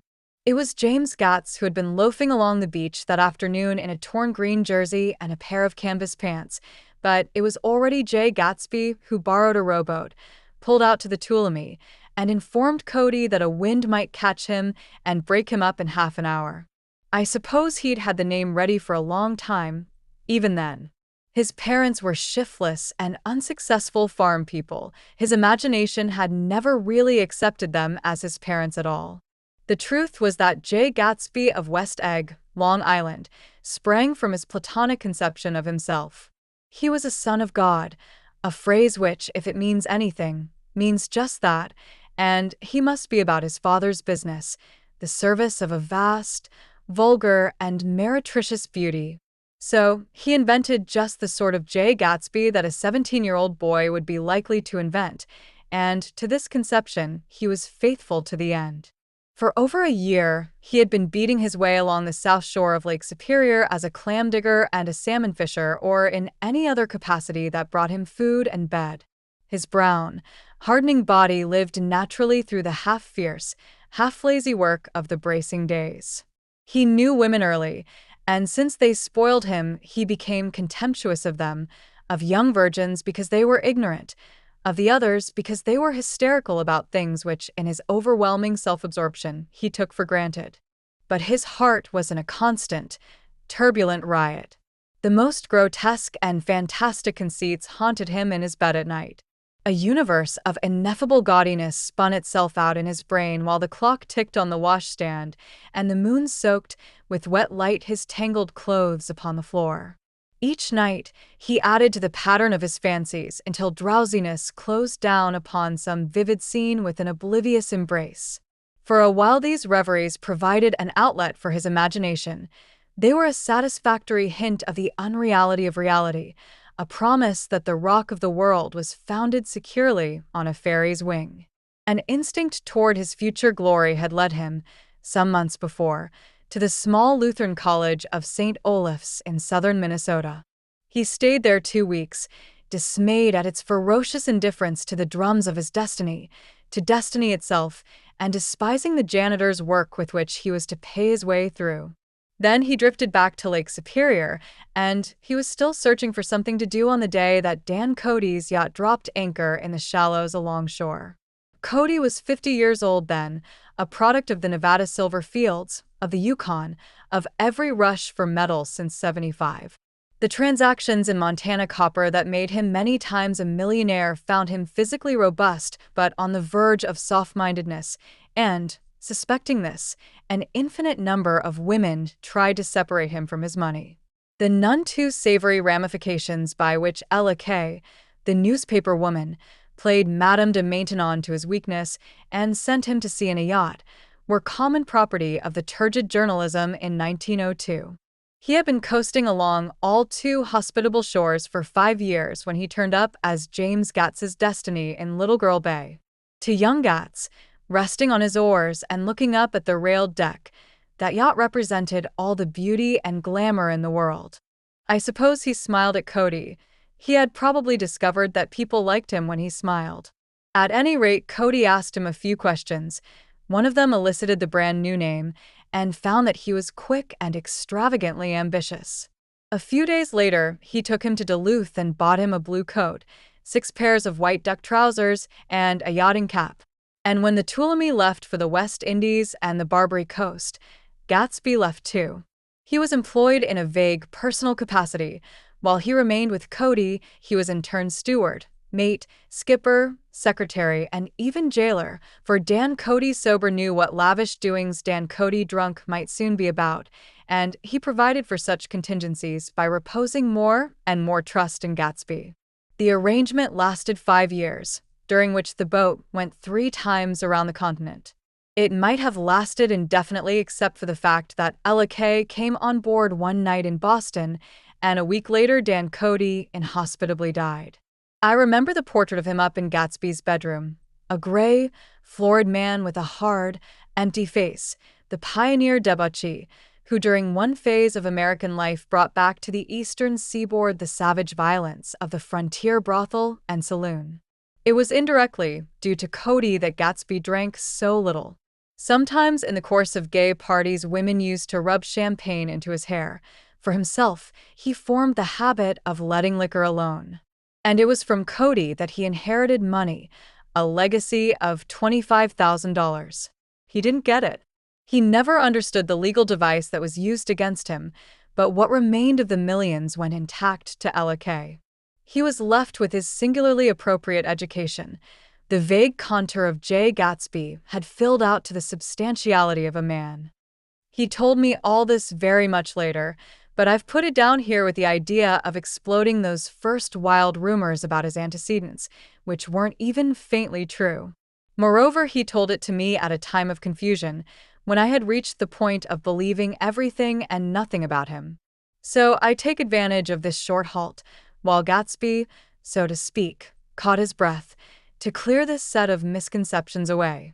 It was a halt, too, in my association with his affairs. For several weeks I didn't see him or hear his voice on the phone. Mostly I was in New York, trotting around with Jordan and trying to ingratiate myself with her senile aunt, but finally I went over to his house one Sunday afternoon. I hadn't been there 2 minutes when somebody brought Tom Buchanan in for a drink. I was startled, naturally, but the really surprising thing was that it hadn't happened before. They were a party of 3 on horseback, Tom and a man named Sloane and a pretty woman in a brown riding habit, who had been there previously.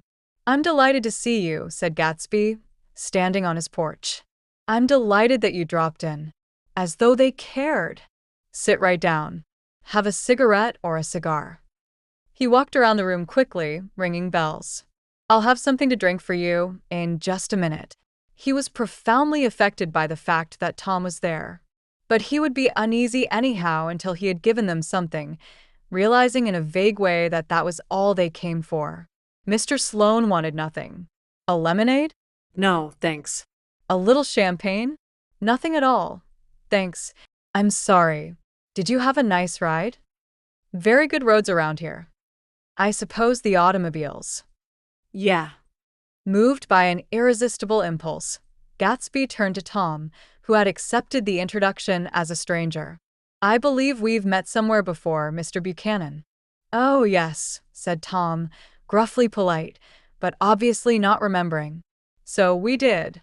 I remember very well. About 2 weeks ago." "That's right. You were with Nick here." "I know your wife," continued Gatsby, almost aggressively. "That's so." Tom turned to me. "You live near here, Nick?" "Next door." "That's so." Mr. Sloane didn't enter into the conversation, but lounged back haughtily in his chair. The woman said nothing either, until unexpectedly, after 2 highballs, she became cordial. "We'll all come over to your next party, Mr. Gatsby," she suggested. "What do you say?" "Certainly. I'd be delighted to have you." "Be ver nice," said Mr. Sloane, without gratitude. "Well, think ought to be starting home." "Please don't hurry," Gatsby urged them. He had control of himself now, and he wanted to see more of Tom. Why don't you stay for supper? I wouldn't be surprised if some other people dropped in from New York." "You come to supper with me," said the lady enthusiastically. "Both of you." This included me. Mr. Sloane got to his feet. "Come along," he said, but to her only. "I mean it," she insisted. "I'd love to have you. Lots of room." Gatsby looked at me questioningly. He wanted to go, and he didn't see that Mr. Sloane had determined he shouldn't. "I'm afraid I won't be able to," I said. "Well, you come," she urged, concentrating on Gatsby. Mr. Sloane murmured something close to her ear. "We won't be late if we start now," she insisted aloud. "I haven't got a horse," said Gatsby. "I used to ride in the army, but I've never bought a horse. I'll have to follow you in my car. Excuse me for just a minute." The rest of us walked out on the porch, where Sloane and the lady began an impassioned conversation aside. "My God, I believe the man's coming," said Tom. "Doesn't he know she doesn't want him?" "She says she does want him. She has a big dinner party, and he won't know a soul there." He frowned. "I wonder where in the devil he met Daisy. By God, I may be old-fashioned in my ideas, but women run around too much these days to suit me. They meet all kinds of crazy fish." Suddenly, Mr. Sloane and the lady walked down the steps and mounted their horses. "Come on," said Mr. Sloane to Tom. "We're late. We've got to go." And then to me, "Tell him we couldn't wait, will you?" Tom and I shook hands. The rest of us exchanged a cool nod, and they trotted quickly down the drive, disappearing under the August foliage just as Gatsby, with hat and light overcoat in hand, came out the front door. Tom was evidently perturbed at Daisy's running around alone, for on the following Saturday night he came with her to Gatsby's party. Perhaps his presence gave the evening its peculiar quality of oppressiveness. It stands out in my memory from Gatsby's other parties that summer. There were the same people, or at least the same sort of people, the same profusion of champagne, the same many-colored, many-keyed commotion, but I felt an unpleasantness in the air, a pervading harshness that hadn't been there before. Or perhaps I had merely grown used to it, grown to accept West Egg as a world complete in itself, with its own standards and its own great figures, second to nothing because it had no consciousness of being so, and now I was looking at it again, through Daisy's eyes. It is invariably saddening to look through new eyes at things upon which you have expended your own powers of adjustment. They arrived at twilight, and, as we strolled out among the sparkling hundreds, Daisy's voice was playing murmurous tricks in her throat. "These things excite me so," she whispered. "If you want to kiss me any time during the evening, Nick, just let me know and I'll be glad to arrange it for you. Just mention my name. Or present a green card." "I'm giving out green." "Look around," suggested Gatsby. "I'm looking around. I'm having a marvelous." "You must see the faces of many people you've heard about." Tom's arrogant eyes roamed the crowd. "We don't go around very much," he said. "In fact, I was just thinking I don't know a soul here. Perhaps you know that lady." Gatsby indicated a gorgeous, scarcely human orchid of a woman who sat in state under a white plum tree. Tom and Daisy stared, with that peculiarly unreal feeling that accompanies the recognition of a hitherto ghostly celebrity of the movies. "She's lovely," said Daisy. "The man bending over her is her director." He took them ceremoniously from group to group. "Mrs. Buchanan and Mr. Buchanan." After an instant's hesitation, he added, "The polo player." "Oh no," objected Tom quickly, "not me." But evidently the sound of it pleased Gatsby, for Tom remained the polo player for the rest of the evening. "I've never met so many celebrities," Daisy exclaimed. "I liked that man, what was his name, with the sort of blue nose." Gatsby identified him, adding that he was a small producer. "Well, I liked him anyhow." "I'd a little rather not be the polo player," said Tom pleasantly. "I'd rather look at all these famous people in oblivion." Daisy and Gatsby danced. I remember being surprised by his graceful, conservative foxtrot. I had never seen him dance before. Then they sauntered over to my house and sat on the steps for half an hour, while at her request, I remained watchfully in the garden. "In case there's a fire or a flood," she explained, "or any act of God." Tom appeared from his oblivion as we were sitting down to supper together. "Do you mind if I eat with some people over here?" he said. "A fellow's getting off some funny stuff." "Go ahead," answered Daisy genially. "And if you want to take down any addresses, here's my little gold pencil." She looked around after a moment and told me the girl was common but pretty, and I knew that except for the half hour she'd been alone with Gatsby, she wasn't having a good time. We were at a particularly tipsy table. That was my fault. Gatsby had been called to the phone, and I'd enjoyed these same people only 2 weeks before. But what had amused me then turned septic on the air now. "How do you feel, Miss Baedeker?" The girl addressed was trying, unsuccessfully, to slump against my shoulder. At this inquiry, she sat up and opened her eyes. Wah! A massive and lethargic woman, who had been urging Daisy to play golf with her at the local club tomorrow, spoke in Miss Baedeker's defense. "Oh, she's all right now. When she's had 5 or 6 cocktails, she always starts screaming like that. I tell her she ought to leave it alone." "I do leave it alone," affirmed the accused hollowly. "We heard you yelling, so I said to Doc Civet here, 'There's somebody that needs your help, document.'" "She's much obliged, I'm sure," said another friend, without gratitude, "but you got her dress all wet when you stuck her head in the pool." "Anything I hate is to get my head stuck in a pool," mumbled Miss Baedeker. "They almost drowned me once over in New Jersey." "Then you ought to leave it alone," countered Dr. Civet. "Speak for yourself," cried Miss Baedeker violently. "Your hand shakes. I wouldn't let you operate on me." It was like that.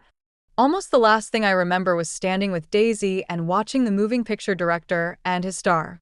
They were still under the white plum tree, and their faces were touching except for a pale, thin ray of moonlight between. It occurred to me that he had been very slowly bending toward her all evening to attain this proximity, and even while I watched I saw him stoop one ultimate degree and kiss at her cheek. "I like her," said Daisy. "I think she's lovely." But the rest offended her, and inarguably because it wasn't a gesture but an emotion. She was appalled by West Egg, this unprecedented place that Broadway had begotten upon a Long Island fishing village, appalled by its raw vigor that chafed under the old euphemisms and by the too obtrusive fate that herded its inhabitants along a shortcut from nothing to nothing.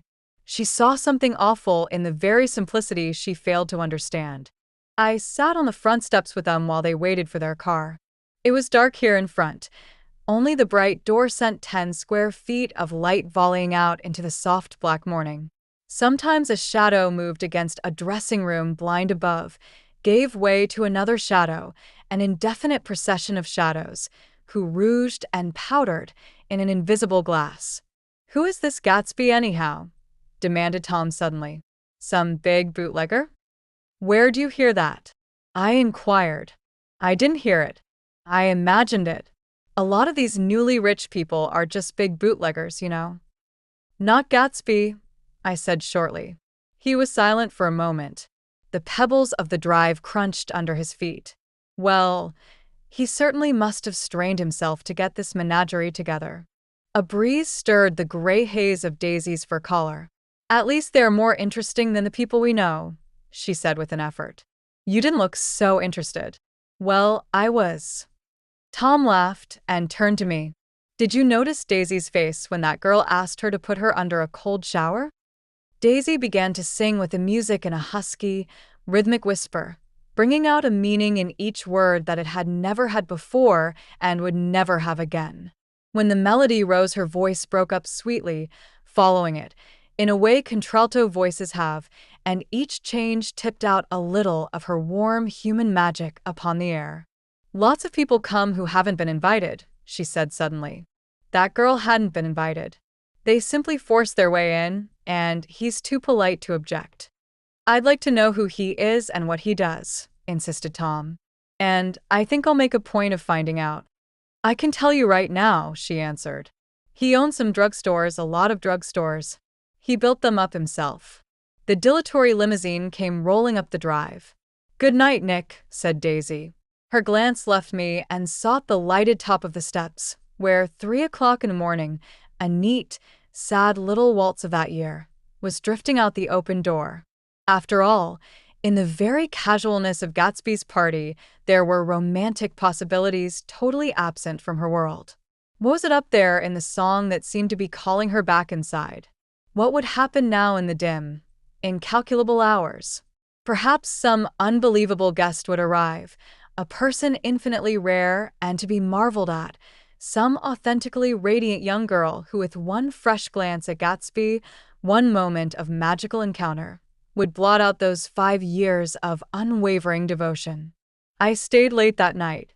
Gatsby asked me to wait until he was free, and I lingered in the garden until the inevitable swimming party had run up, chilled and exalted, from the black beach until the lights were extinguished in the guest rooms overhead. When he came down the steps at last, the tan skin was drawn unusually tight on his face, and his eyes were bright and tired. "She didn't like it," he said immediately. "Of course she did." "She didn't like it," he insisted. "She didn't have a good time." He was silent, and I guessed at his unutterable depression. "I feel far away from her," he said. "It's hard to make her understand." "You mean about the dance?" "The dance." He dismissed all the dances he had given with a snap of his fingers. "Old sport, the dance is unimportant." He wanted nothing less of Daisy than that she should go to Tom and say, "I never loved you." After she had obliterated for years with that sentence, they could decide upon the more practical measures to be taken.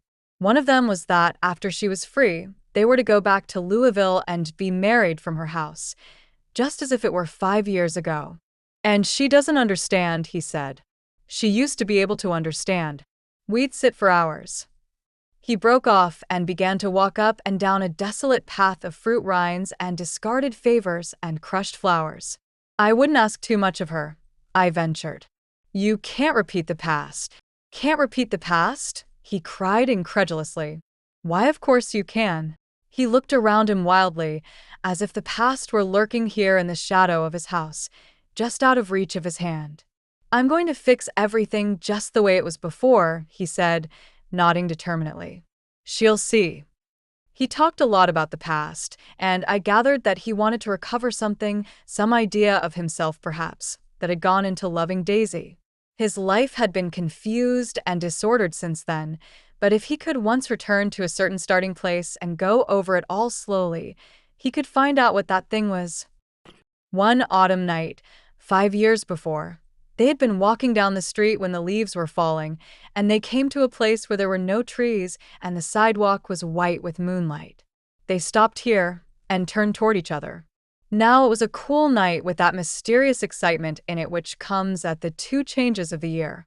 The quiet lights in the houses were humming out into the darkness, and there was a stir and bustle among the stars. Out of the corner of his eye, Gatsby saw that the blocks of the sidewalks really formed a ladder and mounted to a secret place above the trees. He could climb to it, if he climbed alone, and once there he could suck on the pap of life, gulp down the incomparable milk of wonder. His heart beat faster as Daisy's white face came up to his own. He knew that when he kissed this girl, and forever wed his unutterable visions to her perishable breath, his mind would never romp again like the mind of God. So he waited, listening for a moment longer to the tuning fork that had been struck upon a star. Then he kissed her. At his lips' touch she blossomed for him like a flower, and the incarnation was complete. Through all he said, even through his appalling sentimentality, I was reminded of something, an elusive rhythm, a fragment of lost words that I had heard somewhere a long time ago. For a moment a phrase tried to take shape in my mouth, and my lips parted like a dumb man's, as though there was more struggling upon them than a wisp of startled air. But they made no sound, and what I had almost remembered was uncommunicable forever. 7. It was when curiosity about Gatsby was at its highest that the lights in his house failed to go on one Saturday night, and, as obscurely as it had begun, his career as Trimalchio was over. Only gradually did I become aware that the automobiles which turned expectantly into his drive stayed for just a minute and then drove sulkily away. Wondering if he were sick, I went over to find out. An unfamiliar butler with a villainous face squinted at me suspiciously from the door. "Is Mr. Gatsby sick?" "Nope. After a pause, he added, "Sir," in a dilatory, grudging way. I hadn't seen him around, and I was rather worried.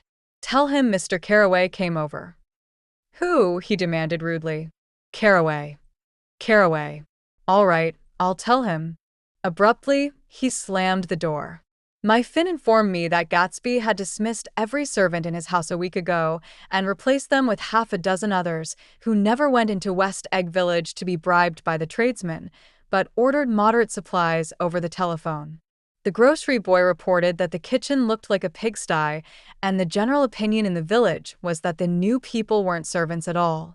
Next day, Gatsby called me on the phone. "Going away?" I inquired. "No, old sport. I hear you fired all your servants." I wanted somebody who wouldn't gossip. Daisy comes over quite often in the afternoons. So the whole caravansary had fallen in like a card house at the disapproval in her eyes. There's some people Wolfsham wanted to do something for. They're all brothers and sisters. They used to run a small hotel. I see. He was calling up at Daisy's request. Would I come to lunch at her house tomorrow? Miss Baker would be there. Half an hour later, Daisy herself telephoned and seemed relieved to find that I was coming. Something was up. And yet I couldn't believe that they would choose this occasion for a scene, especially for the rather harrowing scene that Gatsby had outlined in the garden. The next day was broiling, almost the last, certainly the warmest of the summer. As my train emerged from the tunnel into sunlight, only the hot whistles of the National Biscuit Company broke the simmering hush at noon.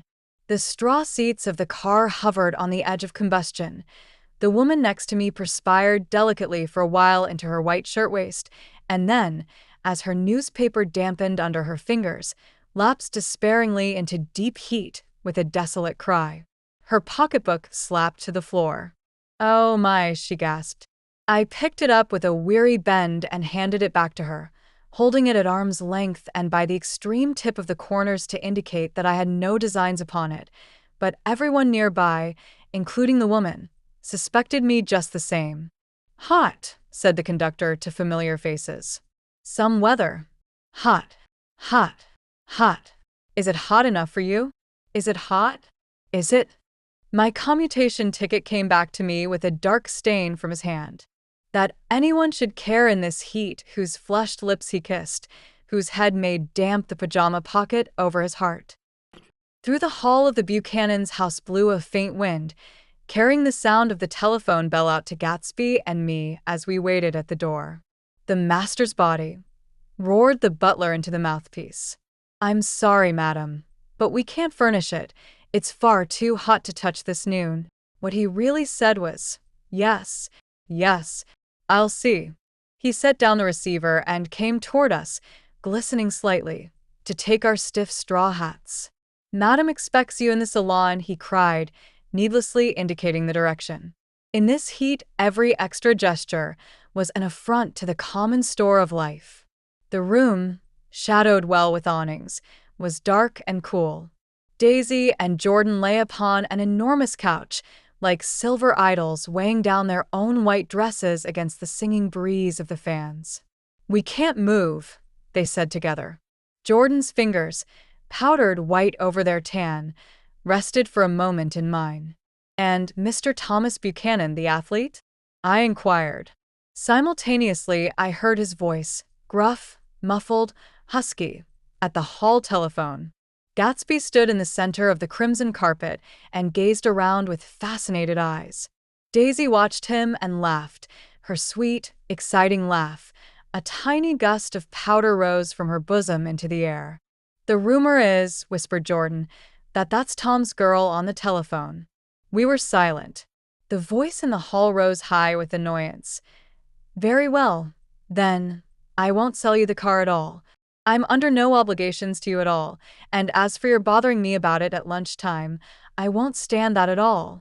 Holding down the receiver, said Daisy cynically. "No, he's not," I assured her. "It's a bona fide deal. I happen to know about it." Tom flung open the door, blocked out its space for a moment with his thick body, and hurried into the room. "Mr. Gatsby." He put out his broad, flat hand with well-concealed dislike. "I'm glad to see you, sir. Nick Make us a cold drink, cried Daisy. As he left the room again, she got up and went over to Gatsby and pulled his face down, kissing him on the mouth. You know I love you, she murmured. You forget there's a lady present, said Jordan. Daisy looked around doubtfully. You kiss Nick too. What a low, vulgar girl. I don't care, cried Daisy, and began to clog on the brick fireplace. Then she remembered the heat and sat down guiltily on the couch just as a freshly laundered nurse leading a little girl came into the room. Bless said Precious, she crooned, holding out her arms. Come to your own mother that loves you. The child, relinquished by the nurse, rushed across the room and rooted shyly into her mother's dress. The blessed Precious. Did mother get powder on your old yellowy hair? Stand up now and say, how to do. Gatsby and I in turn leaned down and took the small reluctant hand. Afterward, he kept looking at the child with surprise. I don't think he had ever really believed in its existence before. I got dressed before luncheon, said the child, turning eagerly to Daisy. That's because your mother wanted to show you off. Her face bent into the single wrinkle of the small white neck. You dream, you absolute little dream. Yes, admitted the child calmly. Aunt Jordan's got on a white dress too. How do you like mother's friends? Daisy turned her around so that she faced Gatsby. Do you think they're pretty? Where's Daddy? She doesn't look like her father, explained Daisy. She looks like me. She's got my hair and shape of the face. Daisy sat back upon the couch. The nurse took a step forward and held out her hand. Come, Pammy. Goodbye, sweetheart. With a reluctant backward glance, the well-disciplined child held to her nurse's hand and was pulled out the door, just as Tom came back, preceding 4 gin rickeys that clicked full of ice. Gatsby took up his drink. They certainly look cool, he said, with visible tension. We drank in long, greedy swallows. I read somewhere that the sun's getting hotter every year, said Tom genially. It seems that pretty soon the Earth's going to fall into the sun. Or wait a minute, it's just the opposite. The sun's getting colder every year. Come outside, he suggested to Gatsby. I'd like you to have a look at the place. I went with them out to the veranda. On the green sound, stagnant in the heat, one small sail crawled slowly toward the fresher sea. Gatsby's eyes followed it momentarily. He raised his hand and pointed across the bay. I'm right across from you. So you are. Our eyes lifted over the rosebeds and the hot lawn and the weedy refuse of the dog days along shore. Slowly the white wings of the boat moved against the blue cool limit of the sky. Ahead lay the scalloped ocean and the abounding blessed isles. There's sport for you, said Tom, nodding. I'd like to be out there with him for about an hour. We had luncheon in the dining room, darkened too against the heat, and drank down nervous gaiety with the cold ale. What'll we do with ourselves this afternoon?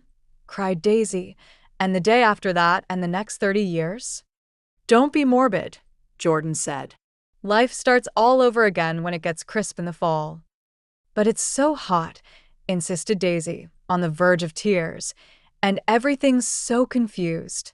Let's all go to town. Her voice struggled on through the heat, beating against it, molding its senselessness into forms. I've heard of making a garage out of a stable, Tom was saying to Gatsby, but I'm the first man who ever made a stable out of a garage. Who wants to go to town? Demanded Daisy insistently. Gatsby's eyes floated toward her. Ah, she cried, you look so cool. Their eyes met, and they stared together at each other, alone in space.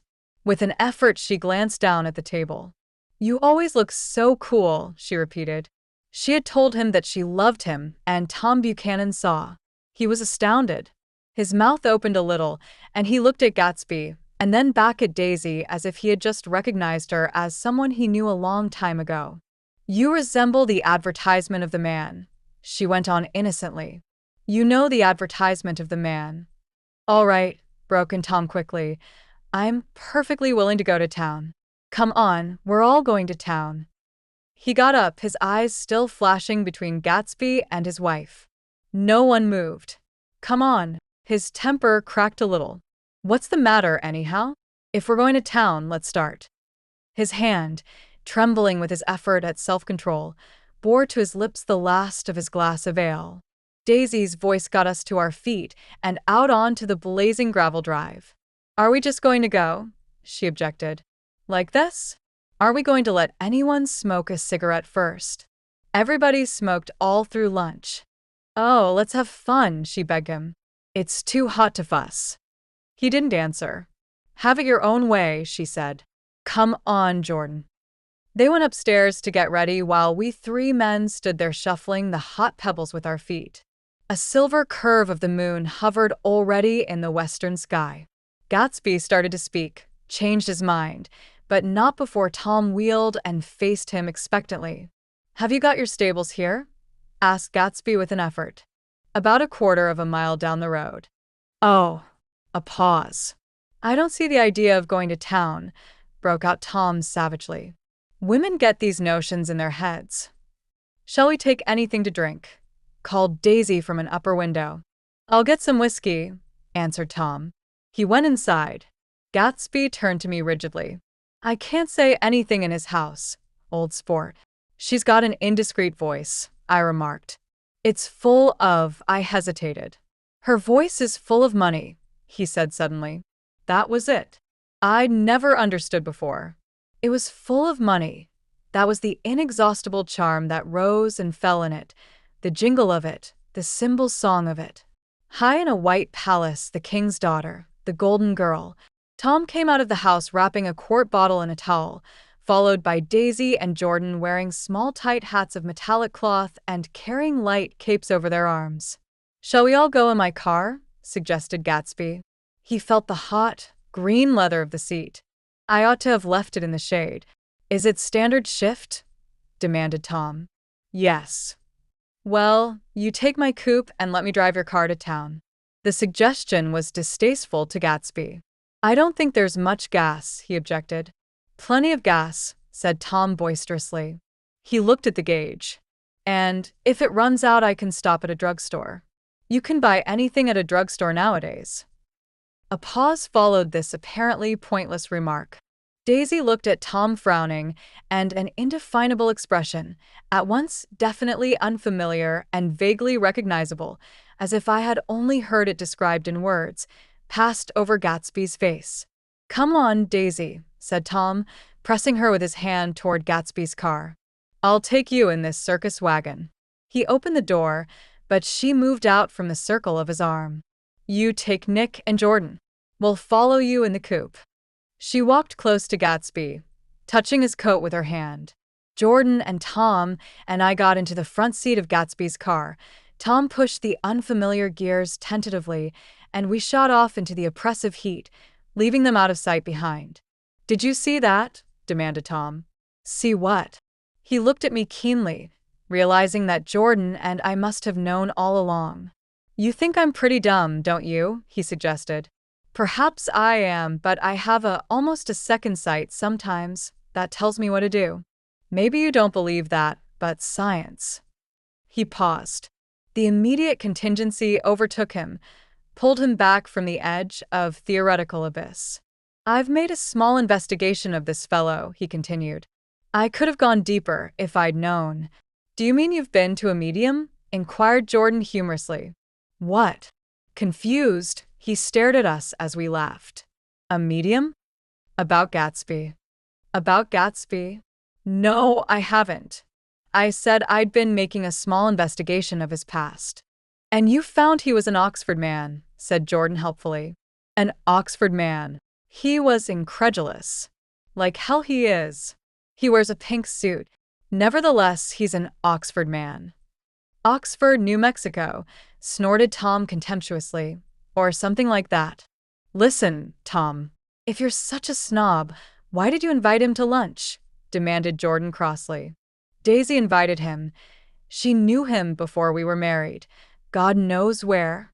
We were all irritable now with the fading ale, and aware of it we drove for a while in silence. Then, as Dr. J. Eckelberg's faded eyes came into sight down the road, I remembered Gatsby's caution about gasoline. We've got enough to get us to town, said Tom.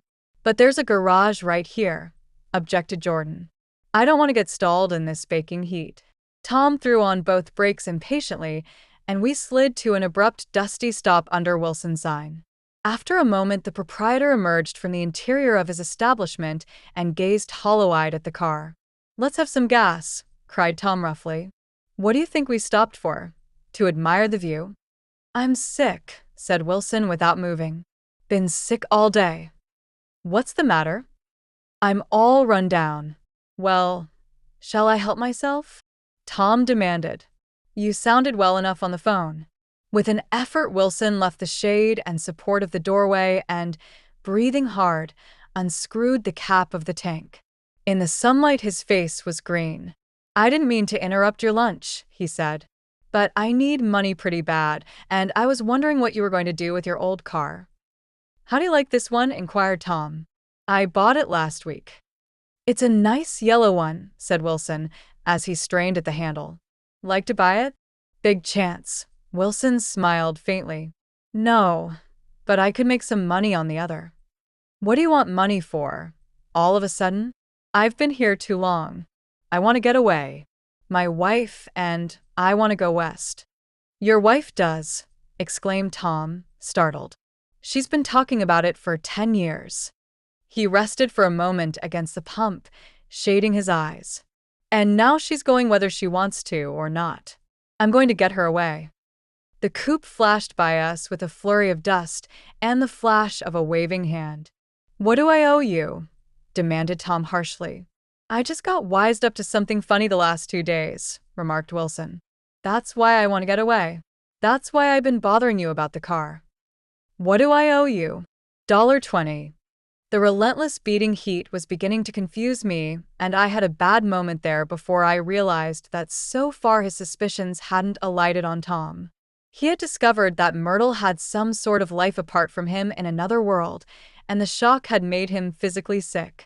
I stared at him and then at Tom, who had made a parallel discovery less than an hour before, and it occurred to me that there was no difference between men, in intelligence or race, so profound as the difference between the sick and the well.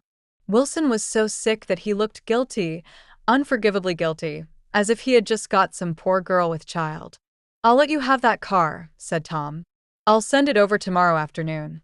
That locality was always vaguely disquieting, even in the broad glare of afternoon, and now I turned my head as though I had been warned of something behind. Over the ash heaps the giant eyes of Dr. T.J. Eckelberg kept their vigil, but I perceived, after a moment, that other eyes were regarding us with peculiar intensity from less than 20 feet away. In one of the windows over the garage, the curtains had been moved aside a little, and Myrtle Wilson was peering down at the car. So engrossed was she that she had no consciousness of being observed, and one emotion after another crept into her face like objects into a slowly developing picture. Her expression was curiously familiar. It was an expression I had often seen on women's faces, but on Myrtle Wilson's face it seemed purposeless and inexplicable until I realized that her eyes, wide with jealous terror, were fixed not on Tom, but on Jordan Baker, whom she took to be his wife. There is no confusion like the confusion of a simple mind, and as we drove away Tom was feeling the hot whips of panic. His wife and his mistress, until an hour ago secure and inviolate, were slipping precipitately from his control. Instinct made him step on the accelerator with the double purpose of overtaking Daisy and leaving Wilson behind, and we sped along toward Astoria at 50 miles an hour, until, among the spidery girders of the elevated, we came in sight of the easy-going blue coupe. Those big movies around 50th Street are cool, suggested Jordan. I love New York on summer afternoons when everyone's away. There's something very sensuous about it. Overripe, as if all sorts of funny fruits were going to fall into your hands. The word sensuous had the effect of further disquieting Tom, but before he could invent a protest the coupe came to a stop, and Daisy signaled us to draw up alongside. Where are we going? She cried. How about the movies? It's so hot, she complained. You go. We'll ride around and meet you after. With an effort her wit rose faintly. We'll meet you on some corner. I'll be the man smoking 2 cigarettes. We can't argue about it here, Tom said impatiently as a truck gave out a cursing whistle behind us. You follow me to the south side of Central Park, in front of the plaza. Several times he turned his head and looked back for their car, and if the traffic delayed them, he slowed up until they came into sight. I think he was afraid they would dart down a side street and out of his life forever. But they didn't. And we all took the less explicable step of engaging the parlor of a suite in the Plaza Hotel. The prolonged and tumultuous argument that ended by herding us into that room eludes me, though I have a sharp physical memory that, in the course of it, my underwear kept climbing like a damp snake around my legs and intermittent beads of sweat raced cool across my back. The notion originated with Daisy's suggestion that we hire 5 bathrooms and take cold baths, and then assumed more tangible form as a place to have a mint julep.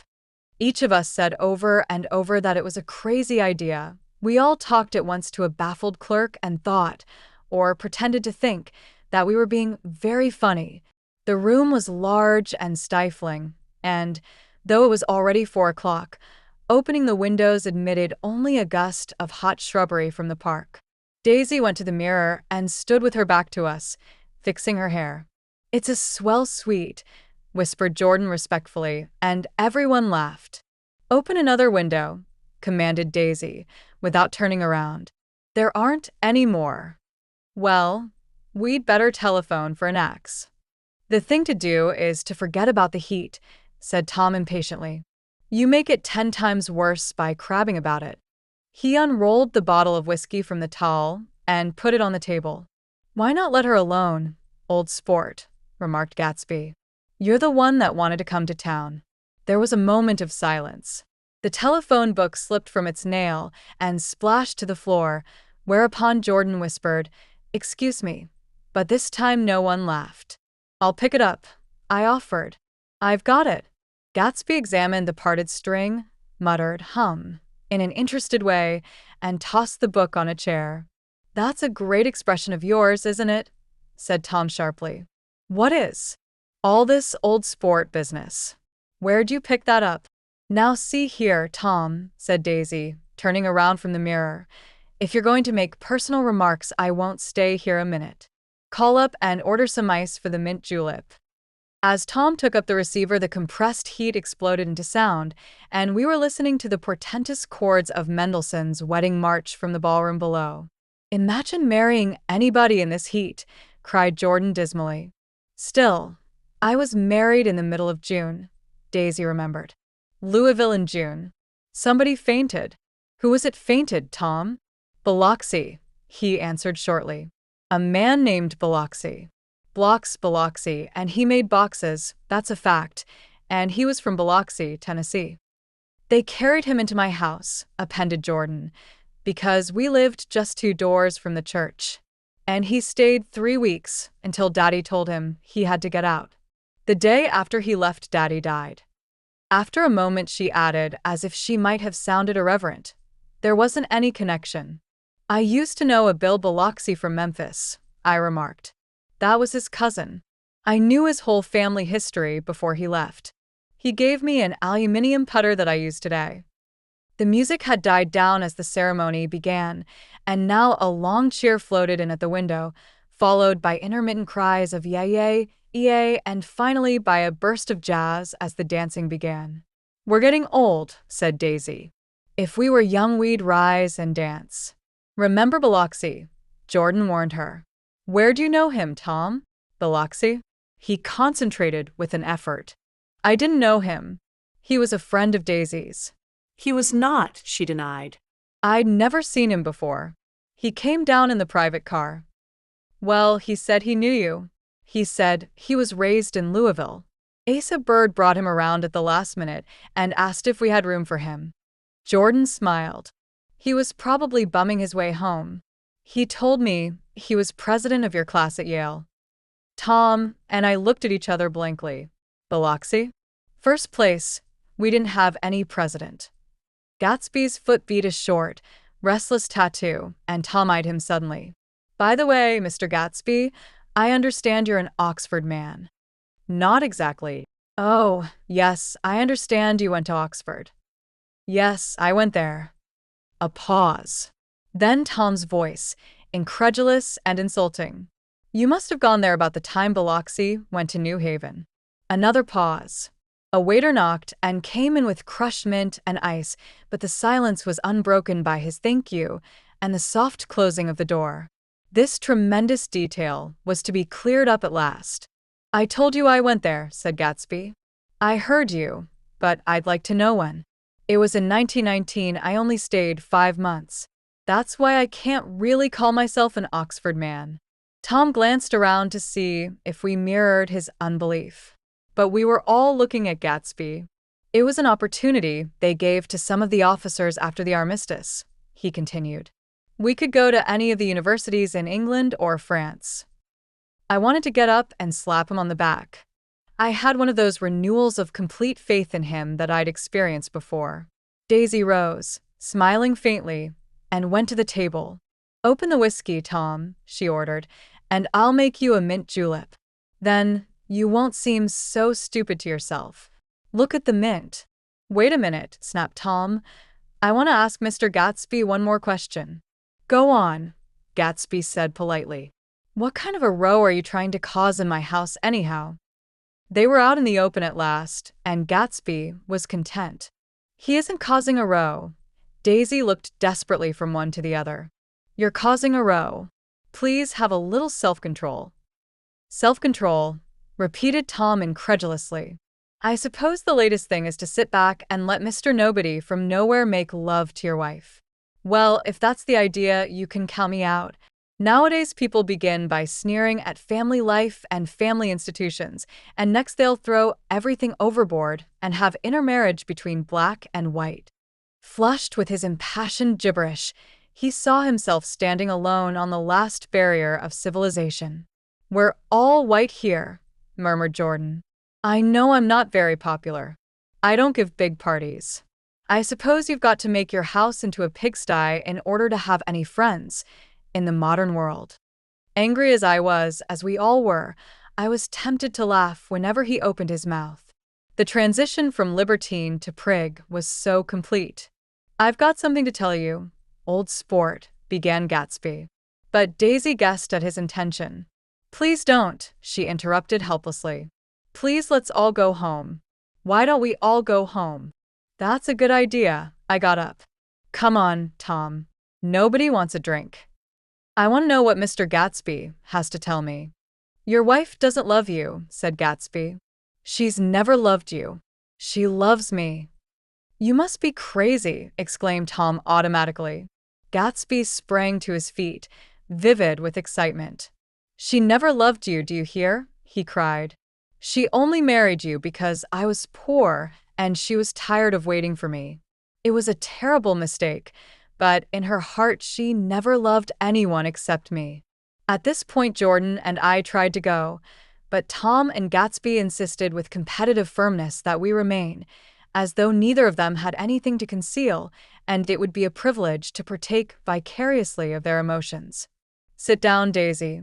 Tom's voice groped unsuccessfully for the paternal note. What's been going on? I want to hear all about it. I told you what's been going on, said Gatsby. Going on for 5 years, and you didn't know. Tom turned to Daisy sharply. You've been seeing this fellow for 5 years? Not seeing, said Gatsby. No, we couldn't meet. But both of us loved each other all that time, old sport, and you didn't know. I used to laugh sometimes, but there was no laughter in his eyes. To think that you didn't know. Oh, that's all. Tom tapped his thick fingers together like a clergyman and leaned back in his chair. You're crazy, he exploded. I can't speak about what happened 5 years ago, because I didn't know Daisy then, and I'll be damned if I see how you got within a mile of her unless you brought the groceries to the back door. But all the rest of that's a god-damned lie. Daisy loved me when she married me, and she loves me now. No, said Gatsby, shaking his head. She does, though. The trouble is that sometimes she gets foolish ideas in her head and doesn't know what she's doing. He nodded sagely. And what's more, I love Daisy too. Once in a while I go off on a spree and make a fool of myself, but I always come back, and in my heart I love her all the time." "You're revolting," said Daisy. She turned to me, and her voice, dropping an octave lower, filled the room with thrilling scorn. "Do you know why we left Chicago? I'm surprised that they didn't treat you to the story of that little spree." Gatsby walked over and stood beside her. "Daisy, that's all over now," he said earnestly. "It doesn't matter anymore. Just tell him the truth, that you never loved him, and it's all wiped out forever." She looked at him blindly. "Why? How could I love him, possibly? You never loved him." She hesitated. Her eyes fell on Jordan and me with a sort of appeal, as though she realized at last what she was doing, and as though she had never, all along, intended doing anything at all. But it was done now. It was too late. "I never loved him," she said, with perceptible reluctance. "Not at Kapiolani?" demanded Tom suddenly. No. From the ballroom beneath, muffled and suffocating chords were drifting up on hot waves of air. "Not that day I carried you down from the punch bowl to keep your shoes dry?" There was a husky tenderness in his tone. "Daisy, please don't." Her voice was cold, but the rancor was gone from it. She looked at Gatsby. "There, Jay," she said, but her hand as she tried to light a cigarette was trembling. Suddenly, she threw the cigarette and the burning match on the carpet. "Oh, you want too much," she cried to Gatsby. "I love you now, isn't that enough? I can't help what's past." She began to sob helplessly. "I did love him once, but I loved you too." Gatsby's eyes opened and closed. "You loved me too?" he repeated. "Even that's a lie," said Tom savagely. She didn't know you were alive. "Why? There's things between Daisy and me that you'll never know, things that neither of us can ever forget." The words seemed to bite physically into Gatsby. "I want to speak to Daisy alone," he insisted. "She's all excited now." "Even alone, I can't say I never loved Tom," she admitted in a pitiful voice. "It wouldn't be true." "Of course it wouldn't," agreed Tom. She turned to her husband. "As if it mattered to you," she said. "Of course it matters. I'm going to take better care of you from now on." "You don't understand," said Gatsby, with a touch of panic. "You're not going to take care of her anymore." "I'm not." Tom opened his eyes wide and laughed. He could afford to control himself now. "Why is that?" "Daisy's leaving you." "Nonsense." "I am, though," she said with a visible effort. "She's not leaving me." Tom's words suddenly leaned down over Gatsby. "Certainly not for a common swindler who'd have to steal the ring," he put on her finger. "I won't stand this," cried Daisy. "Oh, please let's get out." "Who are you, anyhow?" broke out Tom. "You're one of that bunch that hangs around with Meyer Wolfsheim, that much I happen to know. I've made a little investigation into your affairs, and I'll carry it further tomorrow." "You can suit yourself about that, old sport," said Gatsby steadily. "I found out what your drugstores were." He turned to us and spoke rapidly. "He and this Wolfsheim bought up a lot of side street drugstores here and in Chicago and sold grain alcohol over the counter. That's one of his little stunts. I picked him for a bootlegger the first time I saw him, and I wasn't far wrong." "What about it?" said Gatsby politely. "I guess your friend Walter Chase wasn't too proud to come in on it." "And you left him in the lurch, didn't you? You let him go to jail for a month over in New Jersey." God. "You ought to hear Walter on the subject of you. He came to us dead broke. He was very glad to pick up some money, old sport." "Don't you call me old sport," cried Tom. Gatsby said nothing. Walter could have you up on the betting laws too, but Wolfsheim scared him into shutting his mouth. That unfamiliar yet recognizable look was back again in Gatsby's face. "That drugstore business was just small change," continued Tom slowly, "but you've got something on now that Walter's afraid to tell me about." I glanced at Daisy, who was staring terrified between Gatsby and her husband, and at Jordan, who had begun to balance an invisible but absorbing object on the tip of her chin. Then I turned back to Gatsby, and was startled at his expression. He looked, and this is said in all contempt for the babbled slander of his garden, as if he had killed a man. For a moment, the set of his face could be described in just that fantastic way. It passed, and he began to talk excitedly to Daisy, denying everything, defending his name against accusations that had not been made. But with every word, she was drawing further and further into herself. So he gave that up, and only the dead dream fought on as the afternoon slipped away, trying to touch what was no longer tangible, struggling unhappily, undespairingly, toward that lost voice across the room. The voice begged again to go. "Please, Tom. I can't stand this anymore." Her frightened eyes told that whatever intentions, whatever courage she had had, were definitely gone. "You two start on home, Daisy," said Tom, in Mr. Gatsby's car. She looked at Tom, alarmed now, but he insisted with magnanimous scorn. Go on. "He won't annoy you. I think he realizes that his presumptuous little flirtation is over." They were gone, without a word, snapped out, made accidental, isolated, like ghosts, even from our pity. After a moment, Tom got up and began wrapping the unopened bottle of whiskey in the towel. "Want any of this stuff?" "Jordan." "Nick." I didn't answer. "Nick," he asked again. What? "Want any?" "Oh, no. I just remembered that today's my birthday." I was 30. Before me stretched the portentous, menacing road of a new decade.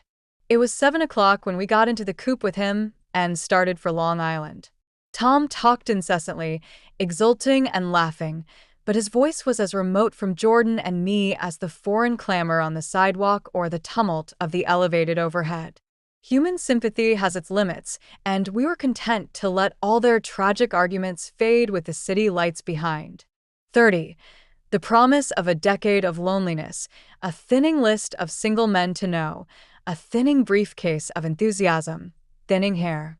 But there was Jordan beside me, who, unlike Daisy, was too wise ever to carry well-forgotten dreams from age to age. As we passed over the dark bridge, her wan face fell lazily against my coat's shoulder, and the formidable stroke of 30 died away with the reassuring pressure of her hand. So we drove on toward death through the cooling twilight. The young Greek, Michaelis, who ran the coffee joint beside the ash heaps, was the principal witness at the inquest. He had slept through the heat until after 5, when he strolled over to the garage and found George Wilson sick in his office, really sick, pale as his own pale hair and shaking all over. Michaelis advised him to go to bed, but Wilson refused, saying that he'd miss a lot of business if he did. While his neighbor was trying to persuade him, a violent racket broke out overhead. "I've got my wife locked in up there," explained Wilson calmly. "She's going to stay there till the day after tomorrow, and then we're going to move away." Michaelis was astonished. They had been neighbors for 4 years, and Wilson had never seemed faintly capable of such a statement. Generally, he was one of these worn-out men. When he wasn't working, he sat on a chair in the doorway and stared at the people and the cars that passed along the road. When anyone spoke to him, he invariably laughed in an agreeable, colorless way. He was his wife's man and not his own. So naturally, Michaelis tried to find out what had happened, but Wilson wouldn't say a word. Instead, he began to throw curious, suspicious glances at his visitor and ask him what he'd been doing at certain times on certain days. Just as the latter was getting uneasy, some workmen came past the door bound for his restaurant, and Michaelis took the opportunity to get away, intending to come back later. But he didn't. He supposed he forgot to, that's all. When he came outside again a little after 7, he was reminded of the conversation because he heard Mrs. Wilson's voice, loud and scolding, downstairs in the garage. "Beat me," he heard her cry. "Throw me down and beat me, you dirty little coward." A moment later, she rushed out into the dusk, waving her hands and shouting. Before he could move from his door, the business was over. The death car, as the newspapers called it, didn't stop. It came out of the gathering darkness, wavered tragically for a moment, and then disappeared around the next bend. Mavro Michaelis wasn't even sure of its color. He told the first policeman that it was light green. The other car, the one going toward New York, came to rest 100 yards beyond, and its driver hurried back to where Myrtle Wilson, her life violently extinguished, knelt in the road and mingled her thick dark blood with the dust. Michaelis and this man reached her first, but when they had torn open her shirtwaist, still damp with perspiration, they saw that her left breast was swinging loose like a flap, and there was no need to listen for the heart beneath. The mouth was wide open and ripped a little at the corners, as though she had choked a little in giving up the tremendous vitality she had stored so long. We saw the 3 or 4 automobiles and the crowd when we were still some distance away. "Wreck," said Tom. "That's good. Wilson'll have a little business at last." He slowed down, but still without any intention of stopping, until, as we came nearer, the hushed, intent faces of the people at the garage door made him automatically put on the brakes. "We'll take a look," he said doubtfully. "Just a look?" I became aware now of a hollow, wailing sound which issued incessantly from the garage, a sound which, as we got out of the coupe and walked toward the door, resolved itself into the words, "Oh my God," uttered over and over in a gasping moan. "There's some bad trouble here," said Tom excitedly. He reached up on tiptoes and peered over a circle of heads into the garage, which was lit only by a yellow light in a swinging metal basket overhead. Then he made a harsh sound in his throat, and with a violent thrusting movement of his powerful arms pushed his way through. The circle closed up again with a running murmur of expostulation. It was a minute before I could see anything at all. Then new arrivals deranged the line, and Jordan and I were pushed suddenly inside. Myrtle Wilson's body, wrapped in a blanket, and then in another blanket, as though she suffered from a chill in the hot night, lay on a work table by the wall, and Tom, with his back to us, was bending over it, motionless. Next to him stood a motorcycle policeman taking down names with much sweat and correction in a little book. At first, I couldn't find the source of the high, groaning words that echoed clamorously through the bare garage. Then I saw Wilson standing on the raised threshold of his office, swaying back and forth and holding to the doorposts with both hands. Some man was talking to him in a low voice and attempting, from time to time, to lay a hand on his shoulder, but Wilson neither heard nor saw. His eyes would drop slowly from the swinging light to the laden table by the wall, and then jerk back to the light again, and he gave out incessantly his high, horrible call. "Oh, my God. Oh, my God. Oh, God. Oh, my God." Presently Tom lifted his head with a jerk and, after staring around the garage with glazed eyes, addressed a mumbled, incoherent remark to the policeman. "MAV," the policeman was saying. "Oh, no, R," corrected the man. "MAVRO." "Listen to me," muttered Tom fiercely. "R," said the policeman. "Oh, G. G." He looked up as Tom's broad hand fell sharply on his shoulder. "What you want, fella? What happened? That's what I want to know." "Auto hit her. Instantly killed." "Instantly killed," repeated Tom, staring. "She ran out Ina Road.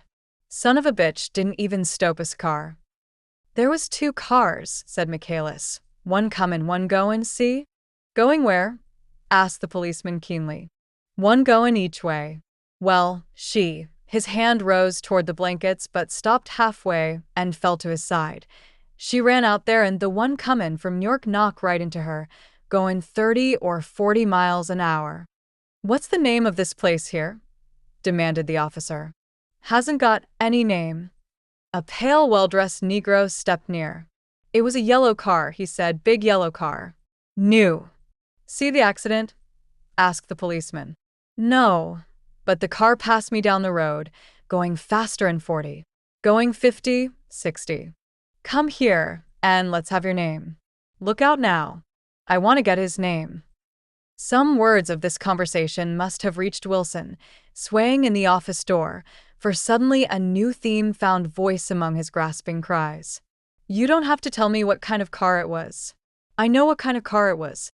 Watching Tom, I saw the wad of muscle back of his shoulder tighten under his coat. He walked quickly over to Wilson and, standing in front of him, seized him firmly by the upper arms. "You've got to pull yourself together," he said with soothing gruffness. Wilson's eyes fell upon Tom.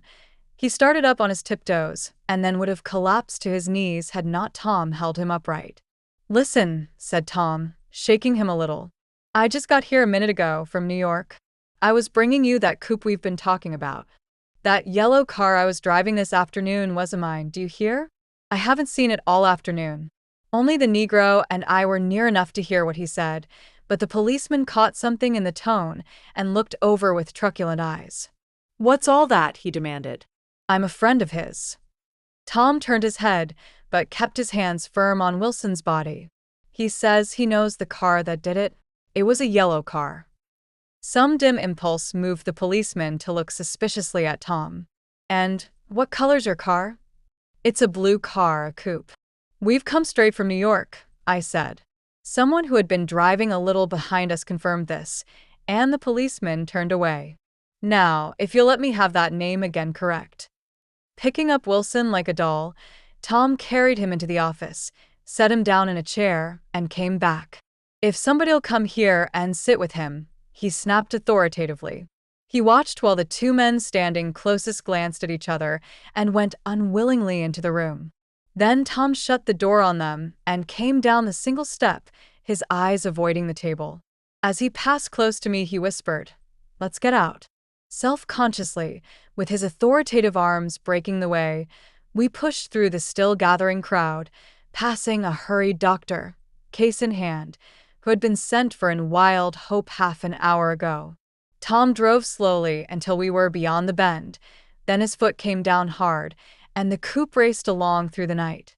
In a little while I heard a low husky sob and saw that the tears were overflowing down his face. "The goddamned coward," he whimpered. He didn't even stop his car. The Buchanan's house floated suddenly toward us through the dark rustling trees. Tom stopped beside the porch and looked up at the second floor, where two windows bloomed with light among the vines. "Daisy's home," he said. As we got out of the car, he glanced at me and frowned slightly. "I thought to have dropped you in West Egg, Nick. There's nothing we can do tonight." A change had come over him, and he spoke gravely and with decision. As we walked across the moonlight gravel to the porch, he disposed of the situation in a few brisk phrases. "I'll telephone for a taxi to take you home, and while you're waiting, you and Jordan better go in the kitchen and have them get you some supper if you want any." He opened the door. "Come in." "No, thanks." "But I'd be glad if you'd order me the taxi. I'll wait outside." Jordan put her hand on my arm. "Won't you come in, Nick?" "No, thanks." I was feeling a little sick, and I wanted to be alone. But Jordan lingered for a moment more. "It's only 9:30, she said. "I'd be damned if I'd go in. I'd had enough of all of them for one day, and suddenly that included Jordan too." She must have seen something of this in my expression, for she turned abruptly away and ran up the porch steps into the house. I sat down for a few minutes with my head in my hands until I heard the phone taken up inside and the butler's voice calling a taxi. Then I walked slowly down the drive away from the house, intending to wait by the gate. I hadn't gone 20 yards when I heard my name, and Gatsby stepped from between two bushes into the path. I must have felt pretty weird by that time, because I could think of nothing except the luminosity of his pink suit under the moon. "What are you doing?" I inquired. "Just standing here, old sport." Somehow, that seemed a despicable occupation. For all I knew he was going to rob the house in a moment, I wouldn't have been surprised to see sinister faces, the faces of Wolfsheim's people, behind him in the dark shrubbery. "Did you see any trouble on the road?" he asked after a minute. "Yes." He hesitated. "Was she killed?" "Yes." "I thought so." I told Daisy I thought so. It's better that the shock should all come at once. She stood it pretty well. He spoke as if Daisy's reaction was the only thing that mattered. "I got to West Egg by a side road," he went on, "and left the car in my garage. I don't think anybody saw us, but of course I can't be sure." I disliked him so much by this time that I didn't find it necessary to tell him he was wrong. "Who was the woman?" he inquired. "Her name was Wilson. Her husband owns the garage." "How the devil did it happen?" Well, I tried to swing the wheel. He broke off, and suddenly I guessed at the truth. Was Daisy driving? Yes, he said after a moment, but of course I'll say I was. You see, when we left New York, she was very nervous and she thought it would steady her to drive, and this woman rushed out at us just as we were passing a car coming the other way. It all happened in a minute, but it seemed to me that she wanted to speak to us. Thought we were somebody she knew. Well, first Daisy turned away from the woman toward the other car, and then she lost her nerve and turned back. The second my hand reached the wheel, I felt the shock. It must have killed her instantly. It ripped her open.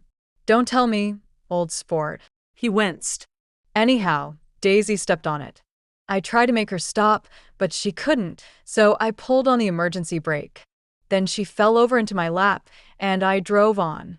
She'll be all right tomorrow, he said presently.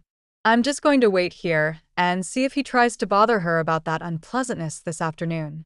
She's locked herself into her room, and if he tries any brutality, she's going to turn the light out and on again. He won't touch her, I said. He's not thinking about her. I don't trust him, old sport. How long are you going to wait? All night, if necessary. Anyhow, till they all go to bed. A new point of view occurred to me. Suppose Tom found out that Daisy had been driving. He might think he saw a connection in it. He might think anything. I looked at the house. There were 2 or 3 bright windows downstairs, and the pink glow from Daisy's room on the ground floor. You wait here, I said. I'll see if there's any sign of a commotion. I walked back along the border of the lawn, traversed the gravel softly, and tiptoed up the veranda steps. The drawing room curtains were open, and I saw that the room was empty. Crossing the porch where we had dined that June night 3 months before, I came to a small rectangle of light which I guessed was the pantry window.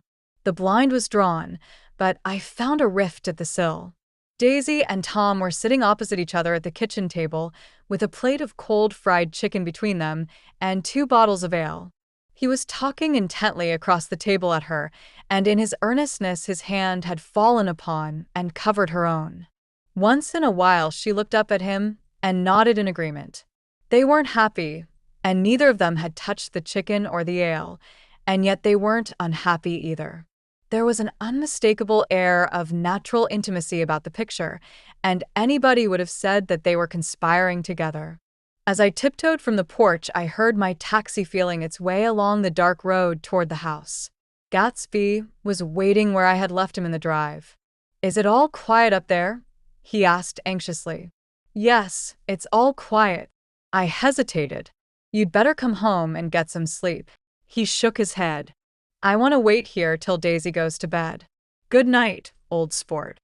He put his hands in his coat pockets and turned back eagerly to his scrutiny of the house, as though my presence marred the sacredness of the vigil. So I walked away and left him standing there in the moonlight, watching over nothing. 8. I couldn't sleep all night. A foghorn was groaning incessantly on the sound, and I tossed half-sick between grotesque reality and savage, frightening dreams. Toward dawn, I heard a taxi go up Gatsby's drive, and immediately I jumped out of bed and began to dress. I felt that I had something to tell him, something to warn him about, and morning would be too late. Crossing his lawn, I saw that his front door was still open and he was leaning against a table in the hall, heavy with dejection or sleep. Nothing happened, he said wanly. I waited, and about 4 o'clock she came to the window and stood there for a minute, and then turned out the light. His house had never seemed so enormous to me as it did that night when we hunted through the great rooms for cigarettes. We pushed aside curtains that were like pavilions, and felt over innumerable feet of dark wall for electric light switches. Once I tumbled with a sort of splash upon the keys of a ghostly piano. There was an inexplicable amount of dust everywhere, and the rooms were musty, as though they hadn't been aired for many days. I found the humidor on an unfamiliar table, with 2 stale, dry cigarettes inside. Throwing open the French windows of the drawing room, we sat smoking out into the darkness. You ought to go away, I said. It's pretty certain they'll trace your car. Go away now, old sport. Go to Atlantic City for a week, or up to Montreal. He wouldn't consider it. He couldn't possibly leave Daisy until he knew what she was going to do. He was clutching at some last hope, and I couldn't bear to shake him free. It was this night that he told me the strange story of his youth with Dan Cody. Told it to me because Jay Gatsby had broken up like glass against Tom's hard malice, and the long secret extravaganza was played out. I think that he would have acknowledged anything now without reserve, but he wanted to talk about Daisy. She was the first nice girl he had ever known. In various unrevealed capacities, he had come in contact with such people, but always with indiscernible barbed wire between. He found her excitingly desirable. He went to her house, at first with other officers from Camp Taylor, then alone. It amazed him. He had never been in such a beautiful house before. But what gave it an air of breathless intensity was that Daisy lived there. It was as casual a thing to her as his tent out at camp was to him. There was a ripe mystery about it, a hint of bedrooms upstairs more beautiful and cool than other bedrooms, of gay and radiant activities taking place through its corridors, and of romances that were not musty and laid away already in lavender, but fresh and breathing and redolent of this year's shining motor cars, and of dances whose flowers were scarcely withered. It excited him, too, that many men had already loved Daisy. It increased her value in his eyes. He felt their presence all about the house, pervading the air with the shades and echoes of still vibrant emotions. But he knew that he was in Daisy's house by a colossal accident. However glorious might be his future as Jay Gatsby, he was at present a penniless young man without a past, and at any moment the invisible cloak of his uniform might slip from his shoulders. So he made the most of his time. He took what he could get, ravenously and unscrupulously. Eventually, he took Daisy one still October night. Took her because he had no real right to touch her hand. He might have despised himself, for he had certainly taken her under false pretenses. I don't mean that he had traded on his phantom millions, but he had deliberately given Daisy a sense of security. He let her believe that he was a person from much the same strata as herself, that he was fully able to take care of her. As a matter of fact, he had no such facilities. He had no comfortable family standing behind him, and he was liable at the whim of an impersonal government to be blown anywhere about the world. But he didn't despise himself, and it didn't turn out as he had imagined. He had intended, probably, to take what he could and go, but now he found that he had committed himself to the following of a grail. He knew that Daisy was extraordinary, but he didn't realize just how extraordinary a nice girl could be. She vanished into her rich house, into her rich, full life, leaving Gatsby nothing. He felt married to her, that was all. When they met again, 2 days later, it was Gatsby who was breathless, who was somehow betrayed. Her porch was bright with the bought luxury of starshine.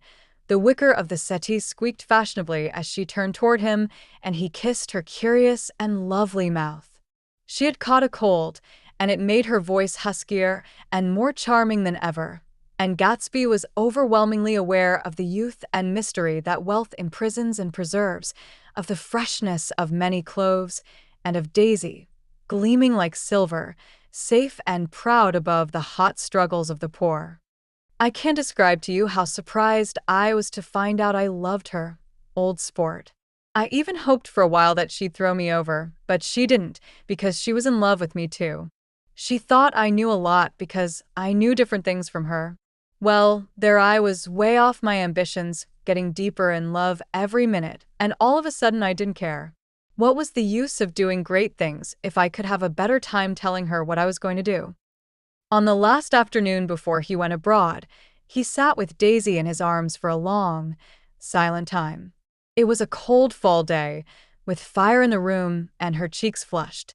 Now and then she moved, and he changed his arm a little, and once he kissed her dark shining hair. The afternoon had made them tranquil for a while, as if to give them a deep memory for the long parting the next day promised.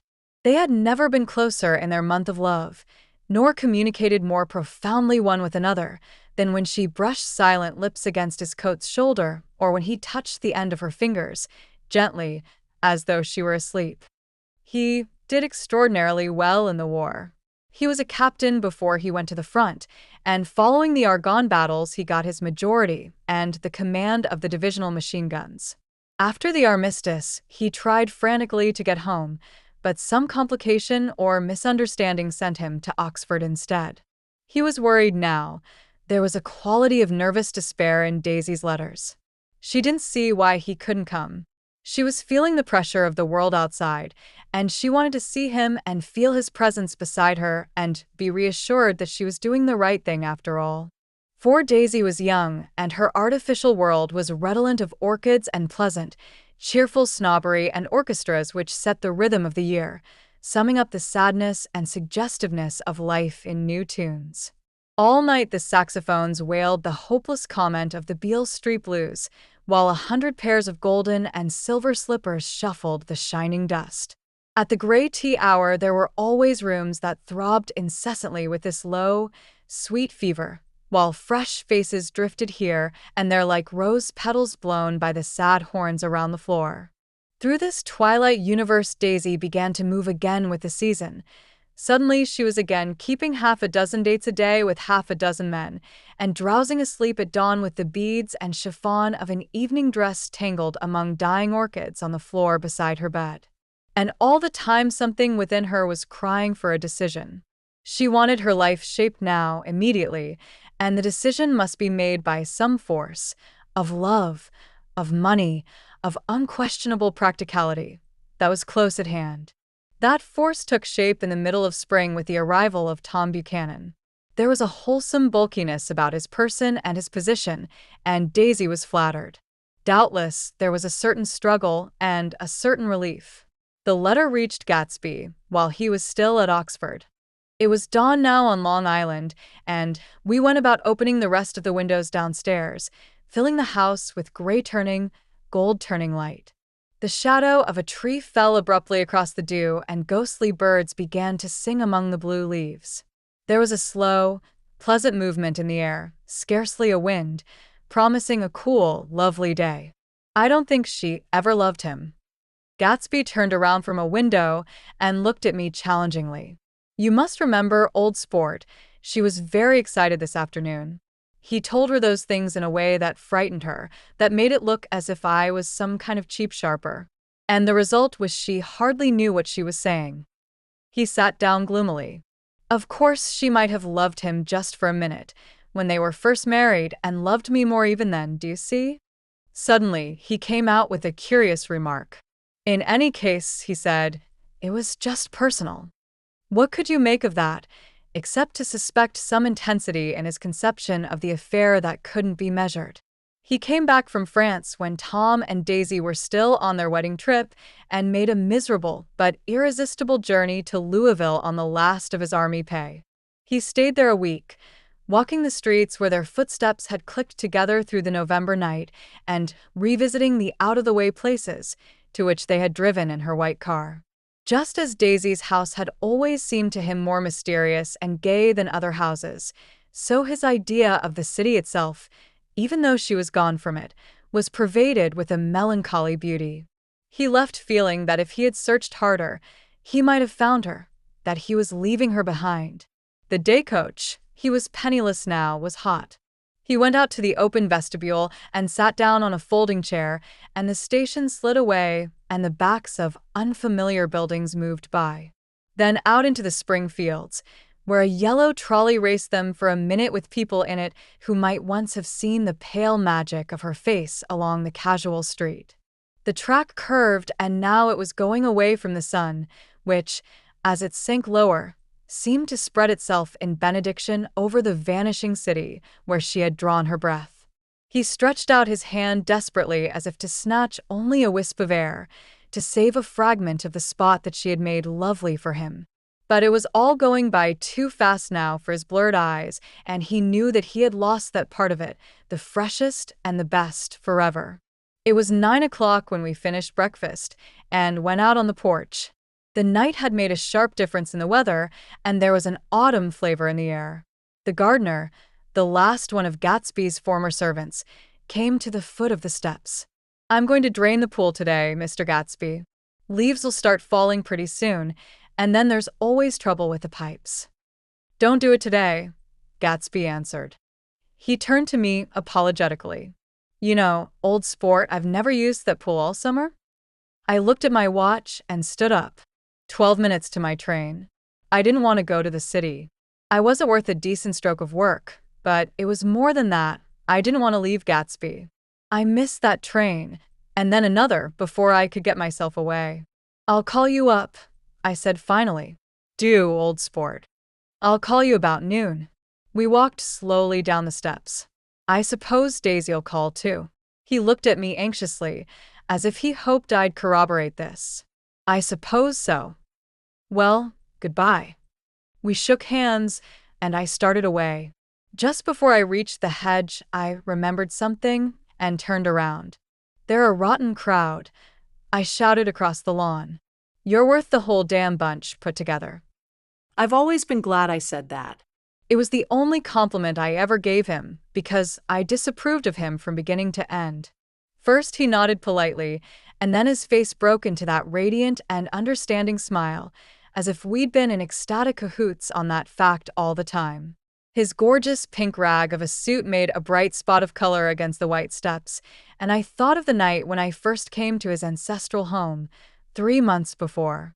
The lawn and drive had been crowded with the faces of those who guessed at his corruption, and he had stood on those steps, concealing his incorruptible dream as he waved them goodbye. I thanked him for his hospitality. We were always thanking him for that, I and the others. Goodbye, I called. I enjoyed breakfast, Gatsby. Up in the city, I tried for a while to list the quotations on an interminable amount of stock, then I fell asleep in my swivel chair. Just before noon the phone woke me, and I started up with sweat breaking out on my forehead. It was Jordan Baker. She often called me up at this hour because the uncertainty of her own movements between hotels and clubs and private houses made her hard to find in any other way. Usually her voice came over the wire as something fresh and cool, as if a divot from a green golf links had come sailing in at the office window, but this morning it seemed harsh and dry. I've left Daisy's house, she said. I'm at Hempstead, and I'm going down to Southampton this afternoon. Probably it had been tactful to leave Daisy's house, but the act annoyed me, and her next remark made me rigid. You weren't so nice to me last night. How could it have mattered then? Silence for a moment. Then, however, I want to see you. I want to see you too. Suppose I don't go to Southampton and come into town this afternoon? No, I don't think this afternoon. Very well. It's impossible this afternoon. Various. We talked like that for a while, and then abruptly we weren't talking any longer. I don't know which of us hung up with a sharp click, but I know I didn't care. I couldn't have talked to her across a tea table that day if I never talked to her again in this world. I called Gatsby's house a few minutes later, but the line was busy. I tried 4 times. Finally, an exasperated central told me the wire was being kept open for long distance from Detroit. Taking out my timetable, I drew a small circle around the 3:50 train. Then I leaned back in my chair and tried to think. It was just noon. When I passed the ash heaps on the train that morning, I had crossed deliberately to the other side of the car. I suppose there'd be a curious crowd around there all day with little boys searching for dark spots in the dust, and some garrulous man telling over and over what had happened, until it became less and less real even to him, and he could tell it no longer, and Myrtle Wilson's tragic achievement was forgotten. Now I want to go back a little and tell what happened at the garage after we left there the night before. They had difficulty in locating the sister, Catherine. She must have broken her rule against drinking that night, for when she arrived she was stupid with liquor and unable to understand that the ambulance had already gone to Flushing. When they convinced her of this, she immediately fainted, as if that was the intolerable part of the affair. Someone, kind or curious, took her in his car and drove her in the wake of her sister's body. Until long after midnight, a changing crowd lapped up against the front of the garage, while George Wilson rocked himself back and forth on the couch inside. For a while the door of the office was open, and everyone who came into the garage glanced irresistibly through it. Finally someone said it was a shame, and closed the door. Michaelis and several other men were with him, first 4 or 5 men, Later 2 or 3 men. Still later, Michaelis had to ask the last stranger to wait there 15 minutes longer while he went back to his own place and made a pot of coffee. After that, he stayed there alone with Wilson until dawn. About 3 o'clock, the quality of Wilson's incoherent muttering changed. He grew quieter and began to talk about the yellow car. He announced that he had a way of finding out whom the yellow car belonged to, and then he blurted out that a couple of months ago his wife had come from the city with her face bruised and her nose swollen. But when he heard himself say this, he flinched and began to cry, "Oh my God," again in his groaning voice. Michaelis made a clumsy attempt to distract him. "How long have you been married, George? Come on there, try and sit still a minute and answer my question. How long have you been married?" 12 years. Ever had any children? Come on, George, sit still. I asked you a question. Did you ever have any children? The hard brown beetles kept thudding against the dull light, and whenever Michaelis heard a car go tearing along the road outside, it sounded to him like the car that hadn't stopped a few hours before. He didn't like to go into the garage because the workbench was stained where the body had been lying, so he moved uncomfortably around the office. He knew every object in it before morning, and from time to time sat down beside Wilson, trying to keep him more quiet. Have you got a church you go to sometimes, George? Maybe even if you haven't been there for a long time? Maybe I could call up the church and get a priest to come over and he could talk to you, see? Don't belong to any. You ought to have a church, George, for times like this. You must have gone to church once. Didn't you get married in a church? Listen, George, listen to me. Didn't you get married in a church?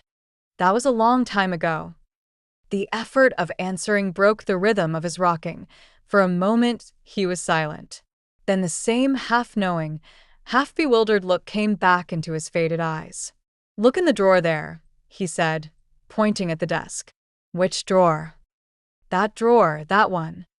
Michaelis opened the drawer nearest his hand.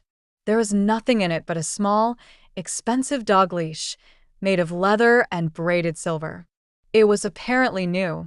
This, he inquired, holding it up. Wilson stared and nodded. I found it yesterday afternoon. She tried to tell me about it, but I knew it was something funny. You mean your wife bought it?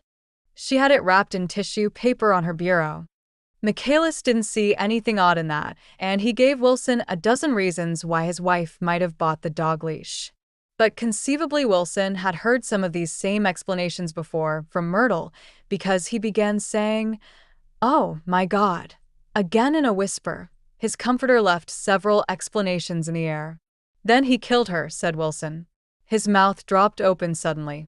Who did? I have a way of finding out. You're morbid, George, said his friend. This has been a strain to you, and you don't know what you're saying. You'd better try and sit quiet till morning. He murdered her. It was an accident, George. Wilson shook his head. His eyes narrowed, and his mouth widened slightly with the ghost of a superior. I know, he said definitely. I'm one of these trusting fellas, and I don't think any harm to nobody, but when I get to know a thing, I know it. It was the man in that car. She ran out to speak to him, and he wouldn't stop. Michaelis had seen this too, but it hadn't occurred to him that there was any special significance in it. He believed that Mrs. Wilson had been running away from her husband, rather than trying to stop any particular car. How could she have been like that? She's a deep one, said Wilson, as if that answered the question. IHH. He began to rock again, and Michaelis stood twisting the leash in his hand. Maybe you got some friend that I could telephone for, George? This was a forlorn hope. He was almost sure that Wilson had no friend. There was not enough of him for his wife. He was glad a little later when he noticed a change in the room, a blue quickening by the window, and realized that dawn wasn't far off. About 5 o'clock, it was blue enough outside to snap off the light. Wilson's glazed eyes turned out to the ash heaps, where small gray clouds took on fantastic shapes and scurried here and there in the faint dawn wind. I spoke to her, he muttered, after a long silence. I told her she might fool me, but she couldn't fool God. I took her to the window. With an effort, he got up and walked to the rear window and leaned with his face pressed against it. And I said, God knows what you've been doing. Everything you've been doing. You may fool me, but you can't fool God. Standing behind him, Michaelis saw with a shock that he was looking at the eyes of Dr. J. Eckelberg, which had just emerged, pale and enormous, from the dissolving night. God sees everything, repeated Wilson. That's an advertisement, Michaelis assured him. Something made him turn away from the window and look back into the room. But Wilson stood there a long time, his face close to the window pane, nodding into the twilight.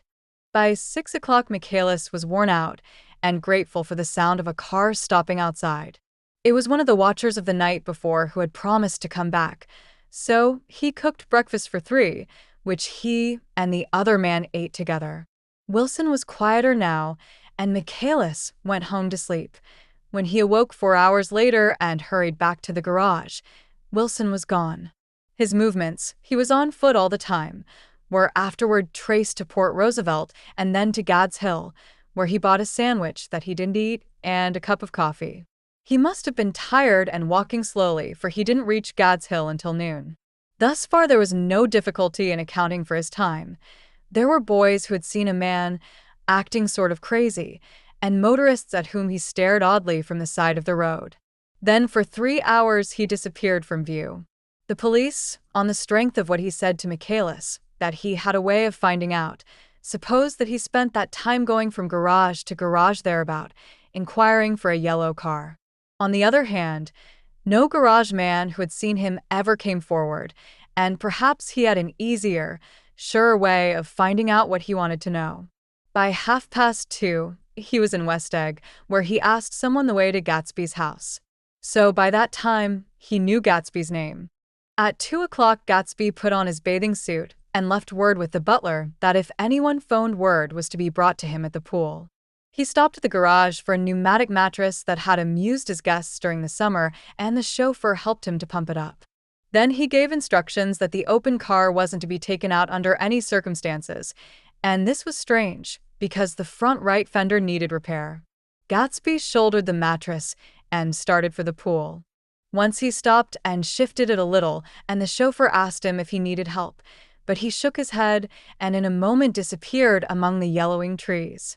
No telephone message arrived, but the butler went without his sleep and waited for it until 4 o'clock, until long after there was anyone to give it to if it came. I have an idea that Gatsby himself didn't believe it would come, and perhaps he no longer cared. If that was true, he must have felt that he had lost the old warm world, paid a high price for living too long with a single dream. He must have looked up at an unfamiliar sky through frightening leaves and shivered as he found what a grotesque thing a rose is and how raw the sunlight was upon the scarcely created grass.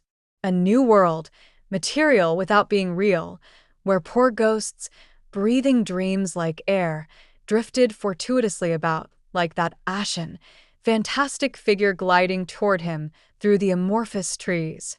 The chauffeur, he was one of Wolfsheim's protégés, heard the shots. Afterwards, he could only say that he hadn't thought anything much about them.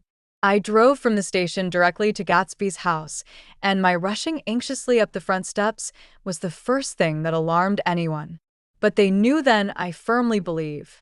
With scarcely a word said, for of us, the chauffeur, butler, gardener, and I hurried down to the pool.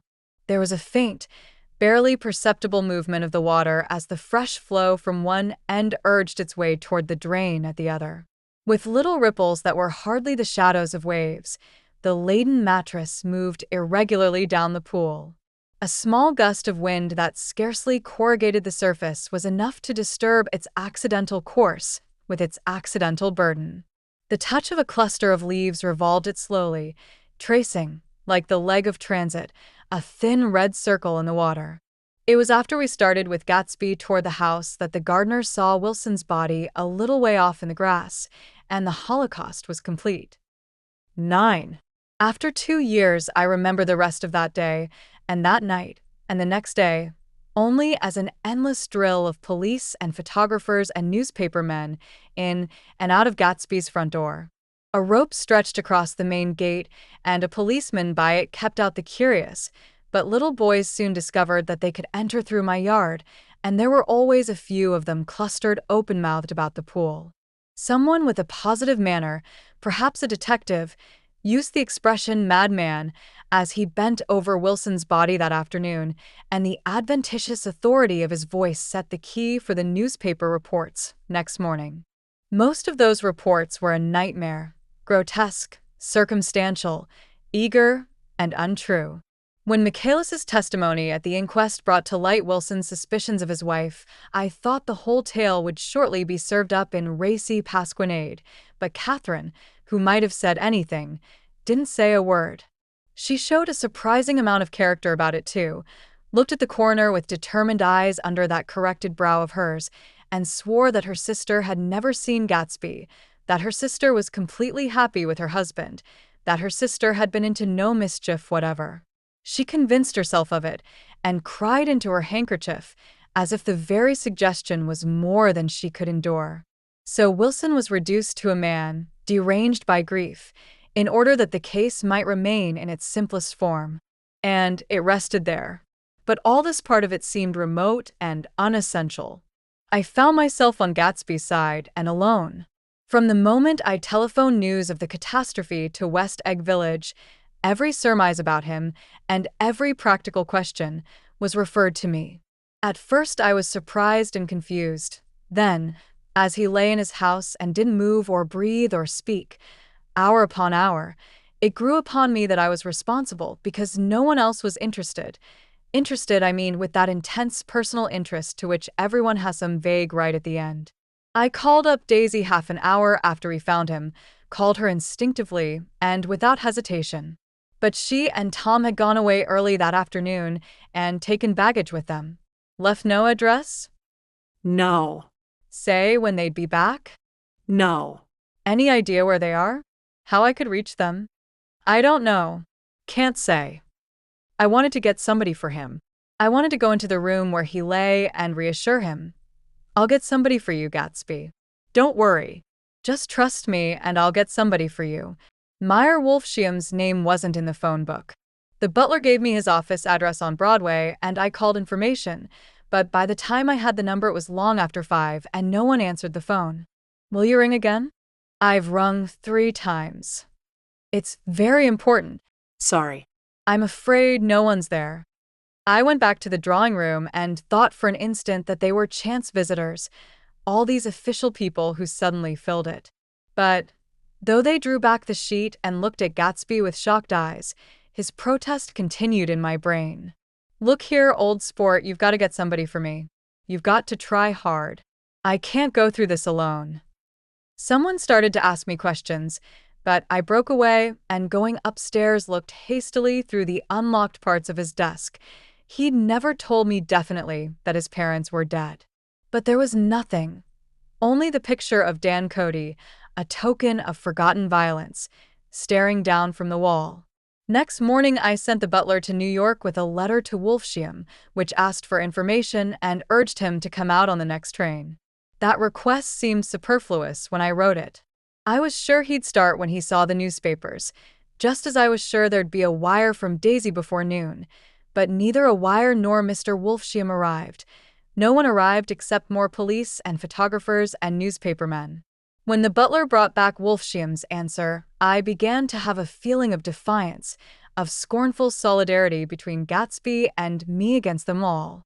Dear Mr. Carraway, this has been one of the most terrible shocks of my life to me. I hardly can believe it that it is true at all.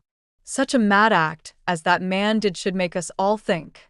I cannot come down now as I am tied up in some very important business and cannot get mixed up in this thing now. If there is anything I can do a little later, let me know in a letter by Edgar. I hardly know where I am when I hear about a thing like this and am completely knocked down and out. Yours truly, Meyer Wolfschium. And then hasty addenda beneath. Let me know about the funeral, etc. Do not know his family at all. When the phone rang that afternoon, and long distance said Chicago, was calling, I thought this would be Daisy at last.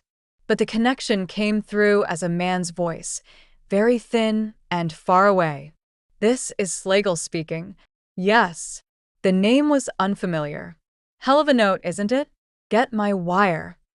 There haven't been any wires. Young Park's in trouble, he said rapidly.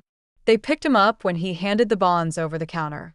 They got a circular from New York Giving, and the numbers just 5 minutes before. What you know about that, hey? You never can tell in these hick towns. Hello? I interrupted breathlessly.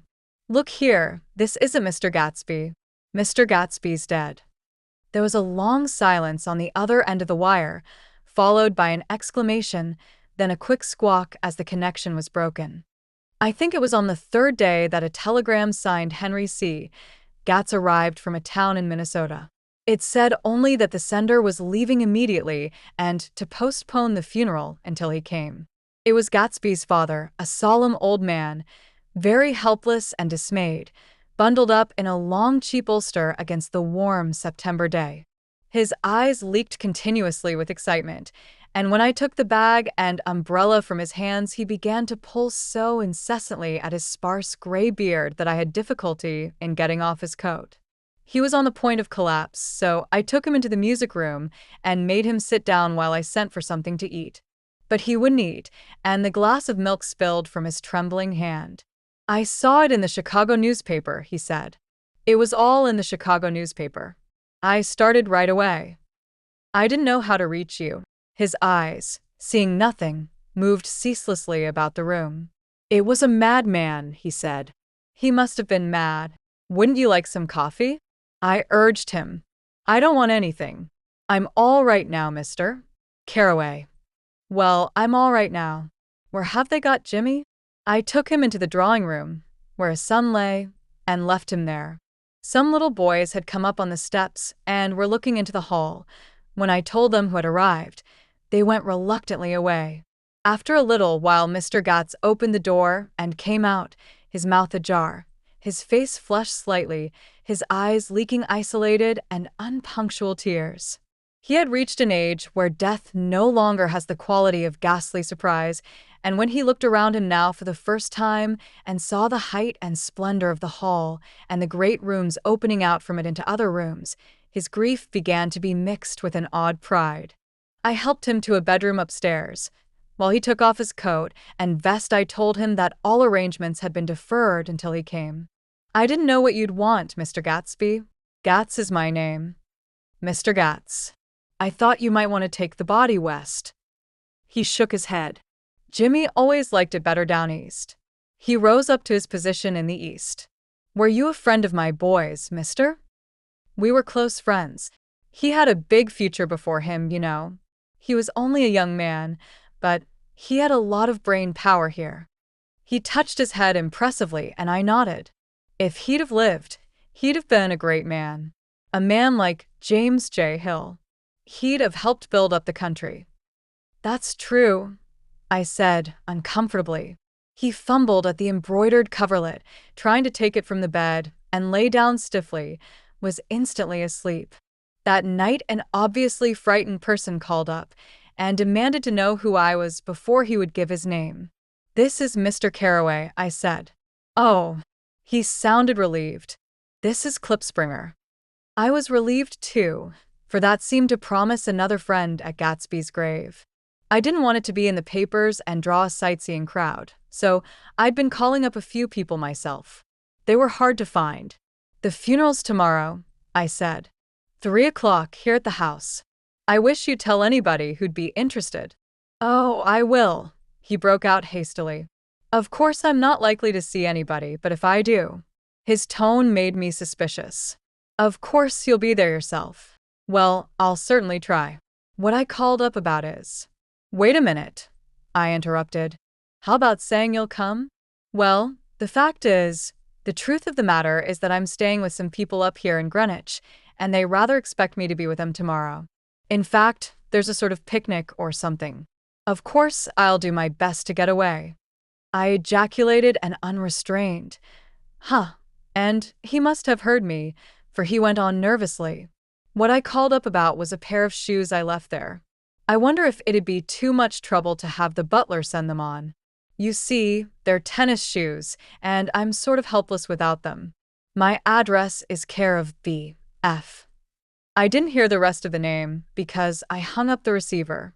After that I felt a certain shame for Gatsby. One gentleman to whom I telephoned implied that he had got what he deserved. However, that was my fault, for he was one of those who used to sneer most bitterly at Gatsby on the courage of Gatsby's liquor, and I should have known better than to call him. The morning of the funeral, I went up to New York to see Meyer Wolfsheim. I couldn't seem to reach him any other way. The door that I pushed open, on the advice of an elevator boy, was marked the Swastika Holding Company, and at first there didn't seem to be anyone inside. But when I'd shouted hello several times in vain, an argument broke out behind a partition, and presently a lovely Jewess appeared at an interior door and scrutinized me with black hostile eyes. "Nobody's in," she said. "Mr. Wolfsheim's gone to Chicago." The first part of this was obviously untrue, for someone had begun to whistle the rosary, tunelessly, inside. "Please say that Mr. Carraway wants to see him. I can't get him back from Chicago, can I?" At this moment a voice, unmistakably Wolfsheim's, called Stella from the other side of the door. "Leave your name on the desk," she said quickly. "I'll give it to him when he gets back. But I know he's there." She took a step toward me and began to slide her hands indignantly up and down her hips. "You young men think you can force your way in here any time," she scolded. "We're getting sick and tired of it. When I say he's in Chicago, he's in Chicago." I mentioned Gatsby. "Oh." She looked at me over again. "Will you what was your name?" She vanished. In a moment Meyer Wolfsheim stood solemnly in the doorway, holding out both hands. He drew me into his office, remarking in a reverent voice that it was a sad time for all of us, and offered me a cigar. "My memory goes back to when first I met him," he said. "A young major just out of the army and covered over with medals he got in the war. He was so hard up he had to keep on wearing his uniform because he couldn't buy some regular clothes. First time I saw him was when he came into Weinbrenner's pool room at 43rd Street and asked for a job. He hadn't eaten anything for a couple of days. 'Come on, have some lunch with me,' I said. He ate more than $4 worth of food in half an hour." "Did you start him in business?" I inquired. "Start him. I made him." Oh. I raised him up out of nothing, right out of the gutter. I saw right away he was a fine-appearing, gentlemanly young man, and when he told me he was at Oxford, I knew I could use him good. I got him to join the American Legion, and he used to stand high there. Right off, he did some work for a client of mine up to Albany. We were so thick like that in everything. He held up 2 bulbous fingers, always together. I wondered if this partnership had included the World Series transaction in 1919. "Now he's dead," I said after a moment. "You were his closest friend, so I know you'll want to come to his funeral this afternoon." "I'd like to come." "Well, come then." The hair in his nostrils quivered slightly, and as he shook his head his eyes filled with tears. "I can't do it.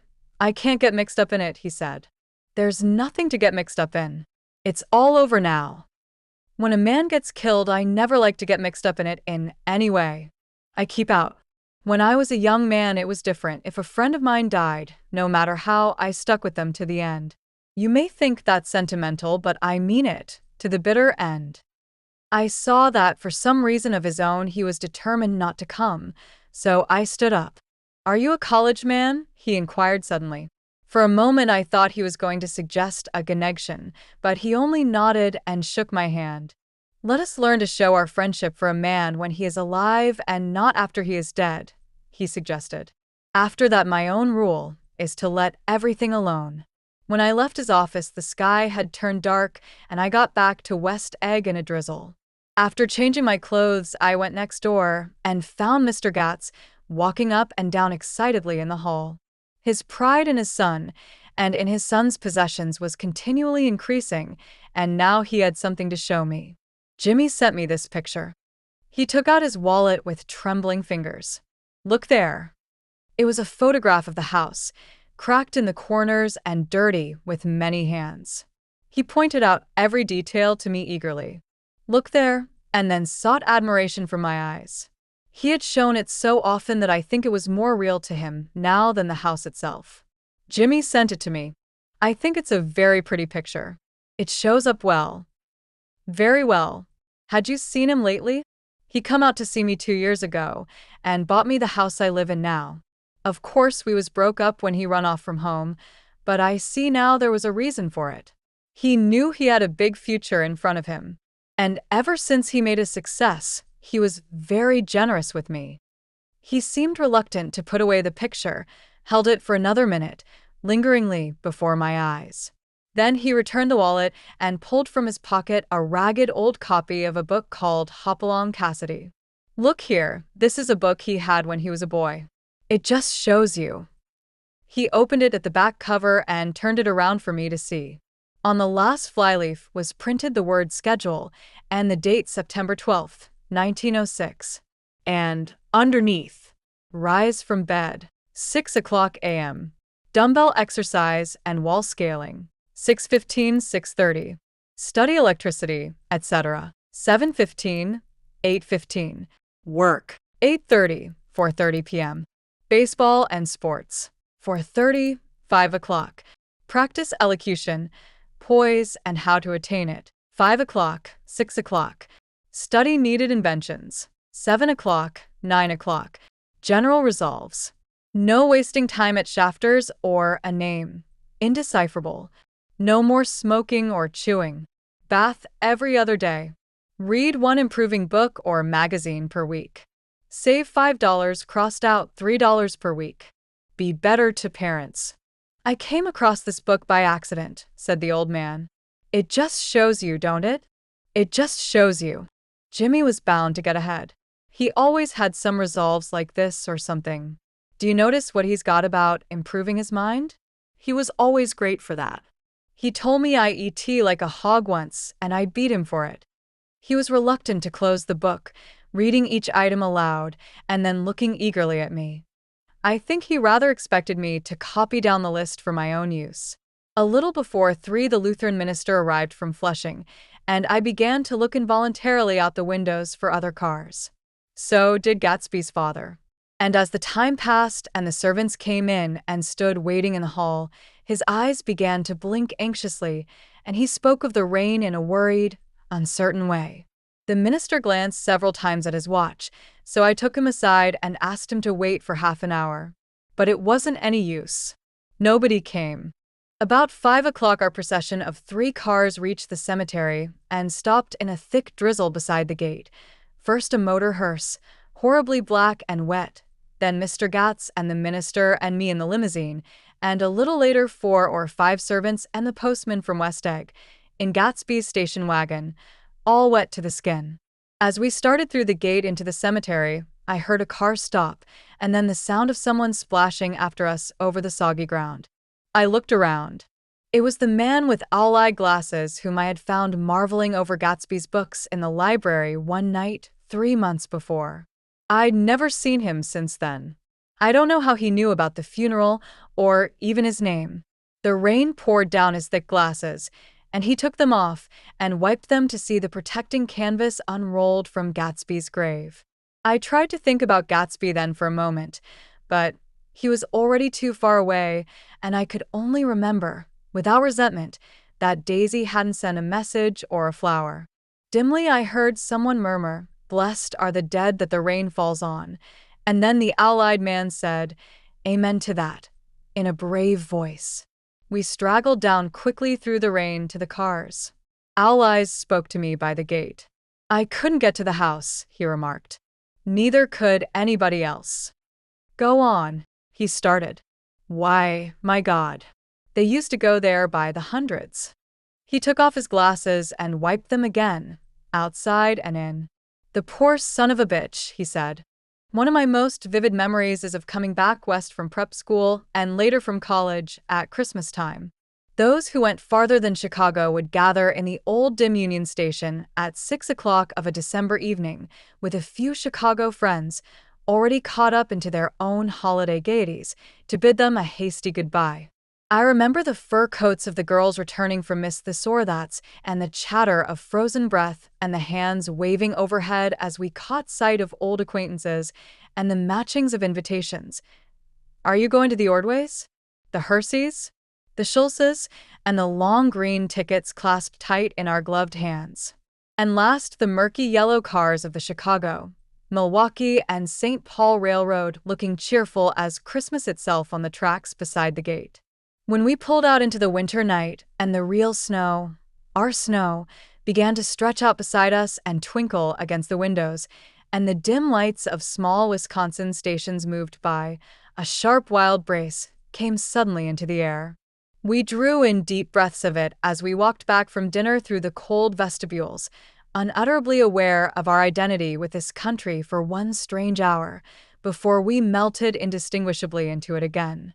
That's my Middle West, not the wheat or the prairies or the lost Swede towns, but the thrilling returning trains of my youth, and the street lamps and sleigh bells in the frosty dark and the shadows of holly wreaths thrown by lighted windows on the snow. I am part of that, a little solemn with the feel of those long winters, a little complacent from growing up in the Carraway house in a city where dwellings are still called through decades by a family's name. I see now that this has been a story of the West. After all, Tom and Gatsby, Daisy and Jordan and I were all Westerners, and perhaps we possessed some deficiency in common which made us subtly unadaptable to Eastern life. Even when the East excited me most, even when I was most keenly aware of its superiority to the bored, sprawling, swollen towns beyond the Ohio, with their interminable inquisitions which spared only the children and the very old, even then it had always for me a quality of distortion. West Egg, especially, still figures in my more fantastic dreams. I see it as a night scene by El Greco, 100 houses, at once conventional and grotesque, crouching under a sullen, overhanging sky and a lusterless moon. In the foreground, 4 solemn men in dress suits are walking along the sidewalk with a stretcher on which lies a drunken woman in a white evening dress. Her hand, which dangles over the side, sparkles cold with jewels. Gravely the men turn in at a house, the wrong house. But no one knows the woman's name and no one cares. After Gatsby's death, the East was haunted for me like that, distorted beyond my eyes' power of correction. So when the blue smoke of brittle leaves was in the air and the wind blew the wet laundry stiff on the line, I decided to come back home. There was one thing to be done before I left, an awkward, unpleasant thing that perhaps had better have been let alone. But I wanted to leave things in order and not just trust that obliging and indifferent sea to sweep my refuse away. I saw Jordan Baker and talked over and around what had happened to us together and what had happened afterward to me, and she lay perfectly still, listening in a big chair. She was dressed to play golf, and I remember thinking she looked like a good illustration, her chin raised a little jauntily, her hair the color of an autumn leaf, her face the same brown tint as the fingerless glove on her knee. When I had finished, she told me without comment that she was engaged to another man. I doubted that, though there were several she could have married at a nod of her head, but I pretended to be surprised. For just a minute, I wondered if I wasn't making a mistake, then I thought it all over again quickly and got up to say goodbye. "Nevertheless, you did throw me over," said Jordan suddenly. "You threw me over on the telephone. I don't give a damn about you now, but it was a new experience for me, and I felt a little dizzy for a while." We shook hands. "Oh, and do you remember," she added, "a conversation we had once about driving a car?" "Why, not exactly. You said a bad driver was only safe until she met another bad driver?" "Well, I met another bad driver, didn't I? I mean, it was careless of me to make such a wrong guess. I thought you were rather an honest, straightforward person. I thought it was your secret pride." "I'm 30, I said. "I'm 5 years too old to lie to myself and call it honor." She didn't answer. Angry, and half in love with her, and tremendously sorry, I turned away. One afternoon late in October, I saw Tom Buchanan. He was walking ahead of me along Fifth Avenue in his alert, aggressive way, his hands out a little from his body as if to fight off interference, his head moving sharply here and there, adapting itself to his restless eyes. Just as I slowed up to avoid overtaking him, he stopped and began frowning into the windows of a jeweler's store. Suddenly, he saw me and walked back, holding out his hand. What's the matter, Nick? "Do you object to shaking hands with me?" Yes. You know what I think of you. "You're crazy, Nick," he said quickly.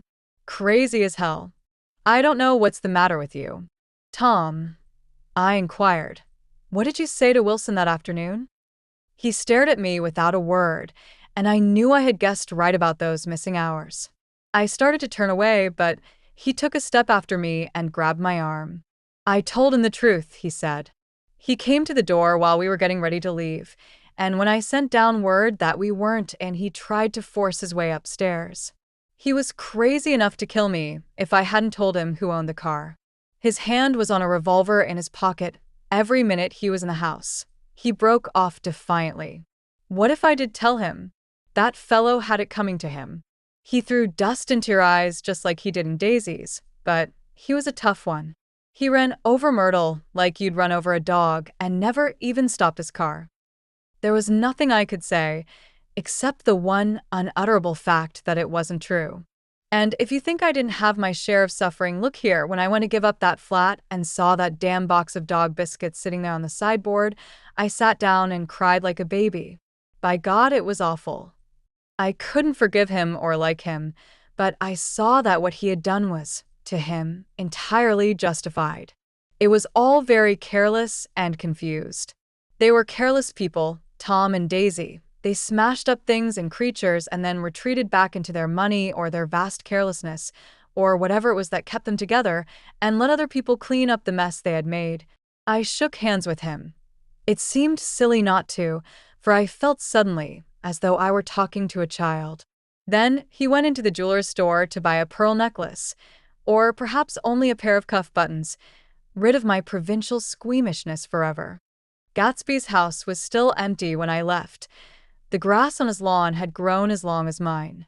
One of the taxi drivers in the village never took a fare past the entrance gate without stopping for a minute and pointing inside.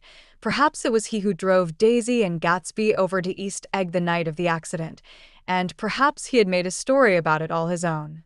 I didn't want to hear it, and I avoided him when I got off the train. I spent my Saturday nights in New York because those gleaming, dazzling parties of his were with me so vividly that I could still hear the music and the laughter, faint and incessant, from his garden, and the cars going up and down his drive. One night I did hear a material car there and saw its light stop at his front steps. But I didn't investigate.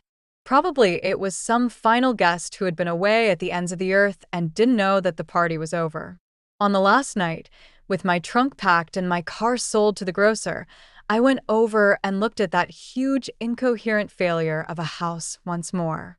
On the white steps, an obscene word, scrawled by some boy with a piece of brick, stood out clearly in the moonlight, and I erased it, drawing my shoe raspingly along the stone. Then I wandered down to the beach and sprawled out on the sand. Most of the big shore places were closed now, and there were hardly any lights except the shadowy, moving glow of a ferry boat across the sound. And as the moon rose higher, the inessential houses began to melt away until gradually I became aware of the old island here that flowered once for Dutch sailors' eyes, a fresh, green breast of the New World. Its vanished trees, the trees that had made way for Gatsby's house, had once pandered in whispers to the last and greatest of all human dreams. For a transitory, enchanted moment, man must have held his breath in the presence of this continent, compelled into an aesthetic contemplation he neither understood nor desired, face to face for the last time in history with something commensurate to his capacity for wonder. And as I sat there brooding on the old, unknown world, I thought of Gatsby's wonder when he first picked out the green light at the end of Daisy's dock. He had come a long way to this blue lawn, and his dream must have seemed so close that he could hardly fail to grasp it. He did not know that it was already behind him, somewhere back in that vast obscurity beyond the city, where the dark fields of the Republic rolled on under the night. Gatsby believed in the green light, the orgiastic future that year by year recedes before us. It eluded us then, but that's no matter. Tomorrow we will run faster, stretch out our arms further. And one fine morning. So we beat on, boats against the current, borne back ceaselessly into the past.